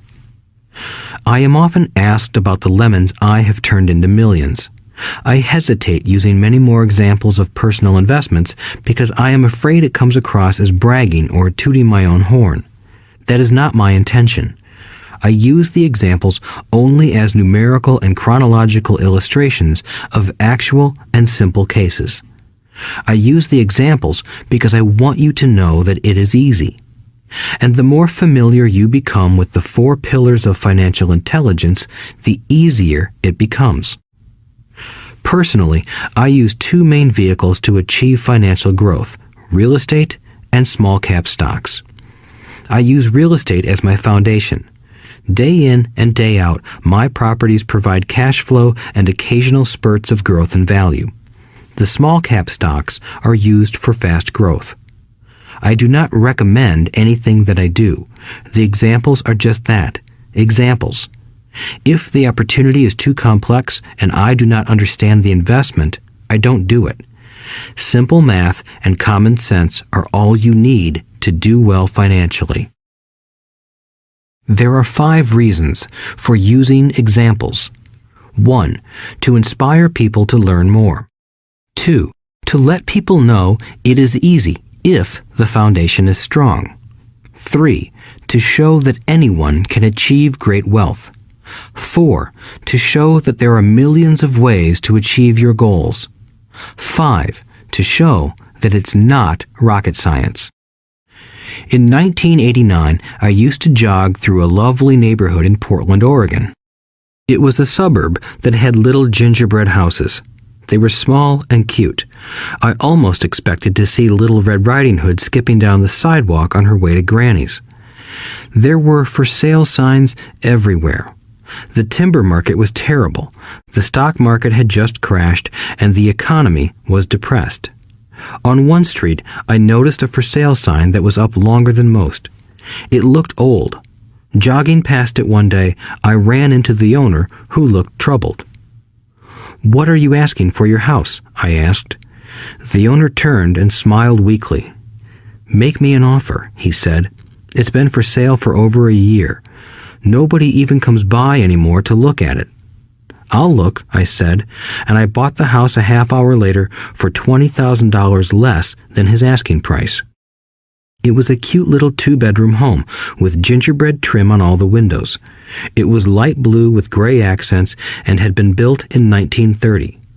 Inside, there was a beautiful rock fireplace, as well as 2 tiny bedrooms. It was a perfect rental house. I gave the owner $5,000 down for a $45,000 house that was really worth $65,000, except that no one wanted to buy it. The owner moved out in a week, happy to be free, and my first tenant moved in, a local college professor. After the mortgage, expenses, and management fees were paid, I put a little less than $40 in my pocket at the end of each month. Hardly exciting. A year later, the depressed Oregon real estate market had begun to pick up. California investors, flush with money from their still booming real estate market, were moving north and buying up Oregon and Washington. I sold that little house for $95,000 to a young couple from California who thought it was a bargain. My capital gains of approximately $40,000 were placed into a 1031 tax-deferred exchange, and I went shopping for a place to put my money. In about a month, I found a 12-unit apartment house right next to the Intel plant in Beaverton, Oregon. The owners lived in Germany, had no idea what the place was worth, and again, just wanted to get out of it. I offered $275,000 for a $450,000 building. They agreed to $300,000. I bought it and held it for 2 years. Utilizing the same 1031 exchange process, we sold the building for $495,000 and bought a 30-unit apartment building in Phoenix, Arizona. We had moved to Phoenix by then to get out of the rain and needed to sell anyway. Like the former Oregon market, the real estate market in Phoenix was depressed. The price of the 30-unit apartment building in Phoenix was $875,000, with $225,000 down. The cash flow from the 30 units was a little over $5,000 a month. The Arizona market began moving up, and a few years later, a Colorado investor offered us $1.2 million for the property. The point of this example is how a small amount can grow into a large amount. Again, it is a matter of understanding financial statements, investment strategies, a sense of the market, and the laws. If people are not versed in these subjects, then obviously they must follow standard dogma, which is to play it safe, diversify, and only invest in secure investments. The problem with secure investments is that they are often sanitized, that is, made so safe that the gains are less. Most large brokerage houses will not touch speculative transactions in order to protect themselves and their clients, and that is a wise policy. The really hot deals are not offered to people who are novices. Often, the best deals that make the rich even richer are reserved for those who understand the game. It is technically illegal to offer speculative deals to someone who is considered not sophisticated, but of course, it happens. The more sophisticated I get, the more opportunities come my way. Another case for developing your financial intelligence over a lifetime is simply that more opportunities are presented to you. And the greater your financial intelligence, the easier it is to tell whether a deal is good.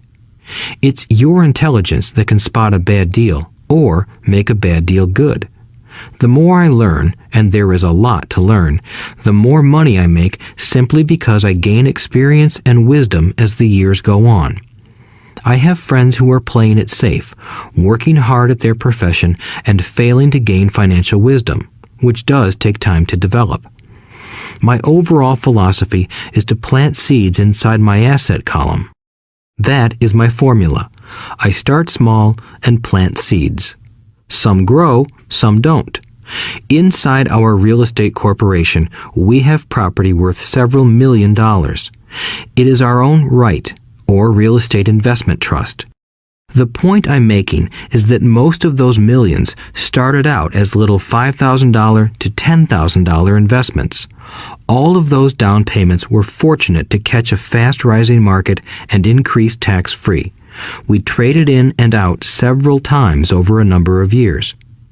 We also own a stock portfolio, surrounded by a corporation that Kim and I call our personal mutual fund. We have friends who deal specifically with investors like us who have extra money each month to invest. We buy high-risk, speculative private companies that are just about to go public on a stock exchange in the United States or Canada. An example of how fast gains can be made are 100,000 shares purchased for 25 cents each before the company goes public. 6 months later, the company is listed, and the 100,000 shares now are worth $2 each. If the company is well managed, the price keeps going up, and the stock may go to $20 or more per share. There are years when our $25,000 has gone to $1 million in less than a year. It is not gambling if you know what you're doing. It is gambling if you're just throwing money into a deal and praying. The idea in anything is to use your technical knowledge, wisdom, and love of the game to cut the odds down, to lower the risk. Of course, there is always risk. It is financial intelligence that improves the odds. Thus, what is risky for one person is less risky to someone else. That is the primary reason I constantly encourage people to invest more in their financial education than in stocks, real estate, or other markets. The smarter you are, the better chance you have of beating the odds. The stock plays I personally invested in were extremely high risk for most people and absolutely not recommended.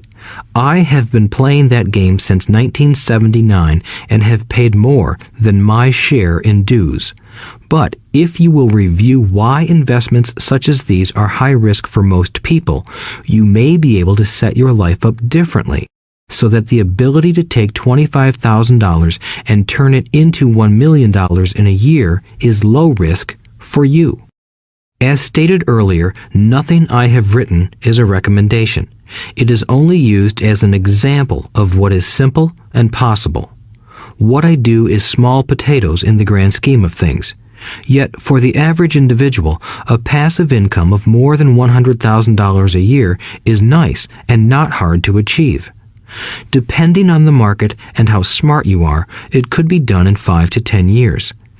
If you keep your living expenses modest, $100,000 coming in as additional income is pleasant, regardless of whether you work. You can work if you like, or take time off if you choose, and use the government tax system in your favor rather than against you. My personal basis is real estate. I love real estate because it's stable and slow-moving. I keep the base solid. The cash flow is fairly steady and, if properly managed, has a good chance of increasing in value. The beauty of a solid base of real estate is that it allows me to take greater risks, as I do with speculative stocks. If I make great profits in the stock market, I pay my capital gains tax on the gain and then reinvest what's left in real estate, again further securing my asset foundation. A last word on real estate. I have traveled all over the world and taught investing. In every city, I hear people say you cannot buy real estate cheap. That is not my experience. Even in New York or Tokyo, or just on the outskirts of the city, prime bargains are overlooked by most people. In Singapore, with their high real estate prices, there are still bargains to be found within a short driving distance. So whenever I hear someone say, "You can't do that here," pointing at me, I remind them that maybe the real statement is, "I don't know how to do that here. Yet." Great opportunities are not seen with your eyes. They are seen with your mind. Most people never get wealthy simply because they are not trained financially to recognize opportunities right in front of them. I am often asked, how do I start? In the final chapter of this audiobook, I offer 10 steps that I followed on the road to my financial freedom. But always remember to have fun. When you learn the rules and the vocabulary of investing and begin to build your asset column, I think you'll find that it's as fun a game as you've ever played. Sometimes you win, and sometimes you learn. But have fun. Most people never win because they're more afraid of losing. That is why I found school so silly. In school, we learn that mistakes are bad, and we are punished for making them. Yet if you look at the way humans are designed to learn, we learn by making mistakes. We learn to walk by falling down. If we never fell down, we would never walk. The same is true for learning to ride a bike. I still have scars on my knees, but today I can ride a bike without thinking. The same is true for getting rich. Unfortunately, the main reason most people are not rich is because they are terrified of losing. Winners are not afraid of losing, but losers are. Failure is part of the process of success. People who avoid failure also avoid success. I look at money much like my game of tennis. I play hard, make mistakes, correct, make more mistakes, correct, and I get better. If I lose the game, I reach across the net, shake my opponent's hand, smile, and say, "See you next Saturday." There are two kinds of investors. One, the first and most common type is a person who buys a packaged investment. They call a retail outlet, such as a real estate company, a stockbroker, or a financial planner, and they buy something. It could be a mutual fund, a right, a stock, or bond. It is a clean and simple way of investing. An analogy would be a shopper who goes to a computer store and buys a computer right off the shelf. 2. The second type is an investor who creates investments. This investor usually assembles a deal in the same way a person who buys components builds a computer. I do not know the first thing about putting components of a computer together, but I do know how to put pieces of opportunities together, or know people who know how. It is this second type of investor who is the more professional investor. Sometimes it may take years for all the pieces to come together. And sometimes they never do. It is this second type of investor that my rich dad encouraged me to be. It is important to learn how to put the pieces together, because that is where the huge wins reside, and sometimes some huge losses if the tide goes against you. If you want to be the second type of investor, you need to develop 3 main skills. These skills are in addition to those required to become financially intelligent. 1. Find an opportunity that everyone else missed. You see with your mind what others miss with their eyes. For example, a friend bought this run-down old house. It was spooky to look at. Everyone wondered why he bought it. What he saw that we did not was that the house came with 4 extra empty lots. He discovered that after going to the title company. After buying the house, he tore the house down and sold the 5 lots to a builder for 3 times what he paid for the entire package. He made $75,000 for 2 months of work. It's not a lot of money, but it sure beats minimum wage, and it's not technically difficult. 2. Raise money. The average person only goes to the bank. This second type of investor needs to know how to raise capital, and there are many ways that don't require a bank. To get started, I learned how to buy houses without a bank. It was the learned skill of raising money more than the houses themselves that was priceless. All too often, I hear people say, "The bank won't lend me money," or "I don't have the money to buy it." If you want to be a Type 2 investor, you need to learn how to do that which stops most people. In other words, a majority of people let their lack of money stop them from making a deal. If you can avoid that obstacle, you will be millions ahead of those who don't learn those skills. There have been many times I have bought a house, a stock, or an apartment building without a penny in the bank. I once bought an apartment house for $1.2 million. I did what is called tying it up with a written contract between seller and buyer. I then raised the $100,000 deposit, which bought me 90 days to raise the rest of the money. Why did I do it? Simply because I knew it was worth $2 million.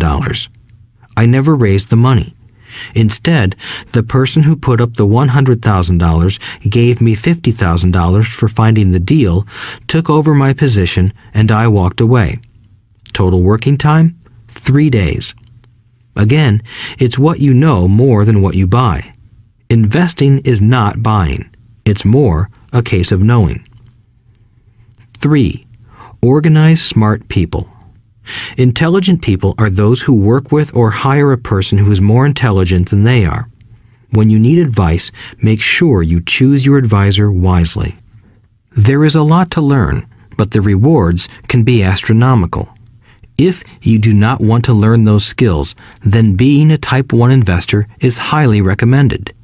It is what you know that is your greatest wealth. It is what you do not know that is your greatest risk. There is always risk, so learn to manage risk instead of avoiding it. Chapter 6. Lesson 6. Work to learn, don't work for money. Job security meant everything to my educated dad. Learning meant everything to my rich dad. A few years ago, I granted an interview with a newspaper in Singapore. The young female reporter was on time, and the interview got underway immediately. We sat in the lobby of a luxurious hotel, sipping coffee and discussing the purpose of my visit to Singapore. I was to share the platform with Zig Ziglar. He was speaking on motivation, and I was speaking on the secrets of the rich. Someday, I would like to be a best-selling author like you, she said. I had seen some of the articles she had written for the paper, and I was impressed. She had a tough, clear style of writing. Her articles held a reader's interest. You have a great style, I said in reply. What holds you back from achieving your dream? My work does not seem to go anywhere, she said quietly. Everyone says that my novels are excellent, but nothing happens. So I keep my job with the paper. At least it pays the bills. Do you have any suggestions? Yes, I do, I said brightly. A friend of mine here in Singapore runs a school that trains people to sell. He runs sales training courses for many of the top corporations here in Singapore, and I think attending one of his courses would greatly enhance your career. She stiffened. Are you saying I should go to school to learn to sell? I nodded. You aren't serious, are you? Again, I nodded. What is wrong with that? I was now backpedaling. She was offended by something, and now I was wishing I had not said anything. In my attempt to be helpful, I found myself defending my suggestion. I have a master's degree in English literature. Why would I go to school to learn to be a salesperson? I am a professional. I went to school to be trained in a profession so I would not have to be a salesperson. I hate salespeople. All they want is money. So tell me why I should study sales. She was packing her briefcase. The interview was over. On the coffee table sat a copy of an earlier best-selling book I wrote. I picked it up as well as the notes she had jotted down on her legal pad. Do you see this? I said, pointing to her notes. She looked down at her notes. What? She said, confused. Again, I pointed deliberately to her notes. On her pad she had written, Robert Kiyosaki, best-selling author. It says best-selling author, not best writing author, I said quietly. Her eyes widened. I am a terrible writer, I said. You are a great writer. I went to sales school. You have a master's degree. Put them together, and you get a best-selling author and a best writing author. Anger flared from her eyes. I'll never stoop so low as to learn how to sell. People like you have no business writing. I'm a professionally trained writer, and you are a salesman. It is not fair, she fumed. She put the rest of her notes away and hurried out through the large glass doors into the humid Singapore morning. At least she gave me a fair and favorable write-up the next morning. The world is filled with smart, talented, educated, and gifted people. We meet them every day. They are all around us. A few days ago, my car was not running well. I pulled into a garage, and the young mechanic had it fixed in just a few minutes. He knew what was wrong by simply listening to the engine. I was amazed. I am constantly shocked at how little talented people earn. I have met brilliant, highly educated people who earn less than $20,000 a year. A business consultant who specializes in the medical trade was telling me how many doctors, dentists, and chiropractors struggle financially. All this time, I thought that when they graduated, the dollars would pour in. It was this business consultant who gave me the phrase, "They are one skill away from great wealth." What this phrase means is that most people need only to learn and master one more skill, and their income would jump exponentially. I have mentioned before that financial intelligence is a synergy of accounting, investing, marketing, and law. Combine those 4 technical skills, and making money with money is easier than most people would believe. When it comes to money, the only skill most people know is to work hard. The classic example of a synergy of skills was that young writer for the newspaper. If she diligently learned the skills of sales and marketing, her income would jump dramatically. If I were her, I would take some courses in advertising copywriting as well as sales. Then, instead of working at the newspaper, I would seek a job at an advertising agency.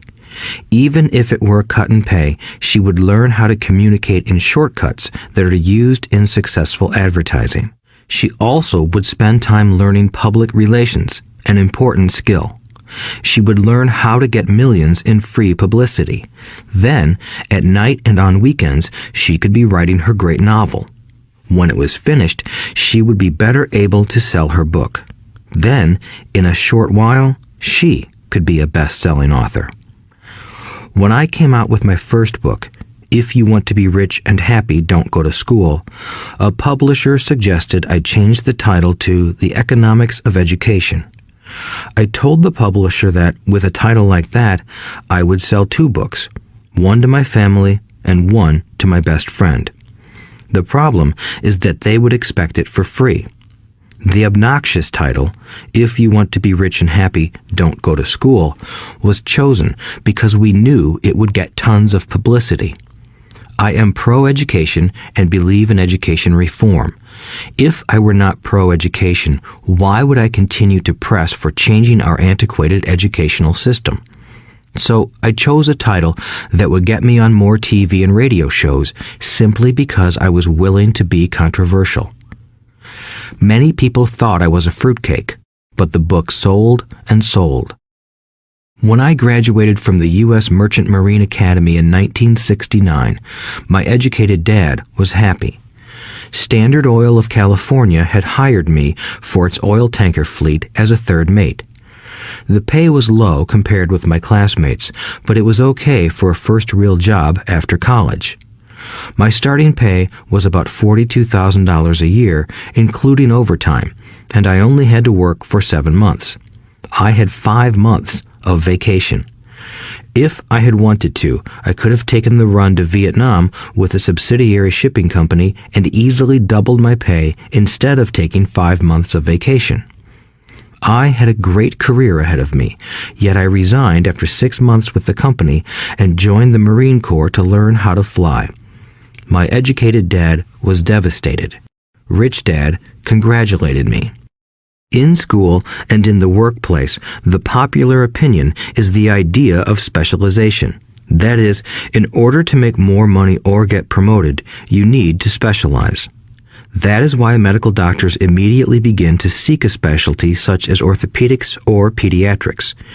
The same is true for accountants, architects, lawyers, pilots, and others. My educated dad believed in the same dogma. That is why he was thrilled when he eventually achieved his doctorate. He often admitted that schools reward people who study more and more about less and less. Rich Dad encouraged me to do exactly the opposite. You want to know a little about a lot, was his suggestion. That is why for years I worked in different areas of his companies. For a while, I worked in his accounting department. Although I would probably never have been an accountant, he wanted me to learn via osmosis. Rich Dad knew I would pick up jargon and a sense of what is important and what is not. I also worked as a busboy and construction worker as well as in sales, reservations, and marketing. He was grooming Mike and me. That is why he insisted we sit in on the meetings with his bankers, lawyers, accountants, and brokers. He wanted us to know a little about every aspect of his empire. When I quit my high-paying job with Standard Oil, my educated dad had a heart-to-heart talk with me. He was bewildered. He could not understand my decision to resign from a career that offered high pay, great benefits, lots of time off, and opportunity for promotion. When he asked me one evening, "Why did you quit?" I could not explain it to him, though I tried hard to. My logic did not fit his logic. The big problem was that my logic was my rich dad's logic. Job security meant everything to my educated dad. Learning meant everything to my rich dad. Educated dad thought I went to school to learn to be a ship's officer. Rich dad knew that I went to school to study international trade. So as a student, I made cargo runs, navigating large freighters, oil tankers, and passenger ships to the Far East and the South Pacific. Rich Dad emphasized that I should stay in the Pacific instead of taking ships to Europe because he knew that the emerging nations were in Asia, not Europe. While most of my classmates, including Mike, were partying at their fraternity houses, I was studying trade, people, business styles, and cultures in Japan, Taiwan, Thailand, Singapore, Hong Kong, Vietnam, Korea, Tahiti, Samoa, and the Philippines. I was partying also, but it was not in any frat house. I grew up rapidly. Educated Dad just could not understand why I decided to quit and join the Marine Corps. I told him I wanted to learn to fly, but really I wanted to learn to lead troops. Rich Dad explained to me that the hardest part of running a company is managing people. He had spent 3 years in the Army. My educated dad was draft exempt. Rich Dad valued learning to lead men into dangerous situations. Leadership is what you need to learn next, he said. If you are not a good leader, you'll get shot in the back, just like they do in business. Returning from Vietnam in 1973, I resigned my commission, even though I loved flying. I found a job with Xerox Corporation. I joined it for one reason, and it was not for the benefits. I was a shy person, and the thought of selling was the most frightening subject in the world. Xerox has one of the best sales trainings programs in America. Rich Dad was proud of me. My educated dad was ashamed. Being an intellectual, he thought that salespeople were below him. I worked with Xerox for 4 years until I overcame my fear of knocking on doors and being rejected. Once I could consistently be in the top 5 in sales, I again resigned and moved on, leaving behind another great career with an excellent company. In 1977, I formed my first company. Rich Dad had groomed Mike and me to take over companies, so I now had to learn to form them and put them together. My first product, the nylon and Velcro wallet, was manufactured in the Far East and shipped to a warehouse in New York, near where I had gone to school. My formal education was complete, and it was time to test my wings. If I failed, I would go broke. Rich Dad thought it best to go broke before 30. You still have time to recover, was his advice. On the eve of my 30th birthday, my first shipment left Korea for New York. Today, I still do business internationally, and as my rich dad encouraged me to do, I keep seeking the emerging nations. Today, my investment company invests in South American countries and Asian countries, as well as in Norway and Russia. There is an old cliche that goes, "Job is an acronym for just over broke." Unfortunately, I would say that applies to millions of people. Because school does not think financial intelligence is an intelligence, most workers live within their means. They work and they pay bills. There is another horrible management theory that goes, workers work hard enough to not be fired, and owners pay just enough so that workers won't quit. And if you look at the pay scales of most companies, again, I would say there is a degree of truth to that statement. The net result is that most workers never get ahead. They do what they've been taught to do, get a secure job. Most workers focus on working for pay and benefits that reward them in the short term, but are often disastrous in the long run. Instead, I recommend to young people to seek work for what they will learn more than what they will earn. Look down the road at what skills they want to acquire before choosing a specific profession and before getting trapped in the rat race. Once people are trapped in the lifelong process of bill paying, they become like those little hamsters running around in those metal wheels. Their little furry legs are spinning furiously, the wheel is turning furiously, but come tomorrow morning, they'll still be in the same cage. Great job. In the movie Jerry Maguire, starring Tom Cruise, there are many great one-liners. Probably the most memorable is, "Show me the money." But there is one line I thought most truthful. It comes from the scene where Tom Cruise is leaving the firm. He has just been fired, and he is asking the entire company, "Who wants to come with me?" And the whole place is silent and frozen. Only one woman speaks up and says, "I'd like to, but I'm due for a promotion in 3 months." That statement is probably the most truthful statement in the whole movie. It is the type of statement that people use to keep themselves busy, working away to pay bills. I know my educated dad looked forward to his pay raise every year, and every year he was disappointed. So he would go back to school to earn more qualifications so he could get another raise. Then, once again, there would be another disappointment. The question I often ask people is, where is this daily activity taking you?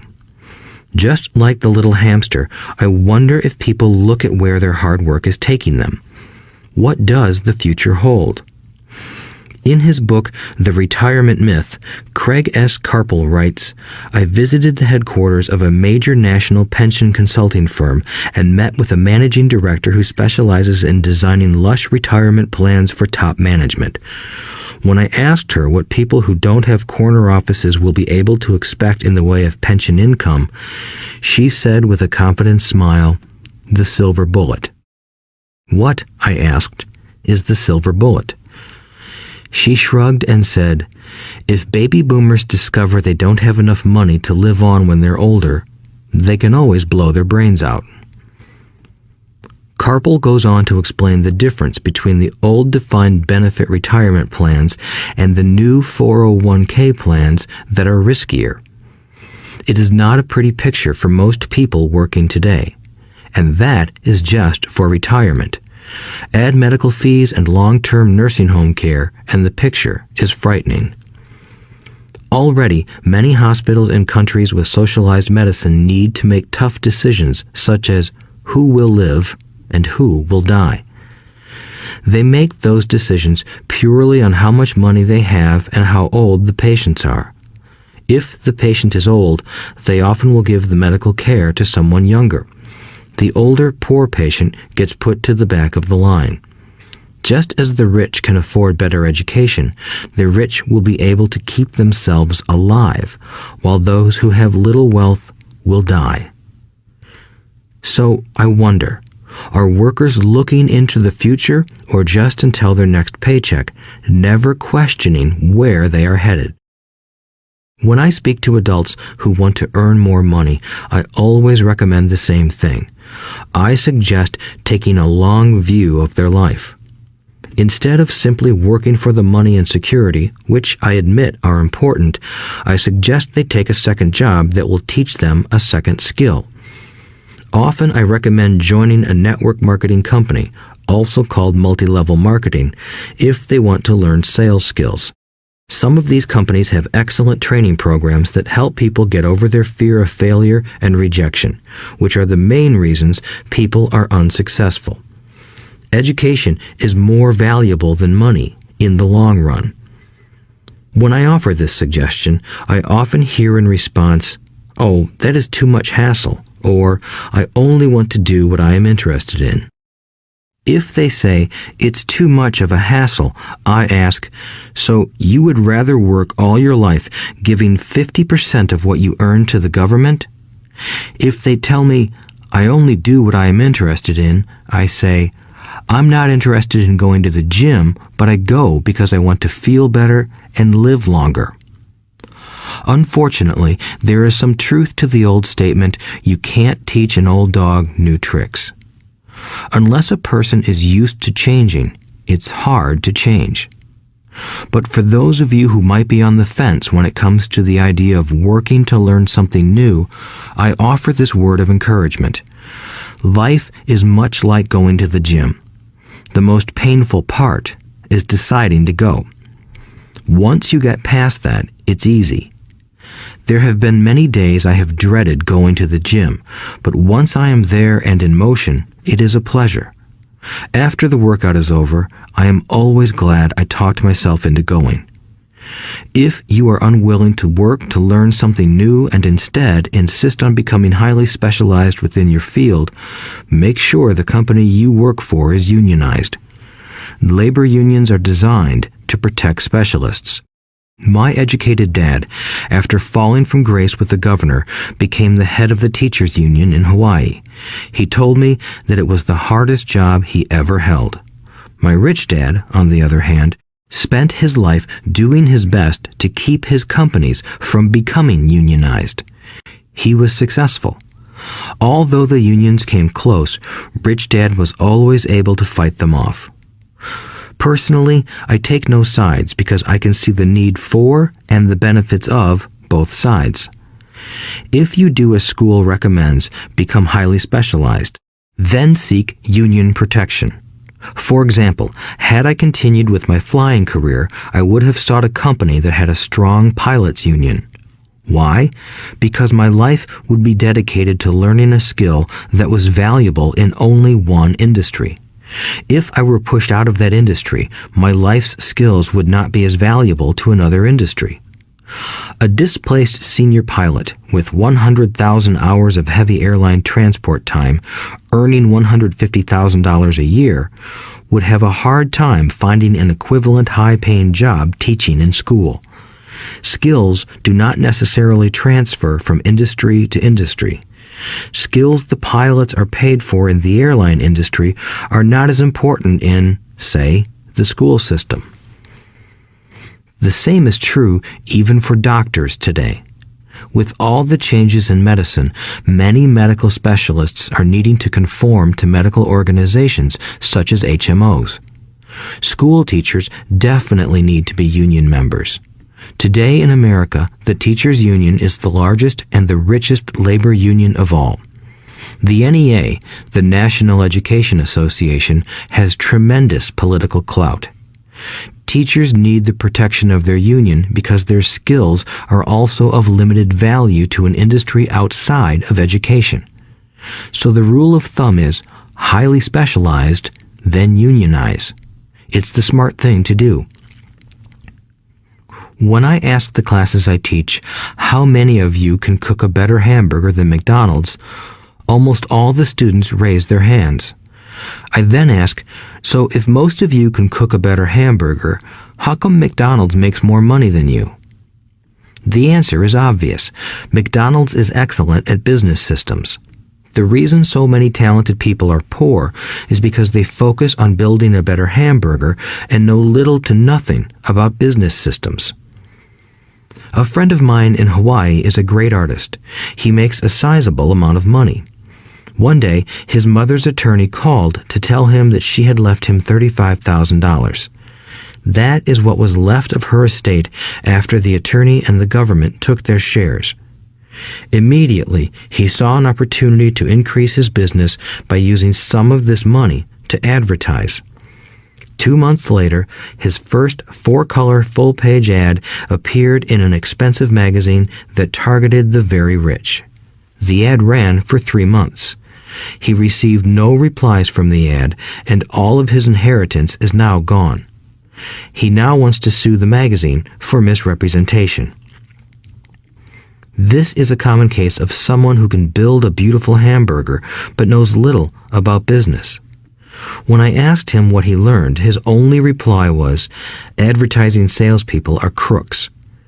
I then asked him if he would be willing to take a course in sales and a course in direct marketing. His reply, "I don't have the time, and I don't want to waste my money." The world is filled with talented poor people. All too often, they're poor or struggle financially or earn less than they are capable of, not because of what they know, but because of what they do not know. They focus on perfecting their skills at building a better hamburger rather than the skills of selling and delivering the hamburger. Maybe McDonald's does not make the best hamburger, but they are the best at selling and delivering a basic average burger. Poor Dad wanted me to specialize. That was his view on how to be paid more. Even after being told by the governor of Hawaii that he could no longer work in state government, my educated dad continued to encourage me to get specialized. Educated Dad then took up the cause of the teachers' union, campaigning for further protection and benefits for these highly skilled and educated professionals. We argued often, but I know he never agreed that over-specialization is what caused the need for union protection. He never understood that the more specialized you become, the more you are trapped and dependent on that specialty. Rich Dad advised that Mike and I groom ourselves. Many corporations do the same thing. They find a young, bright student just out of business school and begin grooming that person to someday take over the company. So these bright young employees do not specialize in one department. They are moved from department to department to learn all the aspects of business systems. The rich often groom their children or the children of others.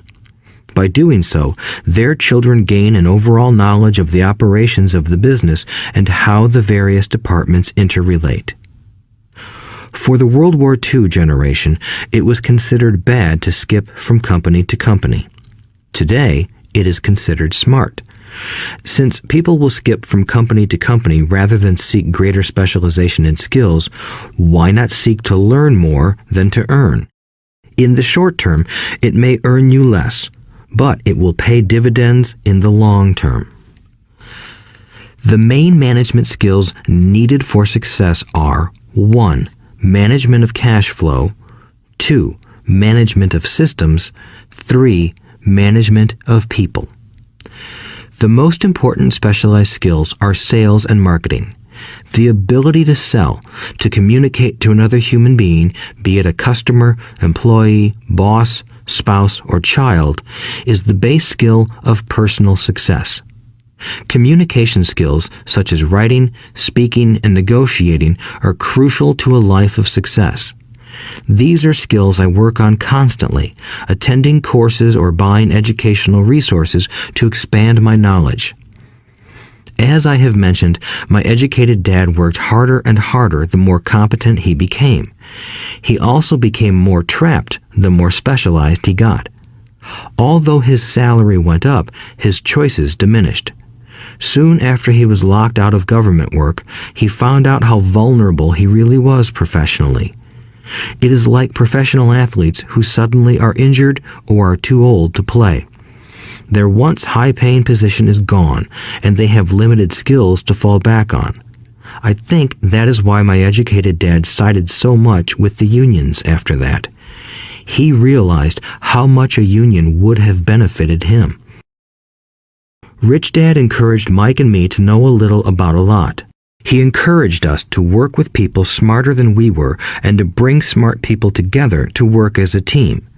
Today, it would be called a synergy of professional specialties. Today, I meet ex-school teachers earning hundreds of thousands of dollars a year. They earn that much because they have specialized skills in their field as well as other skills.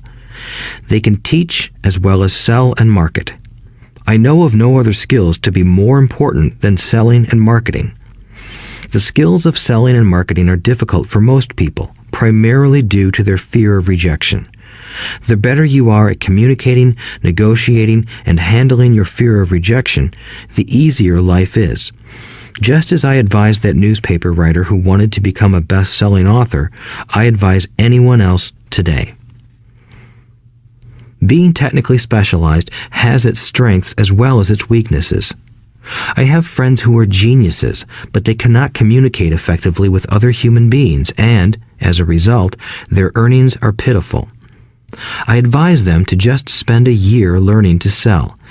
Even if they earn nothing, their communication skills will improve, and that is priceless. In addition to being good learners, sellers, and marketers, we need to be good teachers as well as good students. To be truly rich, we need to be able to give as well as to receive. In cases of financial or professional struggle, there is often a lack of giving and receiving. I know many people who are poor because they are neither good students nor good teachers. Both of my dads were generous men. Both made it a practice to give first. Teaching was one of their ways of giving. The more they gave, the more they received. One glaring difference was in the giving of money. My rich dad gave lots of money away. He gave to his church, to charities, and to his foundation. He knew that to receive money, you had to give money. Giving money is the secret to most great wealthy families. That is why there are organizations like the Rockefeller Foundation and the Ford Foundation. These are organizations designed to take their wealth and increase it, as well as give it away in perpetuity. My educated dad always said, "When I have some extra money, I'll give it." The problem was that there was never any extra. So he worked harder to draw more money in rather than focus on the most important law of money. Give and you shall receive. Instead, he believed in receive and then you give. In conclusion, I became both dads. One part of me is a hardcore capitalist who loves the game of money making money. The other part is a socially responsible teacher who is deeply concerned with this ever-widening gap between the haves and have-nots. I personally hold the archaic educational system primarily responsible for this growing gap. Chapter 7. Overcoming Obstacles. The primary difference between a rich person and a poor person is how they manage fear. Once people have studied and become financially literate, they may still face roadblocks to becoming financially independent. There are 5 main reasons why financially literate people may still not develop abundant asset columns that could produce a large cash flow. The 5 reasons are: 1. Fear. 2. Cynicism. 3. Laziness. 4. Bad habits. 5. Arrogance. Overcoming fear. I have never met anyone who really likes losing money. And in all my years, I have never met a rich person who has never lost money. But I have met a lot of poor people who have never lost a dime. Investing, that is. The fear of losing money is real. Everyone has it, even the rich. But it's not having fear that is the problem. It's how you handle fear. It's how you handle losing. It's how you handle failure that makes the difference in one's life. The primary difference between a rich person and a poor person is how they manage that fear. It's okay to be fearful. It's okay to be a coward when it comes to money. You can still be rich. We're all heroes at something and cowards at something else. My friend's wife is an emergency room nurse. When she sees blood, she flies into action. When I mention investing, she runs away. When I see blood, I don't run. I pass out. My rich dad understood phobias about money. Some people are terrified of snakes. Some people are terrified about losing money. Both are phobias, he would say. So his solution to the phobia of losing money was this little rhyme. If you hate risk and worry, start early. If you start young, it's easier to be rich. I won't go into it here, but there is a staggering difference between a person who starts investing at age 20 versus age 30.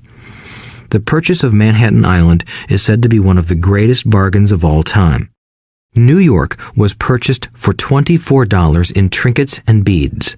Yet if that $24 had been invested at 8% annually, that $24 would have been worth more than $28 trillion by 1995. Manhattan could be repurchased with money left over to buy much of Los Angeles.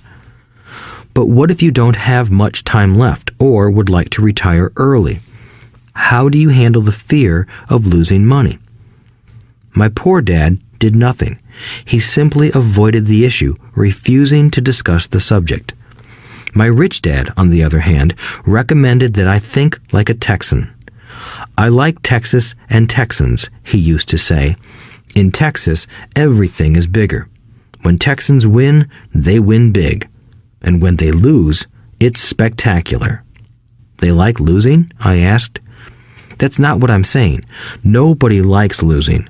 Show me a happy loser, and I'll show you a loser, said Rich Dad. It's a Texan's attitude toward risk, reward, and failure I'm talking about. It's how they handle life. They live it big. Not like most of the people around here, living like roaches when it comes to money, terrified that someone will shine a light on them and whimpering when the grocery clerk shortchanges them a quarter. Rich Dad went on, what I like best is the Texas attitude. They're proud when they win, and they brag when they lose. Texans have a saying, if you're going to go broke, go big. You don't want to admit you went broke over a duplex. He constantly told Mike and me that the greatest reason for lack of financial success was because most people played it too safe. People are so afraid of losing that they lose, were his words. Fran Tarkenton, a one-time great NFL quarterback, says it still another way. Winning means being unafraid to lose. In my own life, I've noticed that winning usually follows losing.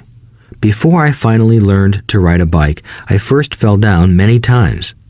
I've never met a golfer who has never lost a golf ball.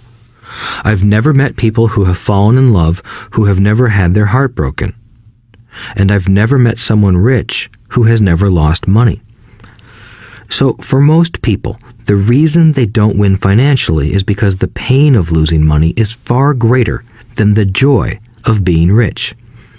Another saying in Texas is, everyone wants to go to heaven, but no one wants to die. Most people dream of being rich, but are terrified of losing money, so they never get to heaven. Rich Dad used to tell Mike and me stories about his trips to Texas. If you really want to learn the attitude of how to handle risk, losing, and failure, go to San Antonio and visit the Alamo. The Alamo is a great story of brave people who chose to fight, knowing there was no hope of success. They chose to die instead of surrendering. It's an inspiring story worthy of study. Nonetheless, it's still a tragic military defeat. They got their butts kicked. So, how do Texans handle failure? They still shout, "Remember the Alamo." Mike and I heard this story a lot. He always told us this story when he was about to go into a big deal and he was nervous. After he had done all his due diligence and it was time to put up or shut up, he told us this story. Every time he was afraid of making a mistake or losing money, he told us this story. It gave him strength, for it reminded him that he could always turn a financial loss into a financial win. Rich Dad knew that failure would only make him stronger and smarter. It's not that he wanted to lose. He just knew who he was and how he would take a loss. He would take a loss and make it a win. That's what made him a winner and others losers. It gave him the courage to cross the line when others backed out. That's why I like Texans so much, he would say. They took a great failure and turned it into inspiration, as well as a tourist destination that makes them millions. But probably his words that mean the most to me today are these. Texans don't bury their failures. They get inspired by them.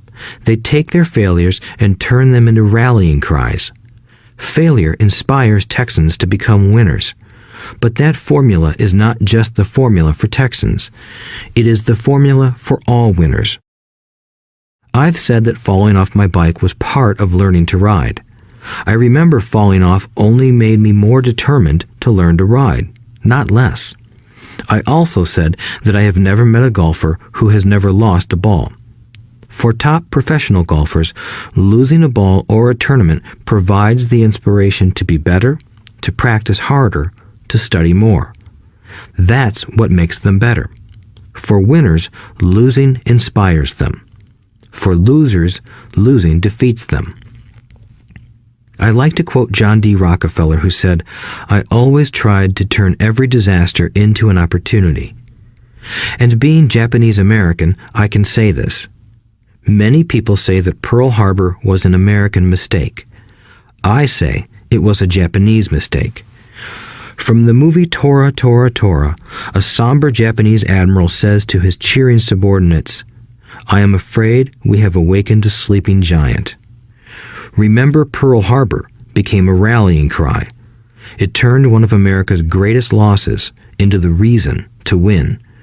This great defeat gave America strength, and America soon emerged as a world power. Failure inspires winners, and failure defeats losers. It is the biggest secret of winners. It's the secret that losers do not know. The greatest secret of winners is that failure inspires winning. Thus, they're not afraid of losing. Repeating Fran Tarkenton's quote, "Winning means being unafraid to lose." People like Fran Tarkenton are not afraid of losing because they know who they are. They hate losing, so they know that losing will only inspire them to become better. There is a big difference between hating losing and being afraid to lose. Most people are so afraid of losing money that they lose. They go broke over a duplex. Financially, they play life too safe and too small. They buy big houses and big cars, but not big investments. The main reason that over 90% of the American public struggles financially is because they play not to lose. They don't play to win. They go to their financial planners or accountants or stockbrokers and buy a balanced portfolio. Most have lots of cash in CDs, low-yield bonds, mutual funds that can be traded within a mutual fund family, and a few individual stocks. It is a safe and sensible portfolio, but it is not a winning portfolio.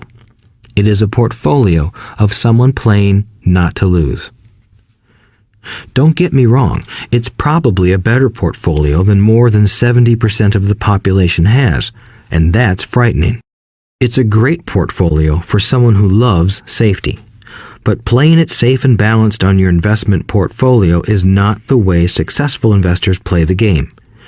If you have little money and you want to be rich, you must first be focused, not balanced. If you look at any successful person, at the start, they were not balanced. Balanced people go nowhere. They stay in one spot. To make progress, you must first go unbalanced. Just look at how you make progress walking. Thomas Edison was not balanced. He was focused. Bill Gates was not balanced. He was focused. Donald Trump is focused. George Soros is focused. George Patton did not take his tanks wide. He focused them and blew through the weak spots in the German line. The French went wide with the Maginot Line, and you know what happened to them. If you have any desire to be rich, you must focus. Do not do what poor and middle-class people do, put their few eggs in many baskets. Put a lot of your eggs in a few baskets and focus. Follow one course until successful. If you hate losing, play it safe. If losing makes you weak, play it safe. Go with balanced investments. If you're over 25 years old and are terrified of taking risks, don't change. Play it safe, but start early.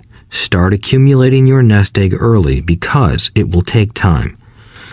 But if you have dreams of freedom, of getting out of the rat race, the first question to ask yourself is, how do I respond to failure? If failure inspires you to win, maybe you should go for it, but only maybe. If failure makes you weak or causes you to throw temper tantrums, like spoiled brats who call attorneys to file lawsuits every time something doesn't go their way, then play it safe. Keep your daytime job, or buy bonds or mutual funds. But remember, there is risk in those financial instruments also, even though they may appear safe. I say all this, mentioning Texas and Fran Tarkenton, because stacking the asset column is easy. It's really a low-aptitude game. It doesn't take much education. 5th grade math will do. But building your asset column is a game in which attitude plays a major role. It takes guts, patience, and a great attitude toward failure. Losers avoid failing, and failure turns losers into winners. Just remember the Alamo. Overcoming cynicism. The sky is falling. The sky is falling. Most of us know the story of Chicken Little, who ran around warning the barnyard of impending doom. We all know people who are that way. There's a Chicken Little inside each of us. As I stated earlier, the cynic is really a little chicken. We all get a little chicken when fear and doubt cloud our thoughts. All of us have doubts. I'm not smart. I'm not good enough. So-and-so is better than me. Our doubts often paralyze us. We play the what-if game. What if the economy crashes right after I invest? What if I lose control and I can't pay the money back? What if things don't go as I planned? Or we have friends or loved ones who will remind us of our shortcomings. They often say, "What makes you think you can do that? If it's such a good idea, how come someone else hasn't done it? That will never work. You don't know what you're talking about." These words of doubt often get so loud that we fail to act. A horrible feeling builds in our stomach. Sometimes we can't sleep. We fail to move forward. So we stay with what is safe, and opportunities pass us by. We watch life passing by as we sit immobilized with a cold knot in our body. We have all felt this at one time in our lives, some more than others. Peter Lynch of Fidelity Magellan Mutual Fund fame refers to warnings about the sky falling as noise, and we all hear it. Noise is either created inside our heads or comes from outside, often from friends, family, co-workers, and the media. Lynch recalls the time during the 1950s when the threat of nuclear war was so prevalent in the news that people began building fallout shelters and storing food and water. If they had invested that money wisely in the market, instead of building a fallout shelter, they'd probably be financially independent today. When violence breaks out in a city, gun sales go up all over the country. A person dies from rare hamburger meat in the state of Washington, and the Arizona Health Department orders restaurants to have all beef cooked well done. A drug company runs a TV commercial in February showing people catching the flu. Colds go up as well as sales of cold medicine. Most people are poor because when it comes to investing, the world is filled with Chicken Littles running around yelling, "The sky is falling! The sky is falling!" And Chicken Littles are effective because every one of us is a little chicken. It often takes great courage to not let rumors and talk of doom and gloom affect your doubts and fears. But a savvy investor knows that the seemingly worst of times is actually the best of times to make money. When everyone else is too afraid to act, they pull the trigger and are rewarded. Some time ago, a friend named Richard came from Boston to visit Kim and me in Phoenix. He was impressed with what we had done through stocks and real estate. The Phoenix real estate prices were depressed. We spent 2 days showing him what we thought were excellent opportunities for cash flow and capital appreciation. Kim and I are not real estate agents. We are strictly investors. After identifying a unit in a resort community, we called an agent who sold it to him that afternoon. The price was a mere $42,000 for a 2-bedroom townhome. Similar units were going for $65,000. He had found a bargain. Excited, he bought it and returned to Boston. 2 weeks later, the agent called to say that our friend had backed out. I called immediately to find out why. All he said was that he talked to his neighbor, and his neighbor told him it was a bad deal. He was paying too much. I asked Richard if his neighbor was an investor. Richard said he was not. When I asked why he listened to him, Richard got defensive and simply said he wanted to keep looking. The real estate market in Phoenix turned, and a few years later, that little unit was renting for $1,000 a month, $2,500 in the peak winter months. The unit was worth $95,000. All Richard had to put down was $5,000, and he would have had a start at getting out of the rat race. Today, he still has done nothing. Richard's backing out did not surprise me. It's called buyer's remorse, and it affects all of us. The little chicken won, and a chance at freedom was lost. In another example, I hold a small portion of my assets in tax lien certificates instead of CDs. I earn 16% per year on my money, which certainly beats the interest rates banks offer on CDs. The certificates are secured by real estate and enforced by state law, which is also better than most banks. The formula they're bought on makes them safe. They just lack liquidity. So I look at them as 2 to 7 year CDs. Almost every time I tell someone that I hold my money this way, especially if they have money in CDs, they will tell me it's risky. They tell me why I should not do it. When I ask them where they get their information, they say from a friend or an investment magazine. They've never done it, and they're telling someone who's doing it why they shouldn't. The lowest yield I look for is 16%, but people who are filled with doubt are willing to accept a far lower return. Doubt is expensive. My point is that it's those doubts and cynicism that keep most people poor and playing it safe. The real world is simply waiting for you to get rich. Only a person's doubts keep them poor. As I said, getting out of the rat race is technically easy. It doesn't take much education, but those doubts are cripplers for most people. Cynics never win, said Rich Dad. Unchecked doubt and fear creates a cynic. Cynics criticize and winners analyze was another of his favorite sayings. Rich Dad explained that criticism blinded while analysis opened eyes. Analysis allowed winners to see that critics were blind and to see opportunities that everyone else missed. And finding what people miss is key to any success. Real estate is a powerful investment tool for anyone seeking financial independence or freedom. It is a unique investment tool. Yet every time I mention real estate as a vehicle, I often hear, "I don't want to fix toilets." That's what Peter Lynch calls noise. That's what my rich dad would say is the cynic talking, someone who criticizes and does not analyze, someone who lets their doubts and fears close their mind instead of open their eyes. So when someone says, "I don't want to fix toilets," I want to fire back, "What makes you think I want to?" They're saying a toilet is more important than what they want.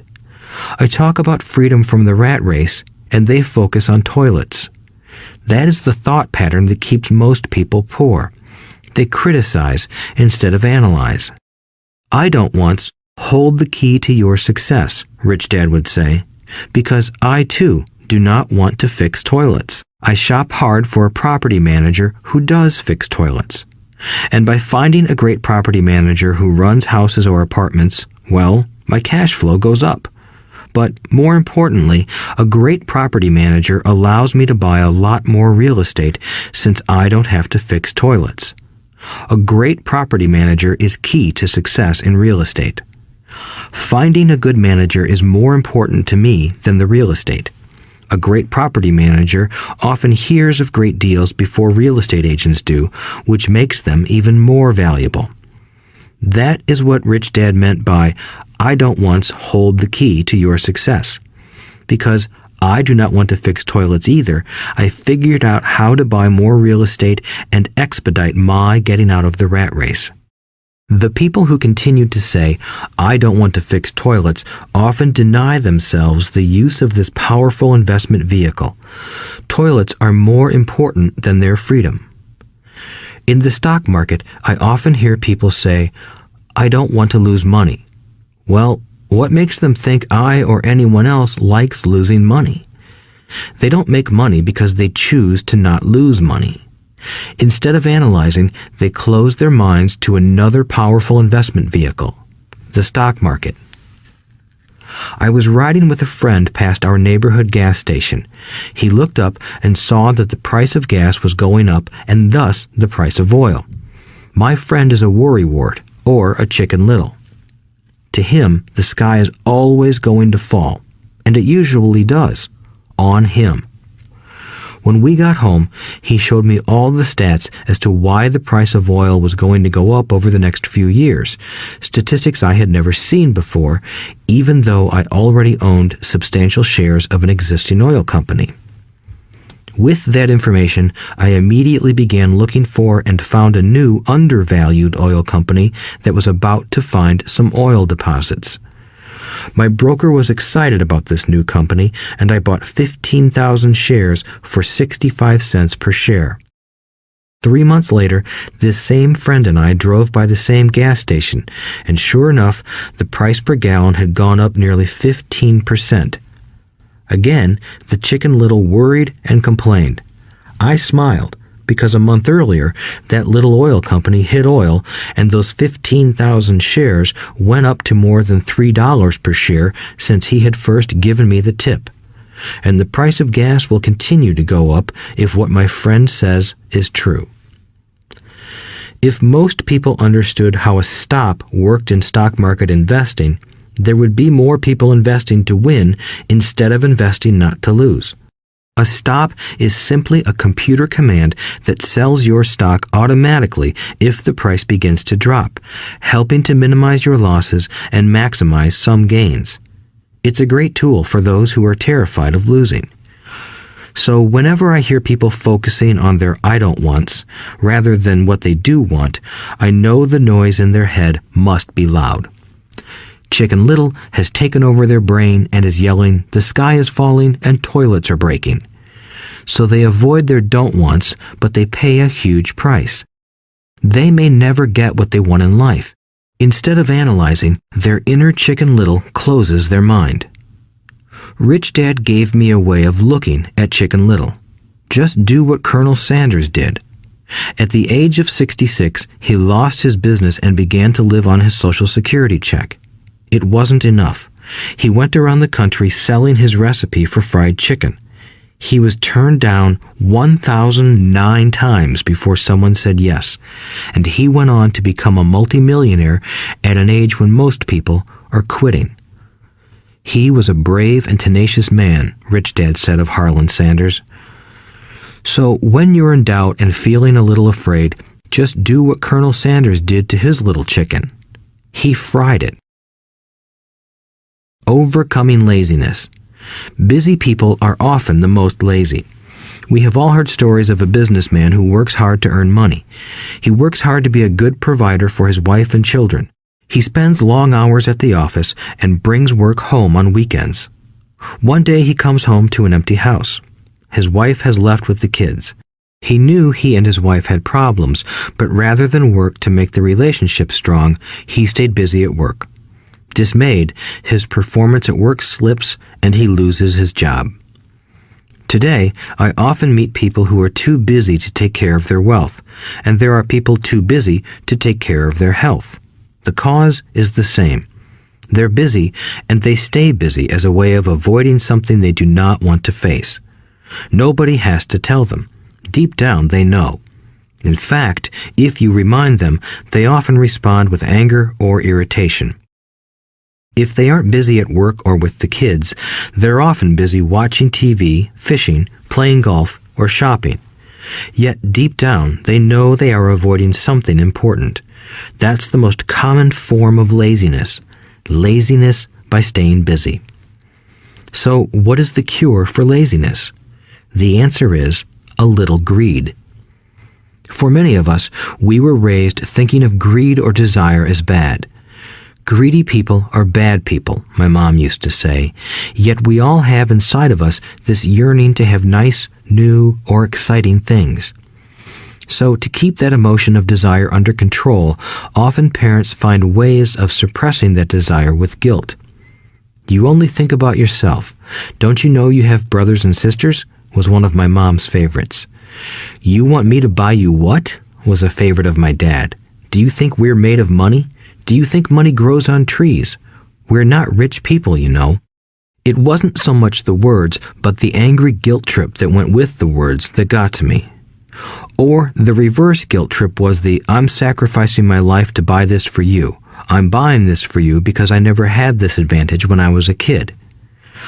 I have a neighbor who is stone broke but can't park his car in his garage. The garage is filled with toys for his kids. Those spoiled brats get everything they ask for.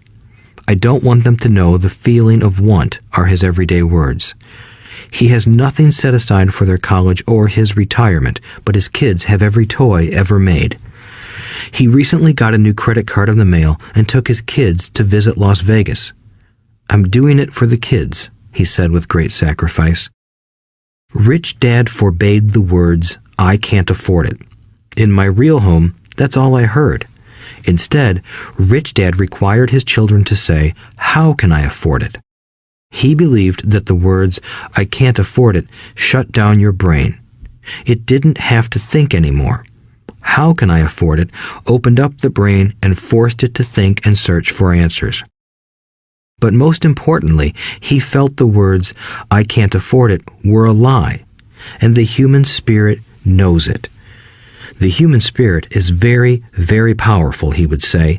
It knows it can do anything. By having a lazy mind that says, I can't afford it, a war breaks out inside you. Your spirit is angry, and your lazy mind must defend its lie. The spirit is screaming, come on, let's go to the gym and work out. And the lazy mind says, but I'm tired, I worked really hard today. Or the human spirit says, I'm sick and tired of being poor, let's get out there and get rich. To which the lazy mind says, rich people are greedy. Besides, it's too much bother. It's not safe. I might lose money. I'm working hard enough as it is. I've got too much to do at work anyway.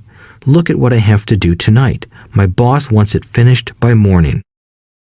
I can't afford it also causes sadness, a helplessness that leads to despondency and often depression. How can I afford it opens up possibilities, excitement, and dreams. So Rich Dad was not so concerned about what we wanted to buy as long as we understood that how can I afford it creates a stronger mind and a dynamic spirit. Thus, he rarely gave Mike or me anything. He would instead ask, how can you afford it? And that included college, which we paid for ourselves. It was not the goal, but the process of attaining the goal that he wanted us to learn. The problem I see today is that there are millions of people who feel guilty about their desire or their greed. It's old conditioning from their childhood. While they desire to have the finer things that life offers, most have been conditioned subconsciously to say, I can't have that, or I'll never be able to afford that. When I decided to exit the rat race, it was simply a question of how can I afford to never work again? And my mind began to kick out answers and solutions. The hardest part was fighting my real parents' dogma. We can't afford that. Stop thinking only about yourself. Why don't you think about others? And other similar sentiments designed to instill guilt to suppress my greed. So, how do you beat laziness? Once again, the answer is a little greed. It's that radio station WIIFM, which stands for What's in it for me? A person needs to sit down and ask, what would my life be like if I never had to work again? What would I do if I had all the money I needed? Without that little greed, the desire to have something better, progress is not made. Our world progresses because we all desire a better life.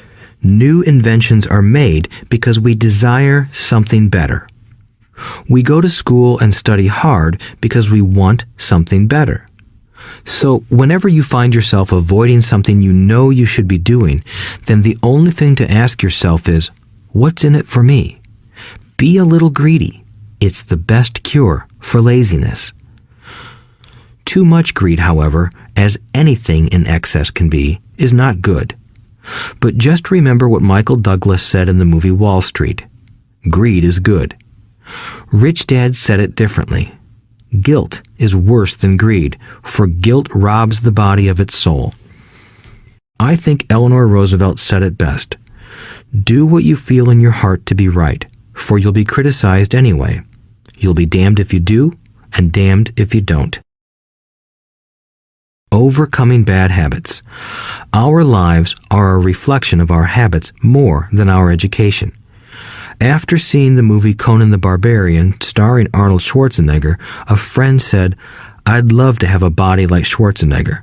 Most of the guys nodded in agreement. "I even heard he was really puny and skinny at one time," another friend added. "Yeah, I heard that too," another one said. "I heard he has a habit of working out almost every day in the gym." "Yeah, I'll bet he has to." "Nah," said the group's cynic. "I'll bet he was born that way. Besides, let's stop talking about Arnold and get some beers." This is an example of habits controlling behavior. I remember asking my rich dad about the habits of the rich. Instead of answering me outright, he wanted me to learn through example, as usual. "When does your dad pay his bills?" Rich Dad asked. "The first of the month," I said. "Does he have anything left over?" he asked. "Very little," I said. "That's the main reason he struggles," said Rich Dad. "He has bad habits. Your dad pays everyone else first. He pays himself last, but only if he has anything left over."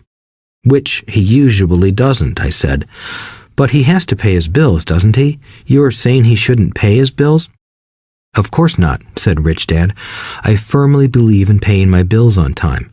I just pay myself first, before I pay even the government." "But what happens if you don't have enough money?" I asked. "What do you do then?" "The same," said Rich Dad. "I still pay myself first, even if I'm short of money. My asset column is far more important to me than the government." "But," I said, "don't they come after you?" "Yes, if you don't pay," said Rich Dad. "Look, I did not say not to pay. I just said I pay myself first, even if I'm short of money." "But," I replied, "how do you do that?" "It's not how. The question is why," Rich Dad said. "Okay, why?" "Motivation," said Rich Dad. "Who do you think will complain louder if I don't pay them? Me or my creditors?" "Your creditors will definitely scream louder than you," I said, responding to the obvious. "You wouldn't say anything if you didn't pay yourself." So you see, after paying myself, the pressure to pay my taxes and the other creditors is so great that it forces me to seek other forms of income. The pressure to pay becomes my motivation. I've worked extra jobs, started other companies, traded in the stock market, anything, just to make sure those guys don't start yelling at me. That pressure made me work harder, forced me to think, and all in all, made me smarter and more active when it comes to money. If I had paid myself last, I would have felt no pressure, but I'd be broke. So it is the fear of the government or other people you owe money to that motivates you? That's right, said Rich Dad. You see, government bill collectors are big bullies. So are bill collectors in general. Most people give in to those bullies. They pay them and never pay themselves. You know the story of the 98-pound weakling who gets sand kicked in his face? I nodded. I see that ad for weightlifting and bodybuilding lessons in the comic books all the time. Well, most people let the bullies kick sand in their faces. I decided to use the fear of the bully to make me stronger. Others got weaker. Forcing myself to think about how to make extra money is like going to the gym and working out with weights. The more I work my mental money muscles out, the stronger I get. Now, I'm not afraid of those bullies. I liked what Rich Dad was saying, so if I pay myself first, I get financially stronger mentally and fiscally. Rich Dad nodded. And if I pay myself last, or not at all, I get weaker. So, people like bosses, managers, tax collectors, bill collectors, and landlords push me around all my life just because I don't have good money habits. Rich Dad nodded, just like the 98-pound weakling. Overcoming arrogance. What I know makes me money. What I don't know loses me money. Every time I have been arrogant, I have lost money. Because when I'm arrogant, I truly believe that what I don't know is not important, Rich Dad would often tell me. I have found that many people use arrogance to try to hide their own ignorance. It often happens when I am discussing financial statements with accountants or even other investors. They try to bluster their way through the discussion. It is clear to me that they don't know what they're talking about. They're not lying, but they are not telling the truth. There are many people in the world of money, finances, and investments who have absolutely no idea what they're talking about. Most people in the money industry are just spouting off sales pitches like used car salesmen. When you know you are ignorant in a subject, start educating yourself by finding an expert in the field or a book on the subject. Chapter 8. Getting Started. There is gold everywhere. Most people are not trained to see it. I wish I could say acquiring wealth was easy for me, but it wasn't. So in response to the question, how do I start, I offer the thought process I go through on a day-to-day basis. It really is easy to find great deals. I promise you that. It's just like riding a bike. After a little wobbling, it's a piece of cake. But when it comes to money, it takes determination to get through the wobbling. That's a personal thing. To find million-dollar deals of a lifetime requires us to call on our financial genius. I believe that each of us has a financial genius within us. The problem is that our financial genius lies asleep, waiting to be called upon. It lies asleep because our culture has educated us into believing that the love of money is the root of all evil. It has encouraged us to learn a profession so we can work for money, but failed to teach us how to have money work for us. It taught us not to worry about our financial future because our company or the government would take care of us when our working days are over. However, it is our children, educated in the same school system, who will end up paying for this absence of financial education. The message is still to work hard, earn money, and spend it. And when we run short, we can always borrow more. Unfortunately, 90% of the Western world subscribes to the above dogma, simply because it's easier to find a job and work for money. If you are not one of the masses, I offer you the following 10 steps to awaken your financial genius. I simply offer you the steps I have personally followed. If you want to follow some of them, great. If you don't, make up your own. Your financial genius is smart enough to develop its own list. While in Peru, I asked a gold miner of 45 years how he was so confident about finding a gold mine. He replied, "There is gold everywhere. Most people are not trained to see it." And I would say that is true. In real estate, I can go out and in a day come up with 4 or 5 great potential deals, while the average person will go out and find nothing, even looking in the same neighborhood. The reason is that they have not taken the time to develop their financial genius. I offer you the following 10 steps as a process to develop your God-given powers, powers over which only you have control. 1. Find a reason greater than reality, the power of spirit. If you ask most people if they would like to be rich or financially free, they would say yes. But then reality sets in. The road seems too long with too many hills to climb. It's easier to just work for money and hand the excess over to your broker. I once met a young woman who had dreams of swimming for the U.S. Olympic team. The reality was that she had to get up every morning at 4 o'clock to swim for 3 hours before going to school. She did not party with her friends on Saturday night. She had to study and keep her grades up, just like everyone else. When I asked her what fueled her superhuman ambition and sacrifice, she simply said, "I do it for myself and the people I love. It's love that gets me over the hurdles and sacrifices." A reason or a purpose is a combination of wants and don't wants. When people ask me what my reason for wanting to be rich is, I tell them that it is a combination of deep emotional wants and don't wants. I will list a few. First, the don't wants, for they create the wants. I don't want to work all my life. I don't want what my parents aspired for, which was job security and a house in the suburbs. I don't like being an employee. I hated that my dad always missed my football games because he was so busy working on his career. I hated it when my dad worked hard all his life and the government took most of what he worked for at his death. He could not even pass on what he worked so hard for when he died. The rich don't do that. They work hard and pass it on to their children.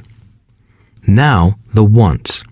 I want to be free to travel the world and live in the lifestyle I love. I want to be young when I do this. I want to simply be free. I want control over my time and my life. I want money to work for me. Those are my deep-seated emotional reasons. What are yours? If they are not strong enough, then the reality of the road ahead may be greater than your reasons. I have lost money and been set back many times, but it was the deep emotional reasons that kept me standing up and going forward.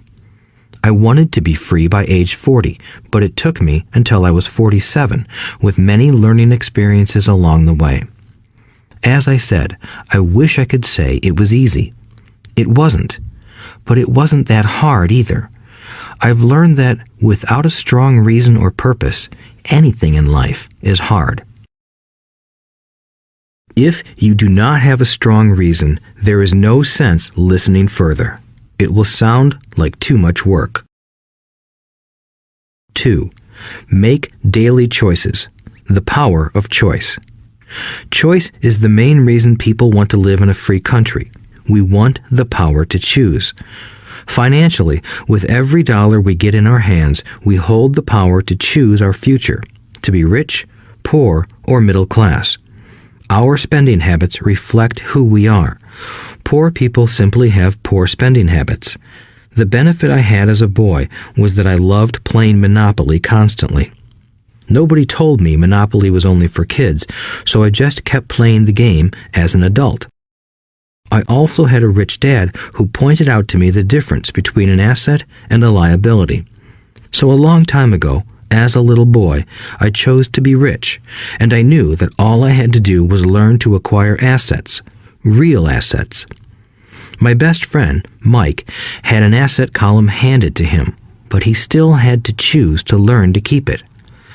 Many rich families lose their assets in the next generation simply because there was no one trained to be a good steward over their assets. Most people choose not to be rich. For 90% of the population, being rich is too much of a hassle. So they invent sayings that go, "I'm not interested in money. I'll never be rich. I don't have to worry. I'm still young. When I make some money, then I'll think about my future. My husband or wife handles the finances. The problem with those statements is that they rob the person who chooses to think such thoughts of two things. One is time, which is your most precious asset. The second is learning.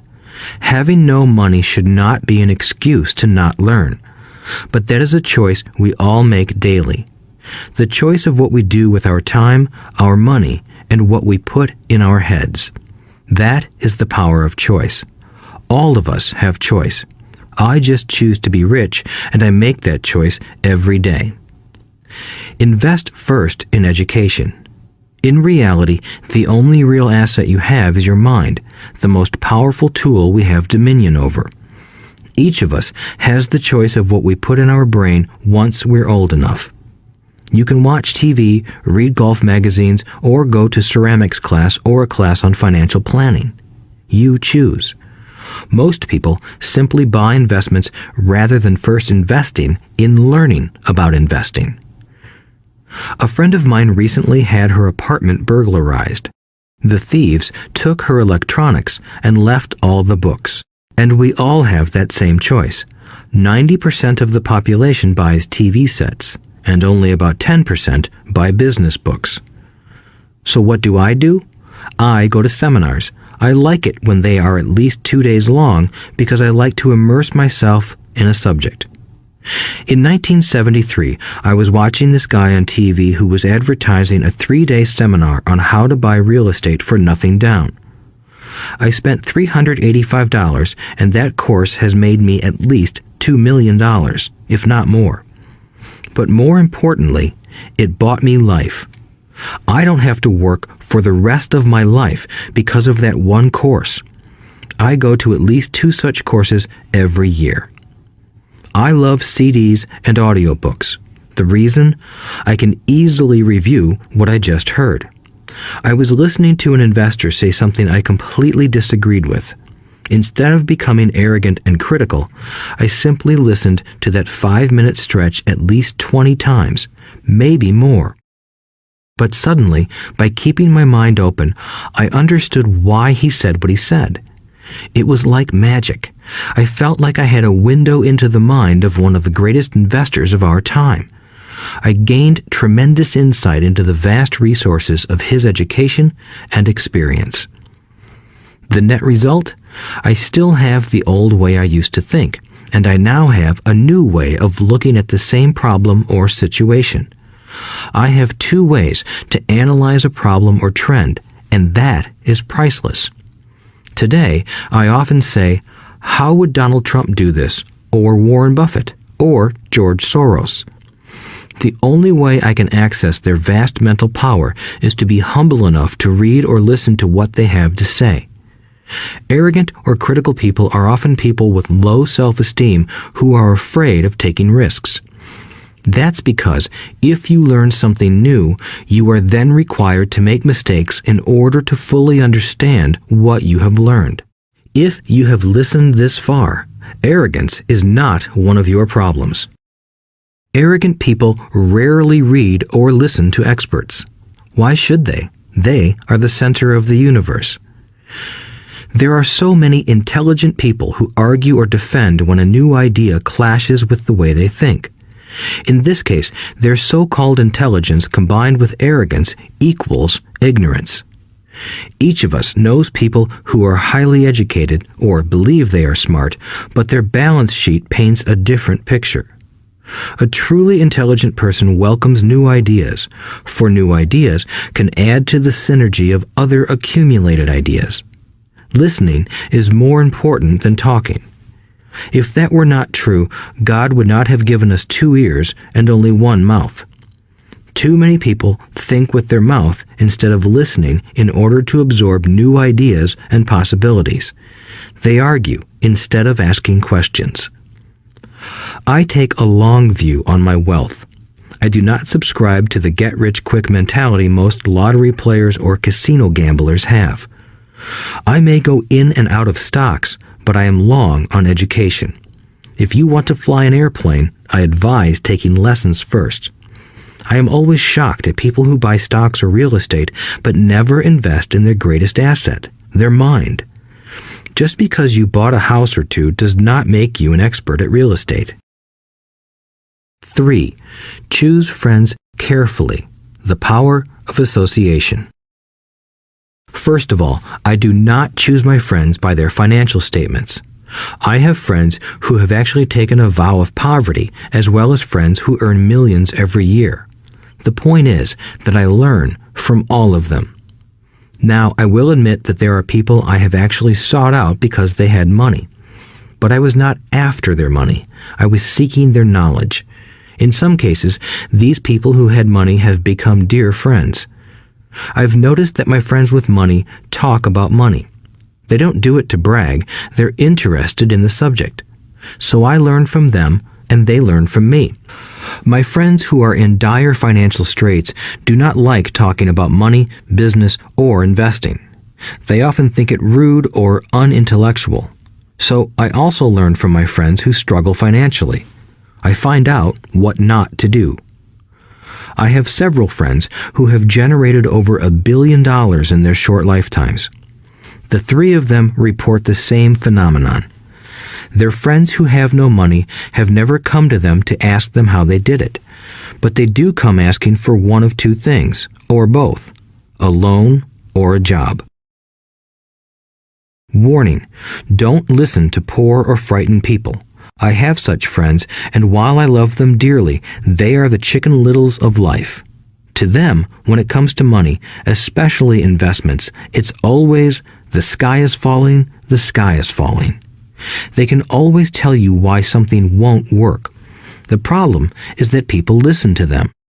But people who blindly accept doom and gloom information are also Chicken Littles. As that old saying goes, birds of a feather flock together. If you watch business channels on TV, they often have a panel of so-called experts. One expert will say the market is going to crash, and the other will say it's going to boom. If you're smart, you listen to both. Keep your mind open because both have valid points. Unfortunately, most poor people listen to Chicken Little. I have had many close friends try to talk me out of a deal or an investment. Not long ago, a friend told me he was excited because he found a 6% certificate of deposit. I told him I earned 16% from the state government. The next day, he sent me an article about why my investment was dangerous. I have received 16% for years now, and he still receives 6%. I would say that one of the hardest things about wealth building is to be true to yourself and to be willing to not go along with the crowd. This is because, in the market, it is usually the crowd that shows up late that is slaughtered. If a great deal is on the front page, it's too late in most instances. Look for a new deal. As we used to say as surfers, there is always another wave. People who hurry and catch a wave late usually are the ones who wipe out. Smart investors don't time the markets. If they miss a wave, they search for the next one and get themselves in position. This is hard for most investors because buying what is not popular is frightening. Timid investors are like sheep going along with the crowd. Or their greed gets them in when wise investors have already taken their profits and moved on. Wise investors buy an investment when it's not popular. They know their profits are made when they buy, not when they sell. They wait patiently. As I said, they do not time the market. Just like a surfer, they get in position for the next big swell. It's all insider trading. There are forms of insider trading that are illegal, and there are forms of insider trading that are legal. But either way, it's insider trading. The only distinction is, how far away from the inside are you? The reason you want to have rich friends is because that is where the money is made. It's made on information. You want to hear about the next boom, get in and get out before the next bust. I'm not saying do it illegally, but the sooner you know, the better your chances are for profits with minimal risk. That is what friends are for, and that is financial intelligence. 4. Master a formula and then learn a new one. The power of learning quickly. In order to make bread, every baker follows a recipe, even if it's only held in their head. The same is true for making money. Most of us have heard the saying, "You are what you eat." I have a different slant. I say, "You become what you study." In other words, be careful what you learn, because your mind is so powerful that you become what you put in your head. For example, if you study cooking, you then tend to cook. If you don't want to be a cook anymore, then you need to study something else. When it comes to money, the masses generally have one basic formula they learned in school, and it's this: work for money. The predominant formula I see in the world is that every day millions of people get up, go to work, earn money, pay bills, balance checkbooks, buy some mutual funds, and go back to work. That is the basic formula, or recipe. If you're tired of what you're doing, or you're not making enough, it's simply a case of changing the formula via which you make money. Years ago, when I was 26, I took a weekend class called How to Buy Real Estate Foreclosures. I learned a formula. The next trick was to have the discipline to actually put into action what I had learned. That is where most people stop.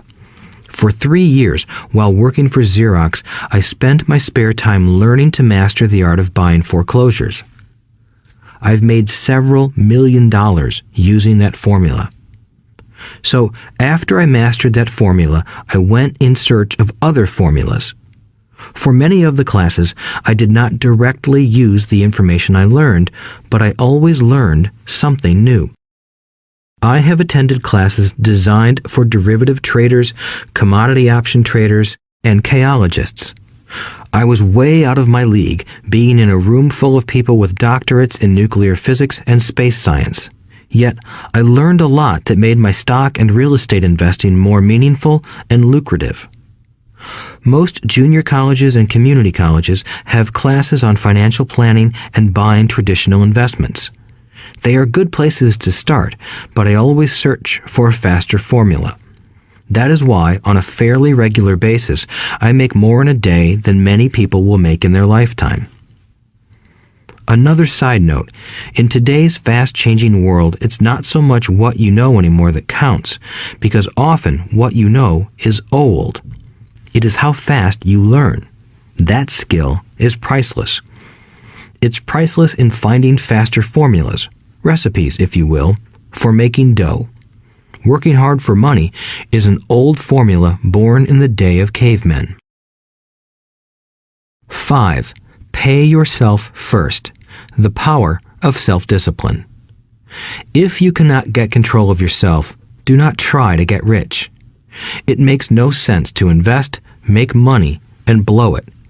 It is the lack of self-discipline that causes most lottery winners to go broke soon after winning millions. It is the lack of self-discipline that causes people who get a raise to immediately go out and buy a new car or take a cruise. It is difficult to say which of the 10 steps is the most important, but of all the steps, this step is probably the most difficult to master if it is not already a part of your makeup. I would venture to say that personal self-discipline is the number one delineating factor between the rich, the poor, and the middle class. Simply put, people who have low self-esteem and low tolerance for financial pressure can never be rich. As I have said, a lesson learned from my rich dad was that the world will push you around. The world pushes people around, not because other people are bullies, but because the individual lacks internal control and discipline. People who lack internal fortitude often become victims of those who have self-discipline. In the entrepreneur classes I teach, I constantly remind people to not focus on their product, service, or widget, but to focus on developing management skills. The 3 most important management skills necessary to start your own business are management of 1. Cash flow, 2. people. 3. Personal time. I would say the skills to manage these 3 apply to anything, not just entrepreneurs. The 3 matter in the way you live your life as an individual or as part of a family, a business, a charitable organization, a city, or a nation. Each of these skills is enhanced by the mastery of self-discipline. I do not take the saying, "pay yourself first," lightly. The statement, "pay yourself first," comes from George Clayson's book, The Richest Man in Babylon. Millions of copies have been sold. But while millions of people freely repeat that powerful statement, few follow the advice. As I said, financial literacy allows one to read numbers, and numbers tell the story.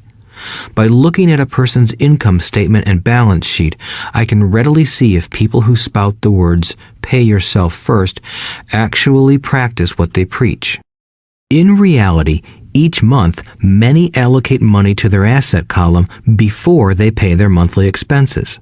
Although millions of people have read Clayson's book and understand the words, "pay yourself first," in reality, they pay themselves last.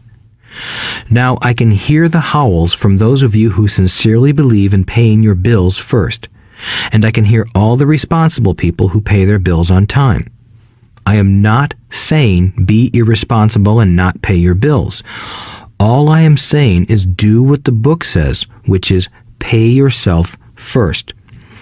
If you can truly begin to understand the power of cash flow, you will soon realize why 90% of people work hard all their lives and need government support like Social Security when they are no longer able to work. Kim and I have had many bookkeepers, accountants, and bankers who have had a major problem with this way of looking at pay yourself first. The reason is that these financial professionals actually do what the masses do. They pay themselves last. There have been times in my life when, for whatever reason, cash flow was far less than my bills. I still paid myself first. My accountant and bookkeeper screamed in panic. "They're going to come after you. The IRS is going to put you in jail.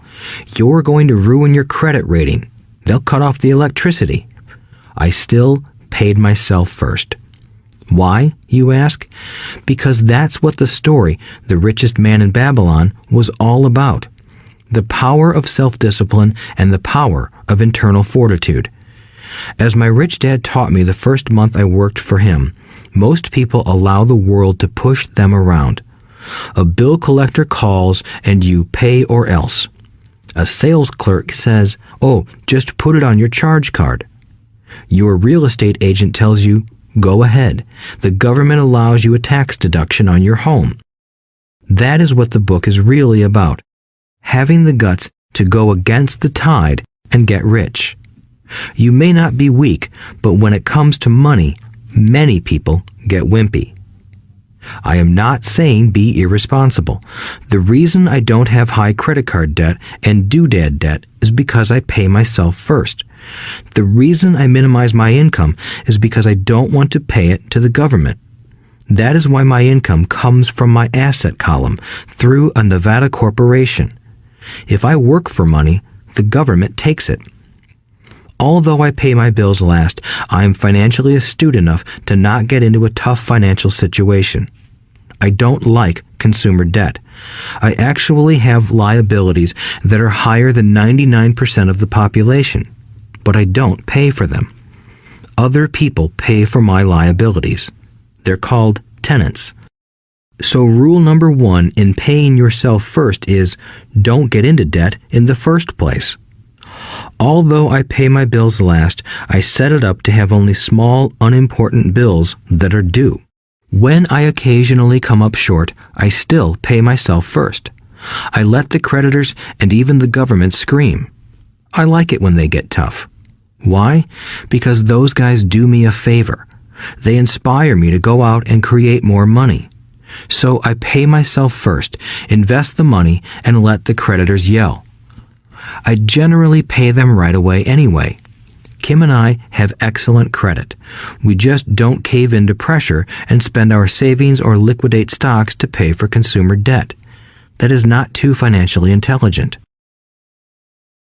To successfully pay yourself first, keep the following in mind. 1. Don't get into large debt positions that you have to pay for. Keep your expenses low. Build up assets first, then buy the big house or nice car.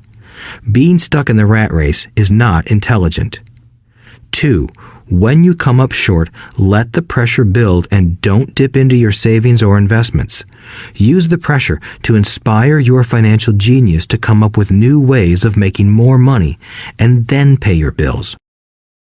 You will have increased your ability to make more money as well as your financial intelligence.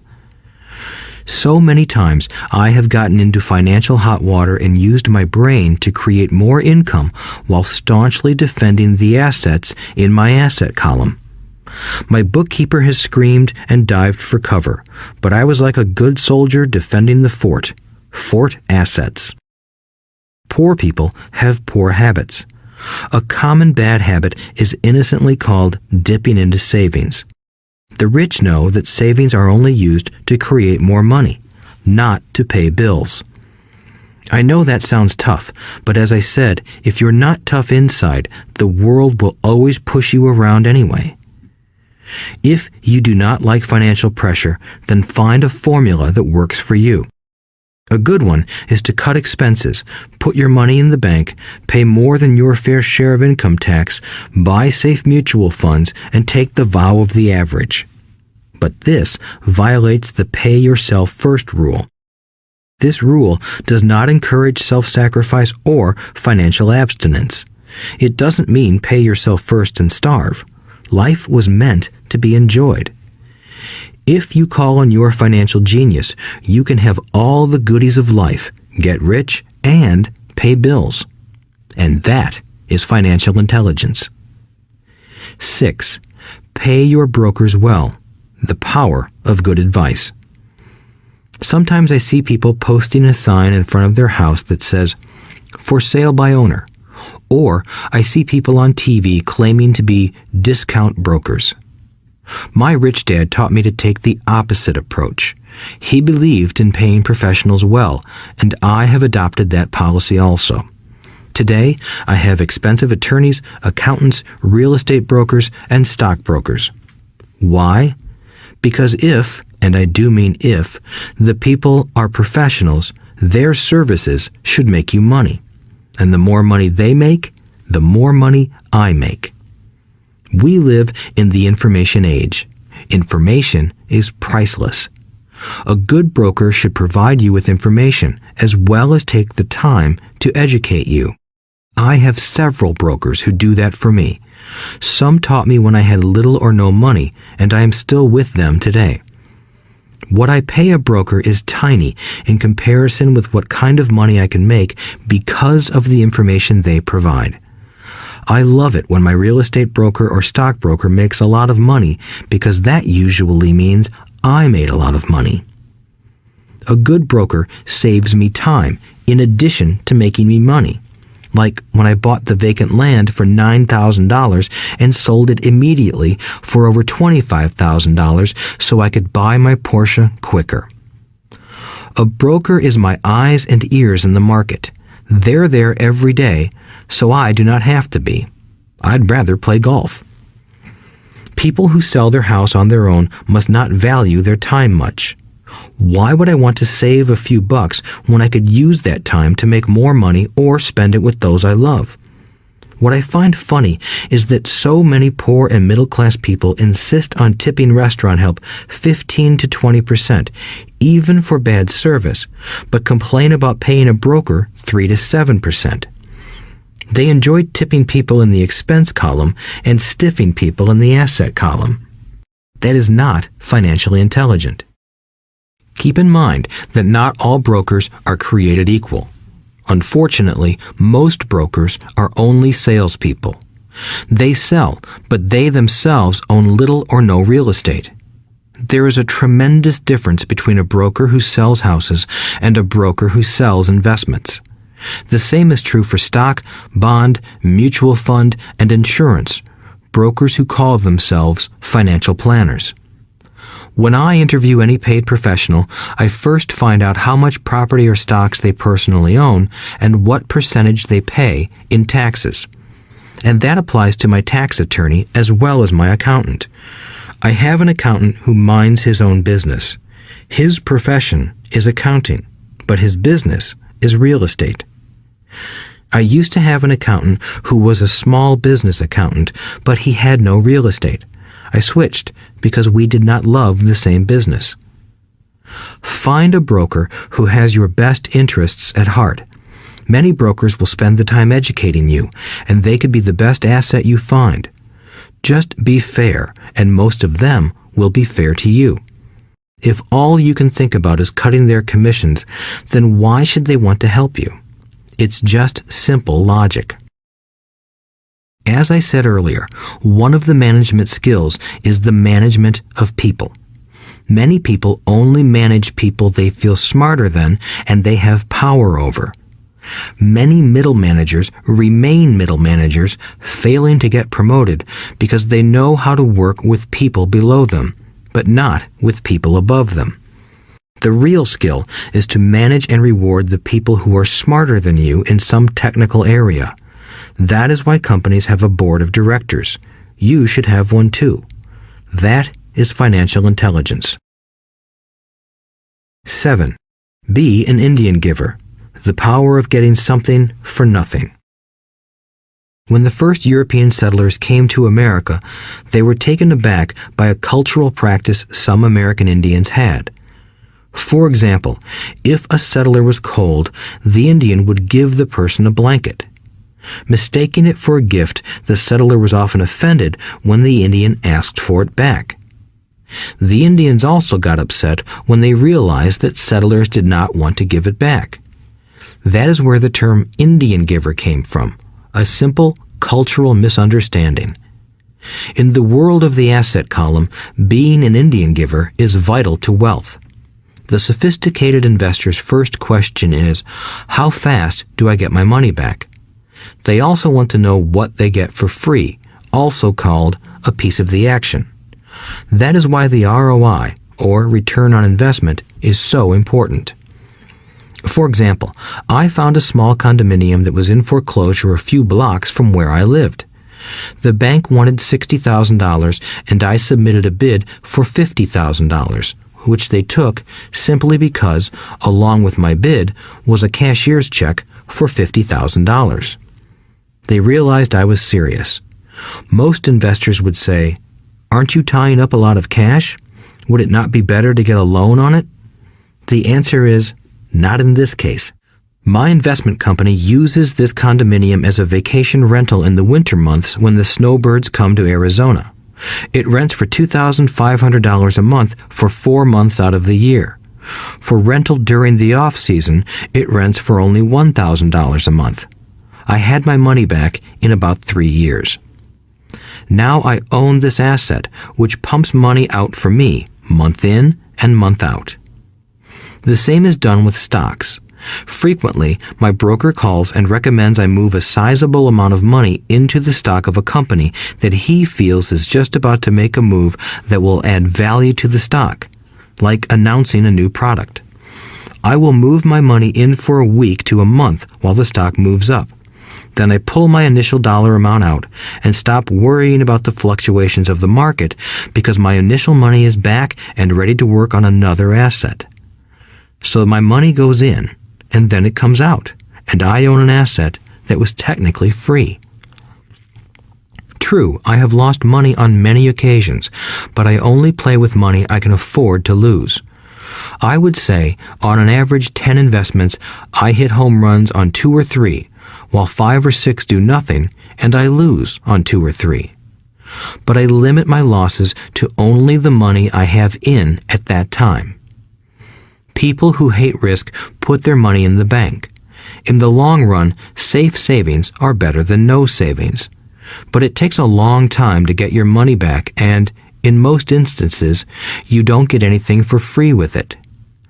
On every one of my investments, there must be an upside, something for free, like a condominium, a mini storage, a piece of free land, a house, stock shares, or an office building.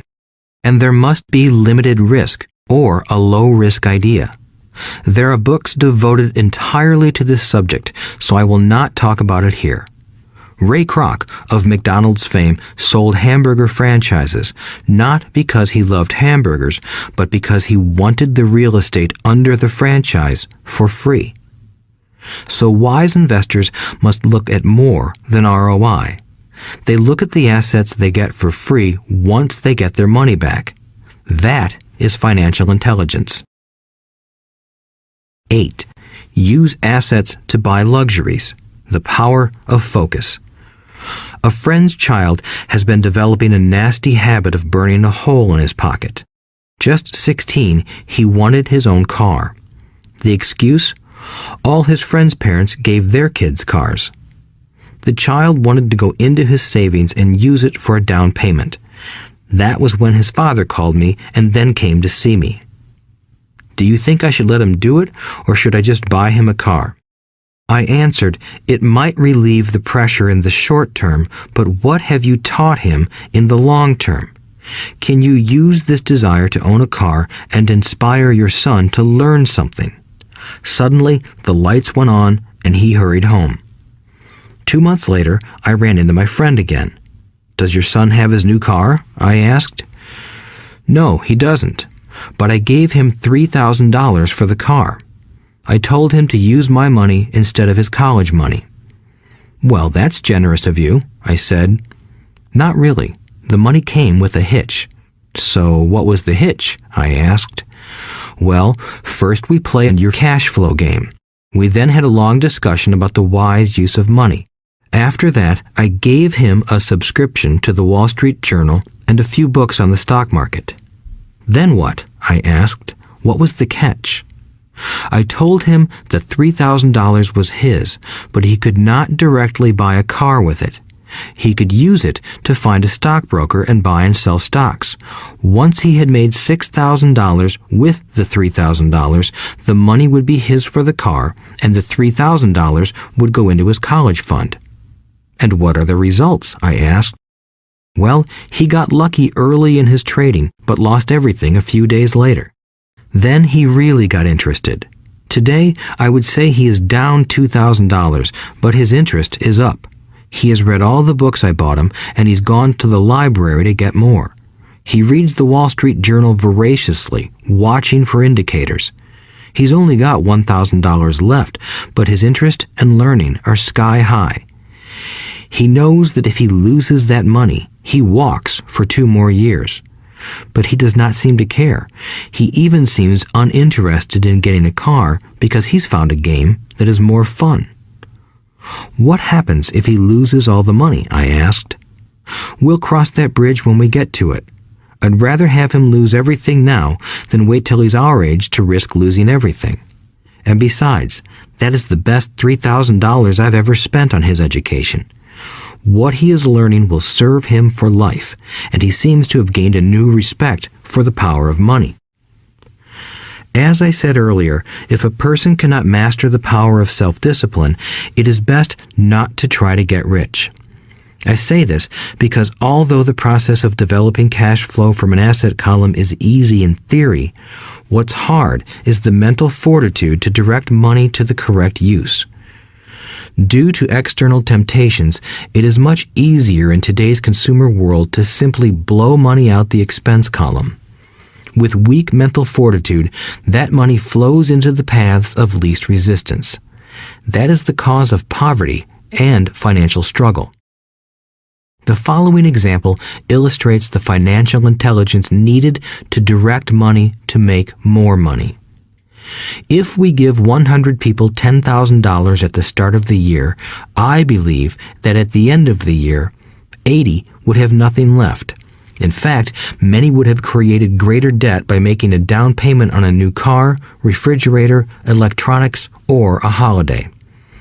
16 would have increased that $10,000 by 5 to 10%. 4 would have increased it to $20,000 or into the millions.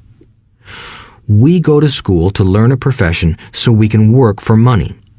It is my opinion that it's just as important to learn how to have money work for you. I love my luxuries as much as anyone else.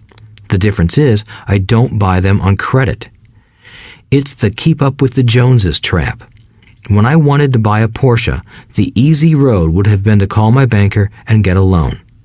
Instead of choosing to focus in the liability column, I chose to focus in the asset column.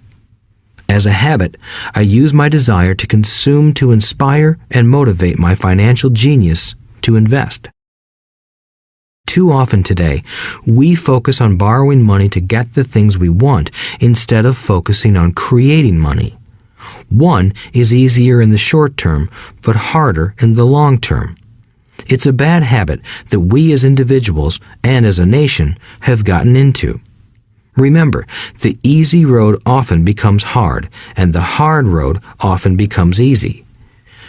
The earlier you can train yourself and those you love to be masters of money, the better. Money is a powerful force. Unfortunately, people use the power of money against themselves.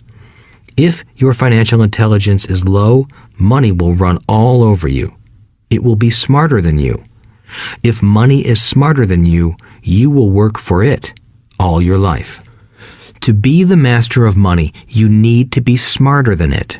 Then money will do as it is told. It will obey you. Instead of being a slave to it, you will be the master of it. That is financial intelligence. 9. Choose heroes.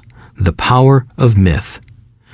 When I was a kid, I greatly admired Willie Mays, Hank Aaron, and Yogi Berra. They were my heroes, and I wanted to be just like them. I treasured their baseball cards. I knew their stats, the RBIs, the ERAs, their batting averages, how much they got paid, and how they came up from the minor leagues. As a 9-year-old kid, when I stepped up to bat or played first base or catcher, I wasn't me. I pretended I was a famous baseball player. It's one of the most powerful ways we learn, and we often lose that as adults. We lose our heroes. Today, I watch young kids playing basketball near my home. On the court, they're not little Johnny. They're pretending to be their favorite basketball hero. Copying or emulating heroes is true power learning. I have new heroes as I grow older. I have golf heroes, and I copy their swings and do my best to read everything I can about them. I also have heroes such as Donald Trump, Warren Buffett, Peter Lynch, George Soros, and Jim Rogers. I know their stats just like I knew the ERAs and RBIs of my childhood baseball heroes. I follow what Warren Buffett invests in, and I read anything I can about his point of view on the market and how he chooses stocks. And I read about Donald Trump, trying to find out how he negotiates and puts deals together. Just as I was not me when I was up to bat, when I'm in the market or I'm negotiating a deal, I am subconsciously acting with the bravado of Trump. Or, when analyzing a trend, I look at it as though Warren Buffett were doing it. By having heroes, we tap into a tremendous source of raw genius. But heroes do more than simply inspire us. Heroes make things look easy. Making it look easy convinces us to want to be just like them. If they can do it, so can I. When it comes to investing, too many people make it sound hard. Instead, find heroes who make it look easy. 10. Teach and you shall receive. The power of giving. Both of my dads were teachers. My rich dad taught me a lesson I have carried all my life, the necessity of being charitable or giving.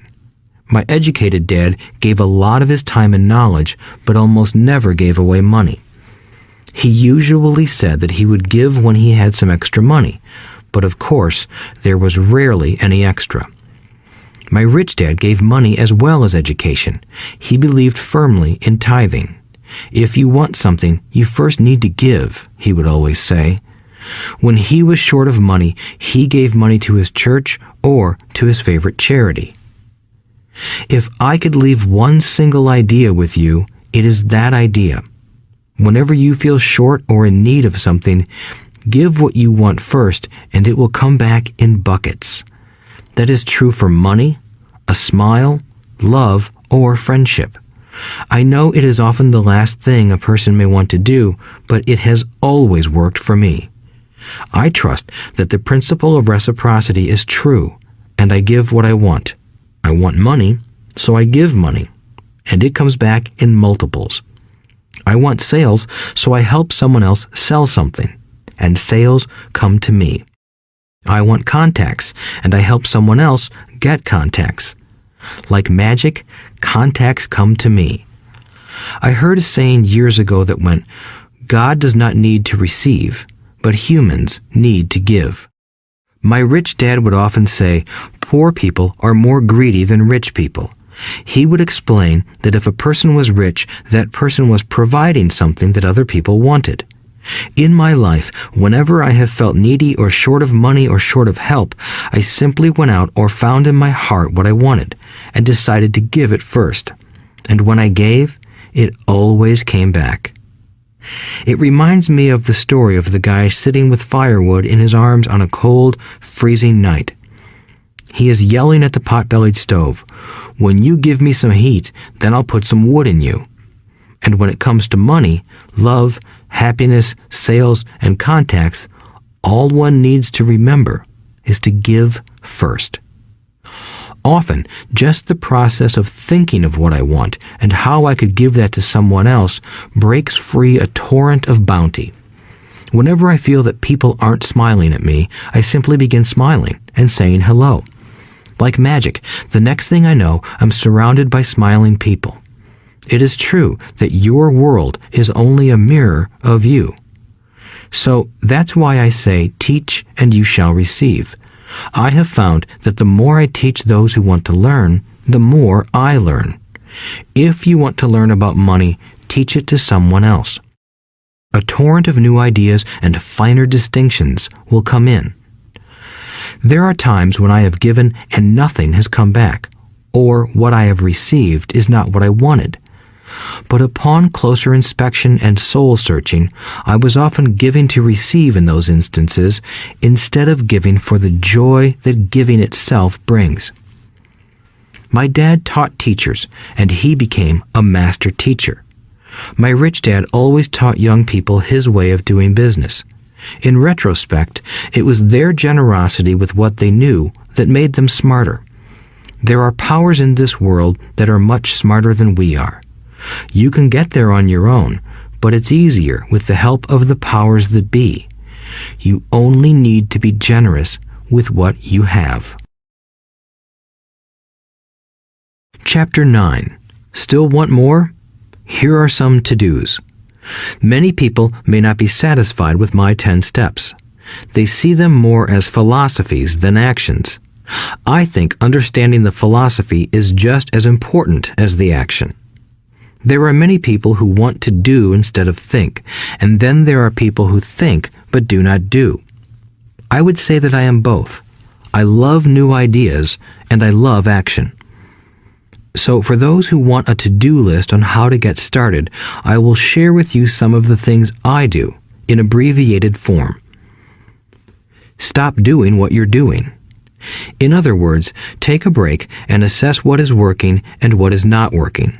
The definition of insanity is doing the same thing over and over and expecting a different result.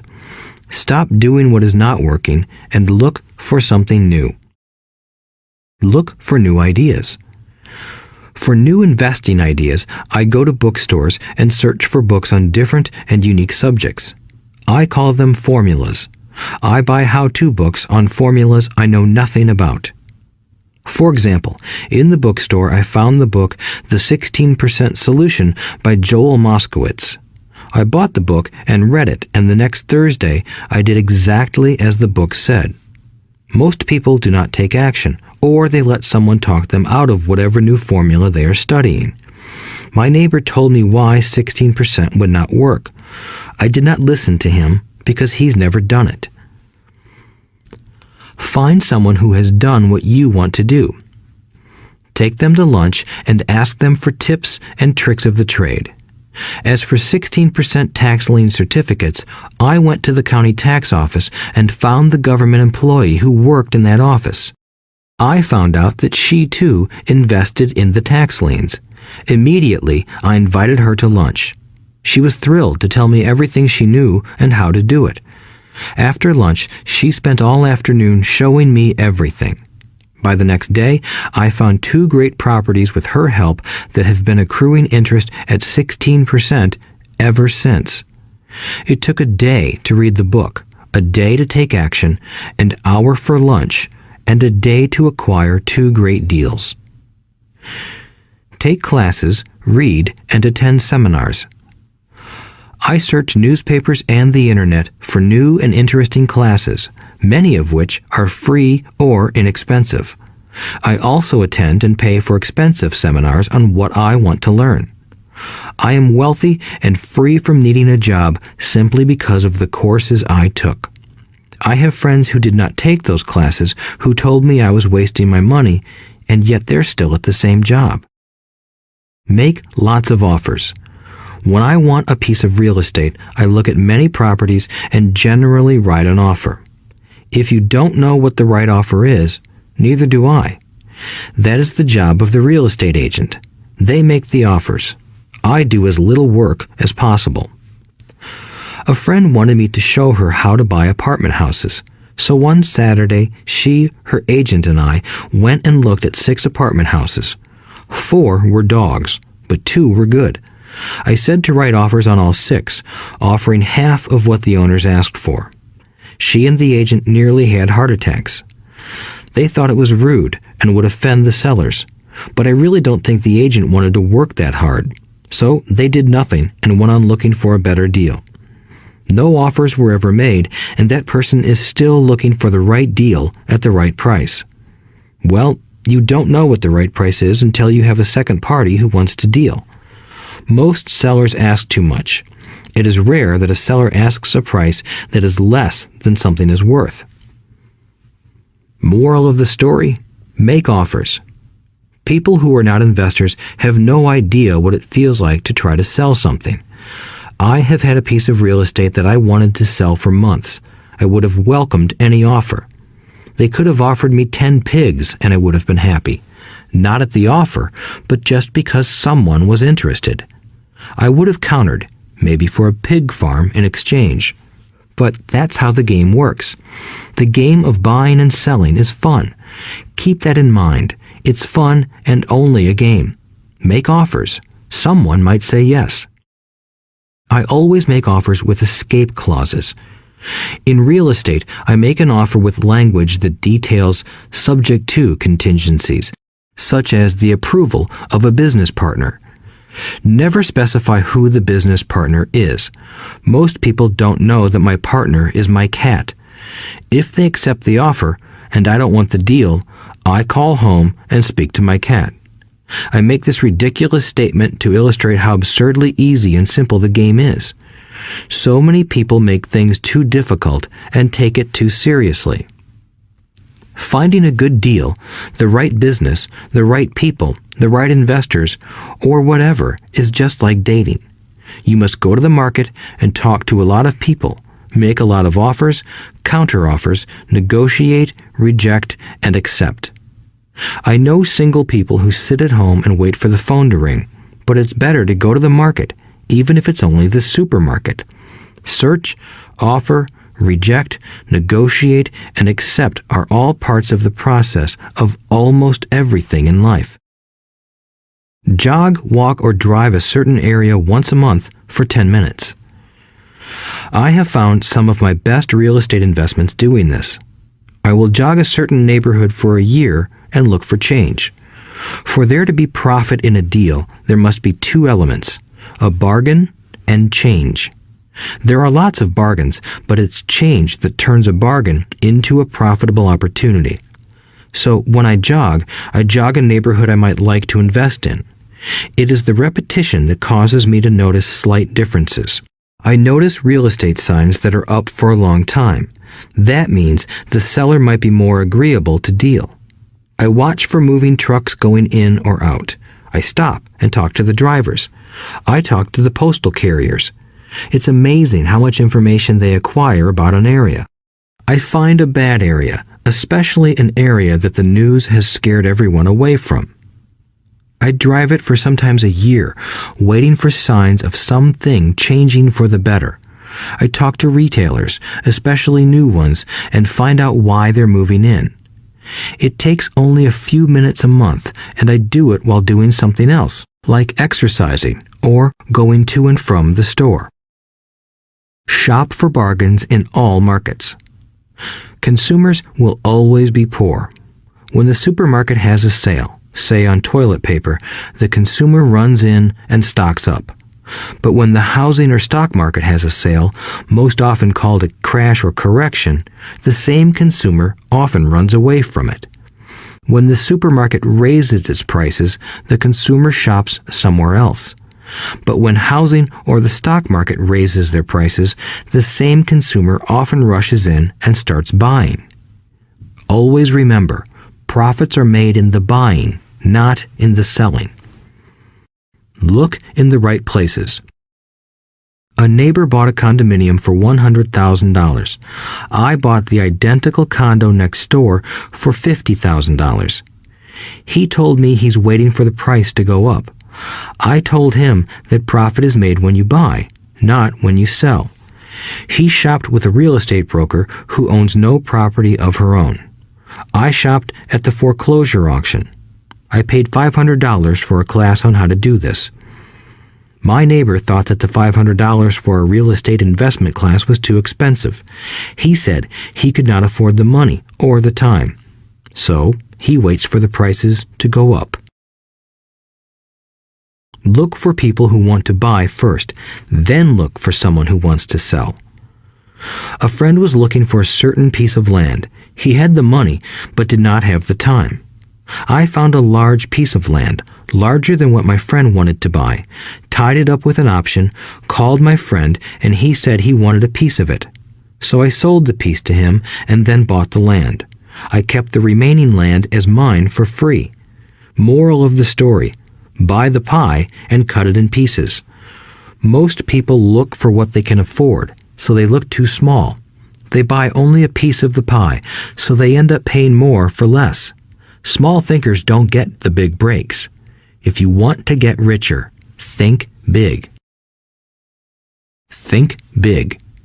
Retailers love giving volume discounts simply because most business people love big spenders. So even if you're small, you can always think big. When my company was in the market for computers, I called several friends and asked them if they were ready to buy also. We then went to different dealers and negotiated a great deal because we wanted to buy so many. I have done the same with stocks. Small people remain small because they think small, act alone, or don't act at all. Learn from history. All the big companies on the stock exchange started out as small companies. Colonel Sanders did not get rich until after he lost everything in his 60s. Bill Gates was one of the richest men in the world before he was 30. Action always beats inaction. These are just a few of the things I have done and continue to do to recognize opportunities. The important words are have done and do.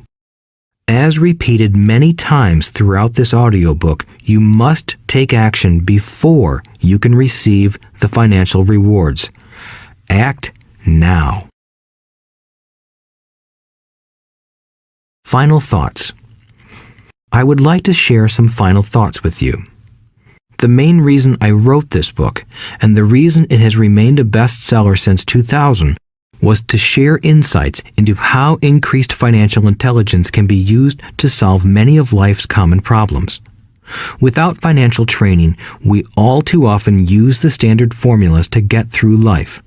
Work hard, save, borrow, and pay excessive taxes. Today, more than ever, we need better information. I use the following story as an example of a financial problem that confronts many young families today. How do you afford a good education for your children and provide for your own retirement? It requires using financial intelligence instead of hard work. A friend of mine was griping one day about how hard it was to save money for his 4 children's college educations. He was putting $300 away in a college fund each month and had so far accumulated only about $12,000. He had about 12 more years to save for college since his oldest child was then 6 years old. At the time, the real estate market in Phoenix was terrible. People were giving houses away. I suggested to my friend that he buy a house with some of the money in his college fund. The idea intrigued him, and we began to discuss the possibility.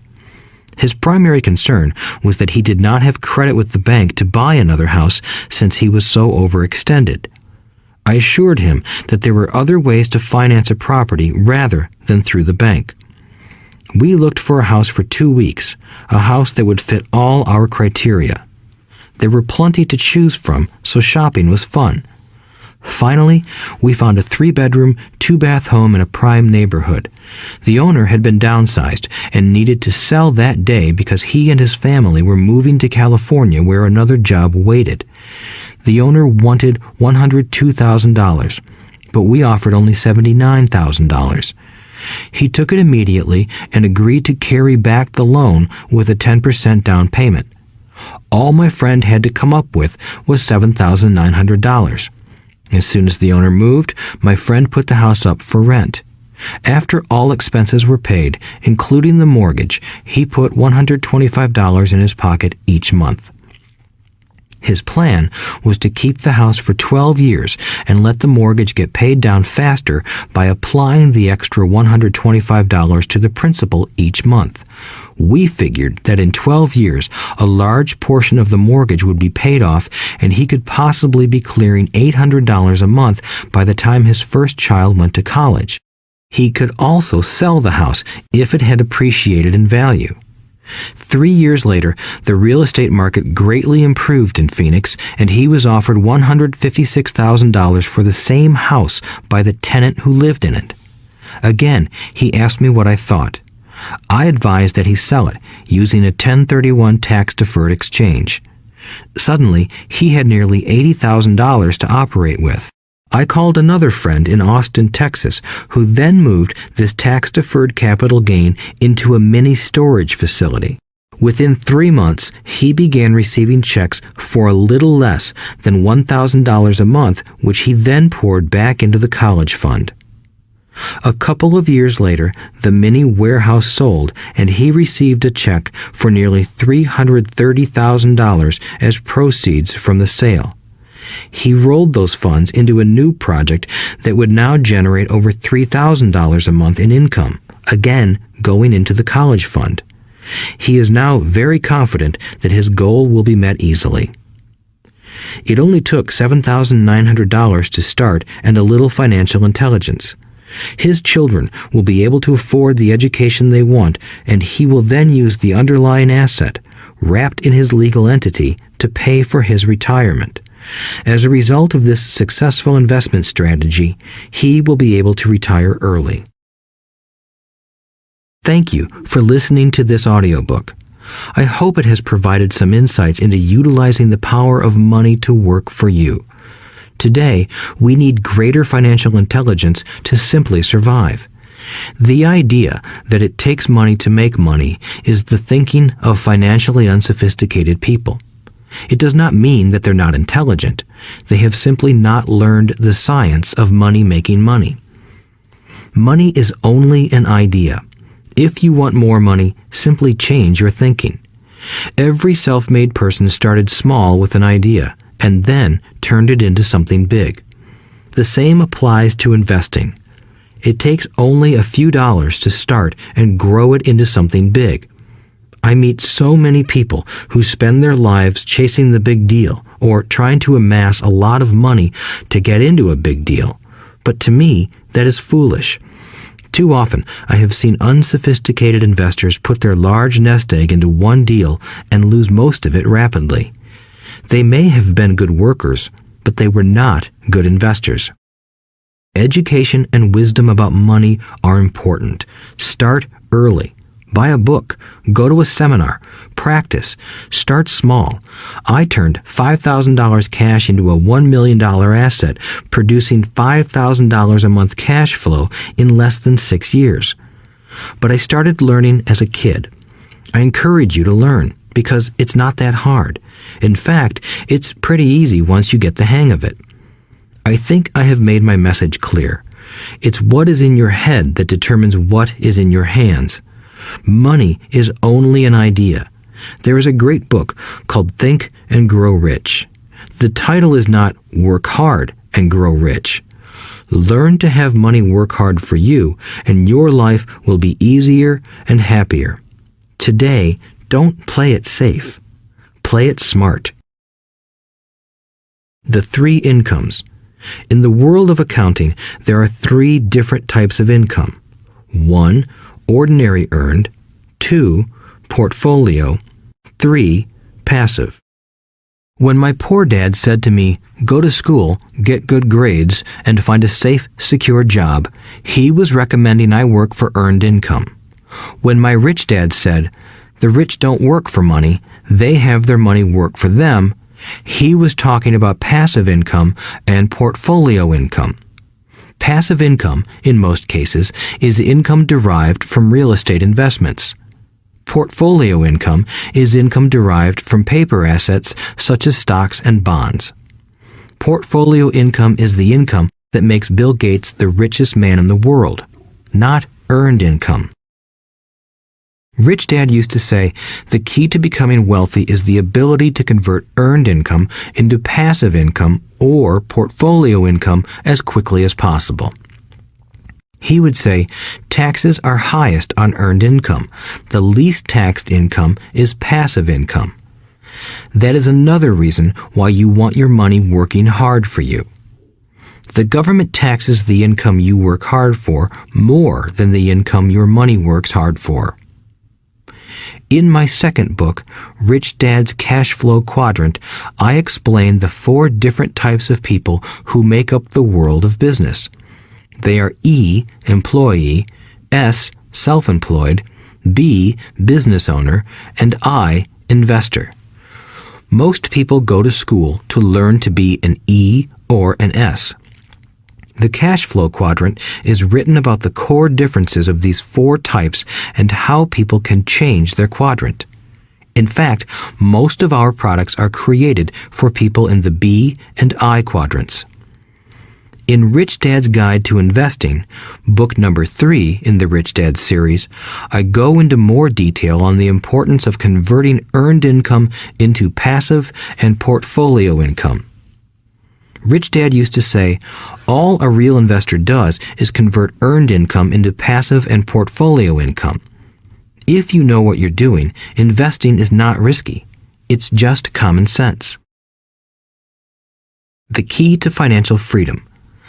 The key to financial freedom and great wealth is a person's ability to convert earned income into passive and/or portfolio income.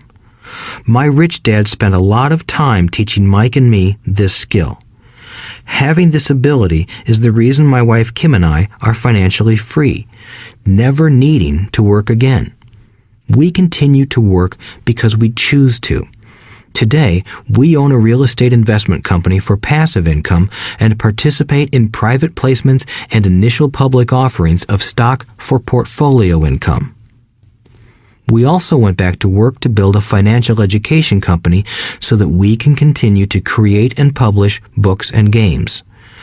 All of our educational products are created to teach the same skills my rich dad taught me, the skills of converting earned income into passive and portfolio income. The games we create are important because they teach what books cannot teach. For example, you would never learn to ride a bicycle by only reading a book. Our cash flow games for adults and cash flow for kids game are designed to teach players the basic investment skills of converting earned income into passive and portfolio income. They also teach the principles of accounting and financial literacy. These games are the only educational products in the world that teach people all of these skills simultaneously. Cash Flow 202 is the advanced version of Cash Flow 101 and requires the game board from 101 as well as a full understanding of 101 before it can be played. Cash Flow 101 and Cash Flow for Kids teach the principles of fundamental investing. Cash Flow 202 teaches the principles of technical investing. Technical investing involves advanced trading techniques such as short selling, call options, put options, and straddles. A person who understands these advanced techniques is able to make money when the market goes up, as well as when the market comes down. As my rich dad would say, a real investor makes money in an up market and a down market. That is why they make so much money. One of the reasons they make more money is simply because they have more self-confidence. Rich Dad would say they have more self-confidence because they are less afraid of losing. In other words, the average investor does not make as much money because they are so afraid of losing money. The average investor does not know how to protect themselves from losses, and that is what Cash Flow 202 teaches. Average investors think investing is risky because they have not been formally trained to be professional investors. As Warren Buffett, America's richest investor, says, risk comes from not knowing what you're doing. My board games teach the simple basics of fundamental investing and technical investing while people are having fun. I occasionally hear someone say, your educational games are expensive, which poses the question of ROI. The return on investment, or the value returned for the price paid. I nod my head and reply, yes, they may be expensive, especially when compared to entertainment board games. But my games are not as expensive as a college education, working hard all your life for earned income, paying excessive taxes, and then living in terror of losing all of your money in the investment markets. When someone walks away mumbling about the price, I can hear my rich dad saying, if you want to be rich, you must know what kind of income to work hard for, how to keep it, and how to protect it from loss. That is the key to great wealth. Rich Dad would also say, if you do not understand the differences in those three incomes and do not learn the skills on how to acquire and protect those incomes, you will probably spend your life earning less than you could and working harder than you should. My poor dad thought a good education, a good job, and years of hard work were all you needed to be successful. My rich dad also thought a good education was important. But to him, it was also important that Mike and I know the differences in the three incomes and what kind of income to work hard for. To him, that was basic financial education. Knowing the differences in the three incomes and learning the investment skills of how to acquire the different incomes is basic education for anyone who strives to acquire great wealth and achieve financial freedom, a special kind of freedom that only a few will ever know. As Rich Dad states in lesson number 1, the rich do not work for money. They know how to have money work hard for them. Rich Dad said, earned income is money you work for, and passive and portfolio income is money working for you. Knowing that little difference has been significant in my life. Or, as Robert Frost ends his poem, and that has made all the difference. Take action. All of you were given two great gifts, your mind and your time. It is up to you to do what you please with both. With each dollar bill that enters your hand, you and only you have the power to determine your destiny. Spend it foolishly, and you choose to be poor. Spend it on liabilities, and you join the middle class. Invest it in your mind and learn how to acquire assets, and you will be choosing wealth as your goal and your future. The choice is yours, and only yours. Every day, with every dollar, you decide to be rich, poor, or middle class. Choose to share this knowledge with your children, and you choose to prepare them for the world that awaits. No one else will. You and your children's future will be determined by choices you make today, not tomorrow. I wish you great wealth and much happiness with this fabulous gift called life. Robert Kiyosaki.